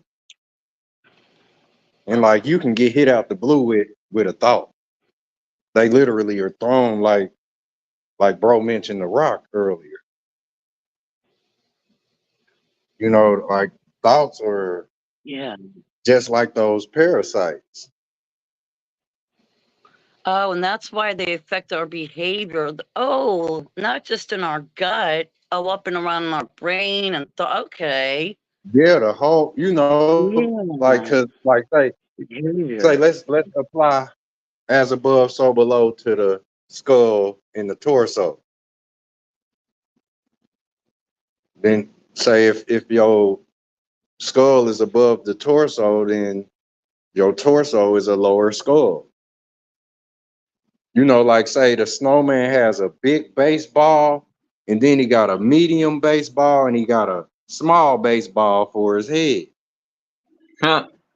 And Frosty Snowman. yeah, that's all heads. That's heads up. Yep. Look, Oh, Frost, yeah. Frost Yeah. T. The T is the cross. I saw that community post you had up with that too. Okay. You know what this looks like, Mind's Eye? This looks like a machine.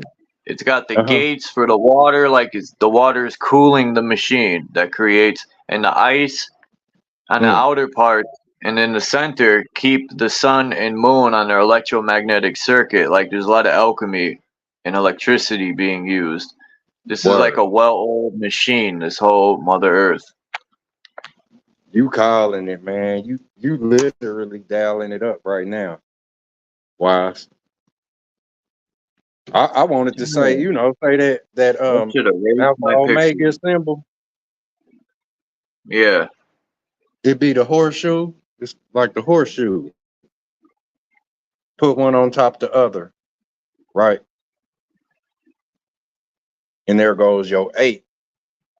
With your 8. Turtle. You say turtle? Yeah. Yeah, but yeah, it is an 8. In the infinity like sign. It's just like that where they tell you about the turtles, you know, as above, so below. You put a turtle on the underside of another turtle, you get a full circle like your upper eyelid and your lower eyelid. I'm gonna flip one of these, mirror it, and put it on top. It kind of looks like an X, a chromosome symbol too. If you flip this up too. That's what I was thinking. It'll become the infinity Mobius strip too, or the infinity 8. True. And that's, you know, say that's upper jaw, or say the upper roof of your mouth and the lower jaw, where they come together, you get a. Oh shit! Yeah. You know what I mean? And yeah, we call eating 8. You put 2 of them. The 8. You're 8ing. Yeah, you're putting fuel into the body to create that, to feed the engine. Yeah. That parasite behavior thing runs deep. Because for me, I tested it. I tested myself, you know? Like as soon as I have something bad, I noticed it one day. As soon as I had something bad to eat, I literally got insecure that fast in a blink of an eye. And then when I stopped and paid attention to what I was doing and where I put my, you know, energy and what I consumed, I was like, by golly, Kim, you slipped on soda again. A soda. One measly little Pepsi had me slip instantly back into, I don't know about this. Oh, I don't shit. know about that. And then I stopped again, and then guess what? It was all back. It was fine. Thanks for coming up, Mind's Eye. He fell off. He's probably had a bad signal. Okay. Oh, that stuff is deep. With that parasite stuff. Yeah. That's what I think they put inside the Jabuskis. Oh. To keep people hurting. Like I said, man, I look at some doctors, because there are very good doctors out there, people who really care and want to heal and cure, not treat. Like you treat a wound, but you cure the wound by treating it. These treatments don't. That's a whole nother ball game. But there are very good doctors out there. Even what are them? They're called what do they call like the Native Indians? They're not called doctors. They're called shamans. That's even better. Or Asian shamans are real sharp with the human body, like Buddhists and stuff. And you know, there's like what 36 fatal pressure points, and the remainder are paralyzing. Or it's 38. I think it's 38.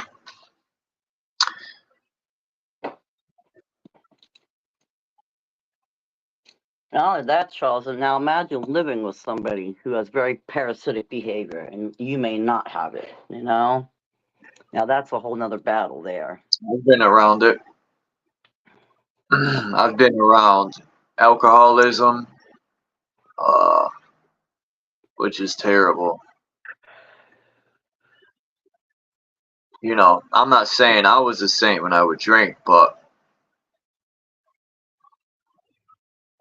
I guess you can allow any substance to consume you. I mean,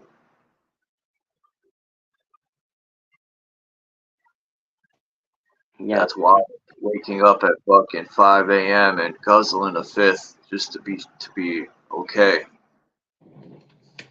But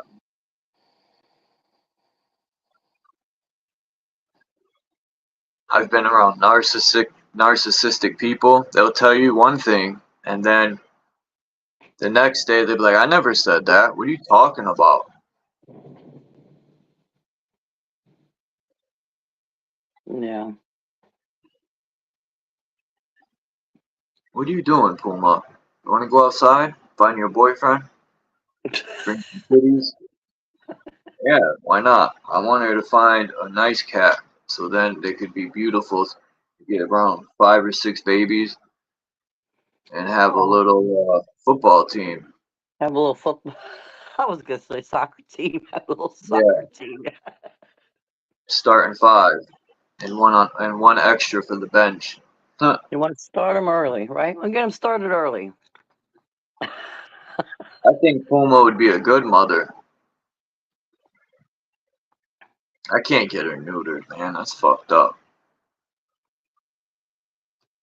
That'd be like God in the Bible, because we're God's pets in that Bible, neutering his children. Imagine waking up and you were neutered. That's fucked up. I used to tell my mom, like, I don't think she ever got the cat neutered, none of them. But I used to say I couldn't imagine waking up and your nuts chopped off and you were neutered. That's wild. Oops, a big surprise. If I was an animal, I would hate my owner, straight up.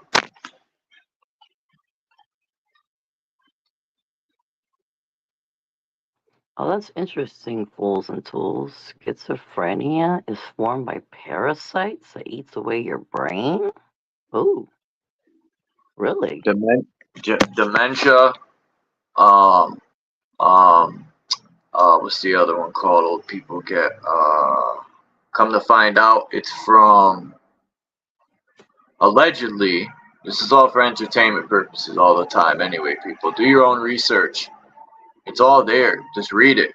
It says some of the stuff in water and stuff, and the metals, they attack the brain. They cause what's when you have seizures? When you're older, it's They're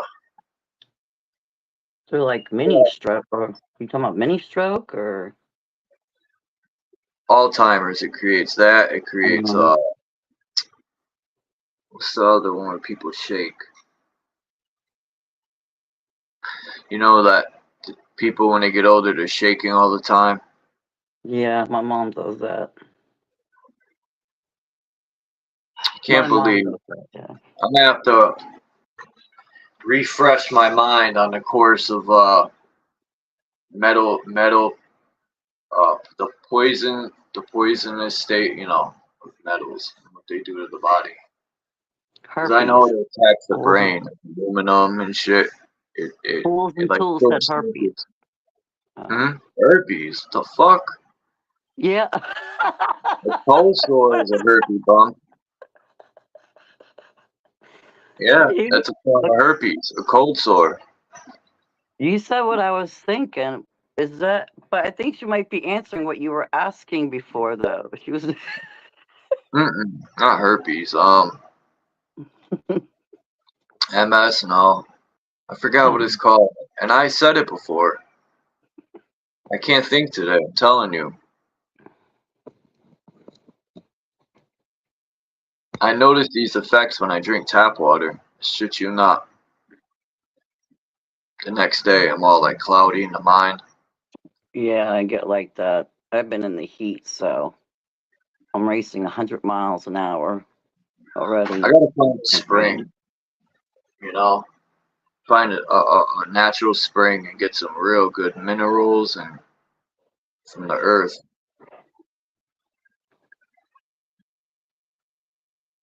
Go to the mountains and find a fucking spring.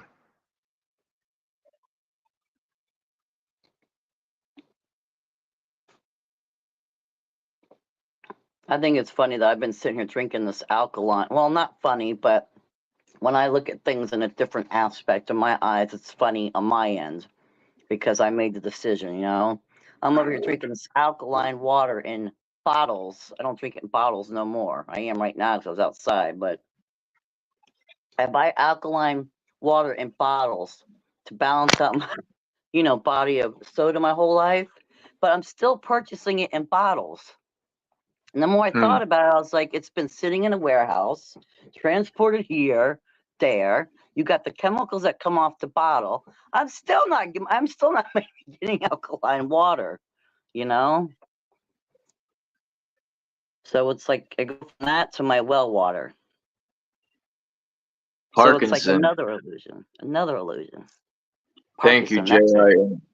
Jay. Yeah, Parkinson's. That's one of them. I'm looking it up too as we speak because I need to learn. Okay. I think it is Parkinson's. Oh, Fools and Tools said you can get dementia by herpes. Can you? Well, I know you can get dementia by quite a few things. See, that's the thing. And it's like, you know, there's all kinds of aspects when it comes to dementia. I don't know other ones.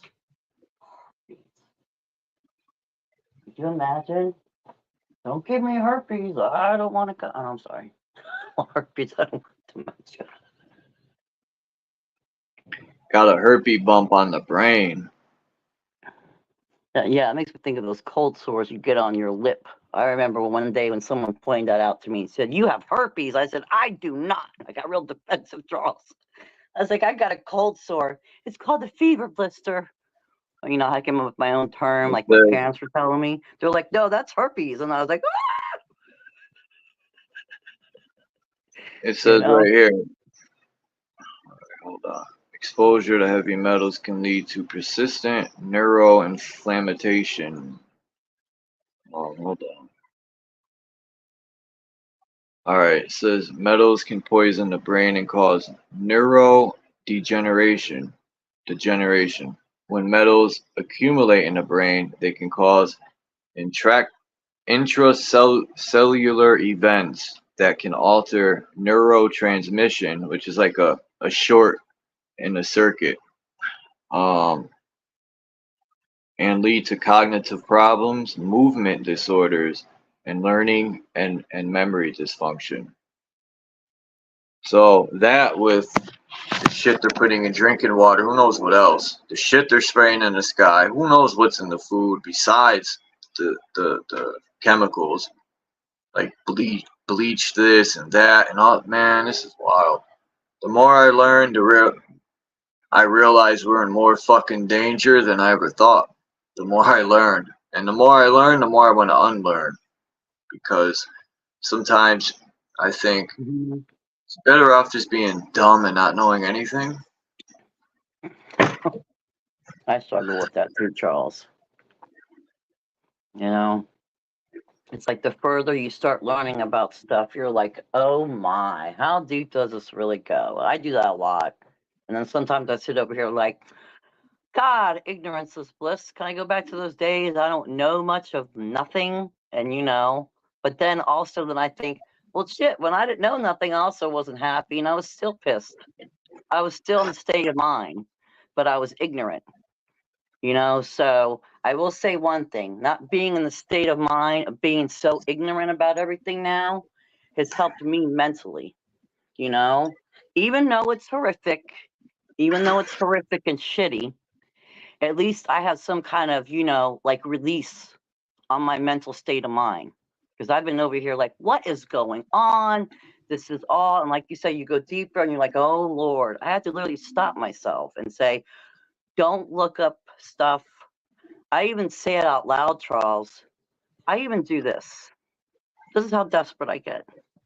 I even go like this, even though I know there's no sky to it, okay? I do this because when I go into my other realm, You normally see my eyes do this when I'm thinking, you know, they go in the corner if I'm listening to people. That's me and my other, that's me listening, you know, like this. A lot of times I have to go, please, I don't want to know nothing else. I like say it out loud, so I make it happen. I go, I don't want to know nothing else. As I smoke the cigarette, please, I can't do nothing else. It's too much. It's unbearable. Don't give me any more information. And I say that out loud, and then on my body, literally in my head, I feel that, it's like I just soothed myself. It's like talking out loud. Please slow down because my body and mental state can only take so much. And then I reward myself is what I do. Like with something positive, hopefully. Not always. I'm not perfect. You know, the cigarette's my little reward right now. I try to reward myself positively. And then when I'm ready to learn more again, then I go back in, you know, because it is a lot to take in. That's when you get lost down the rabbit hole. All right, everyone. Yeah. I gotta jump off. I Ready gotta to go do stuff. Okay. Yeah, I'm trying to motivate myself.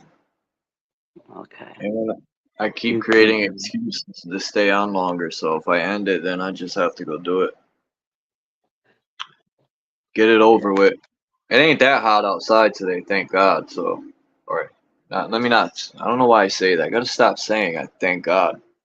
Thank whoever created this place. All right, that we have a sun, whatever that might be. Yeah, That's what I makes want to me know what feel the sun is for real. You know, I'm tired of the bullshit. Well, you'll have a good day. You too. Okay, thank you so much, Charles. That was good. I like to come in there at the end and hear some good stuff.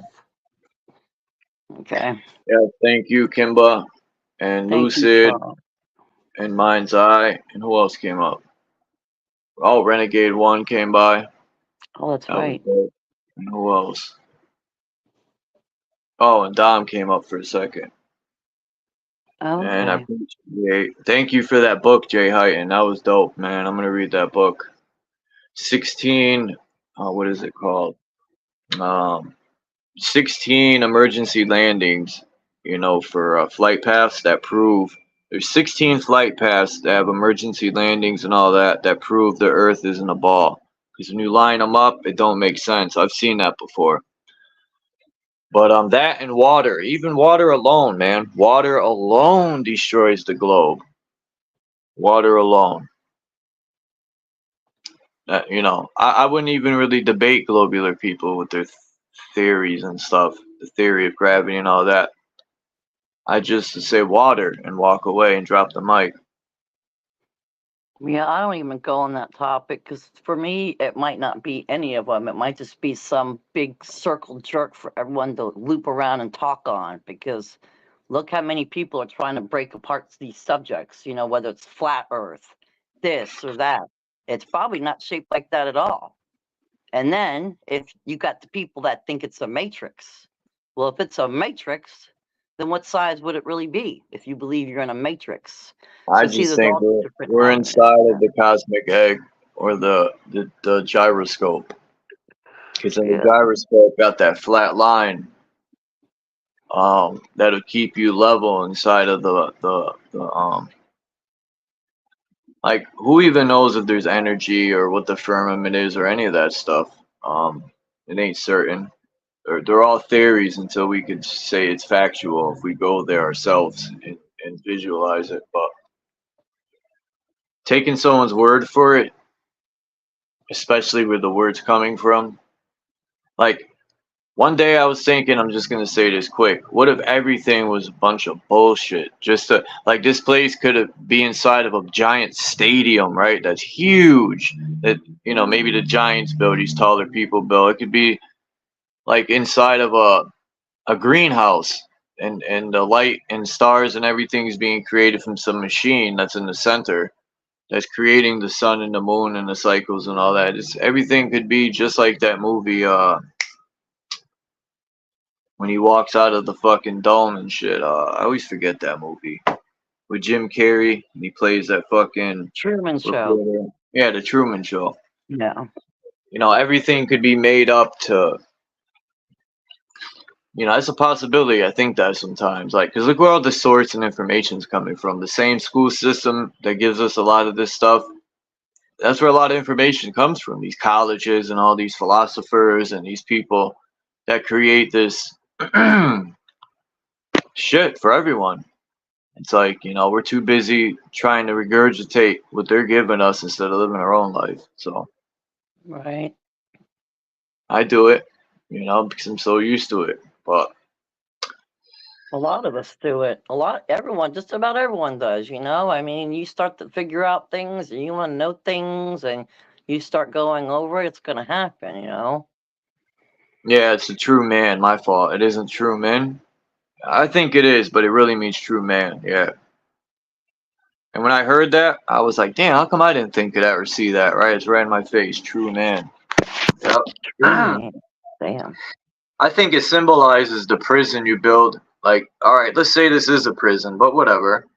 The more important thing is the prison that is built within ourselves because of this construct. And once you free yourself from that prison, you're unstoppable, man. Whether the system exists or not, it's all up to you to maneuver through it. So yeah, you're God, man, and everyone can master anything.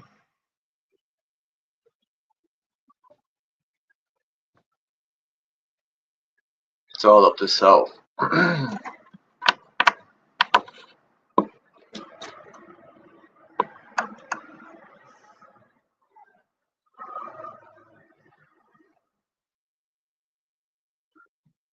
Yeah.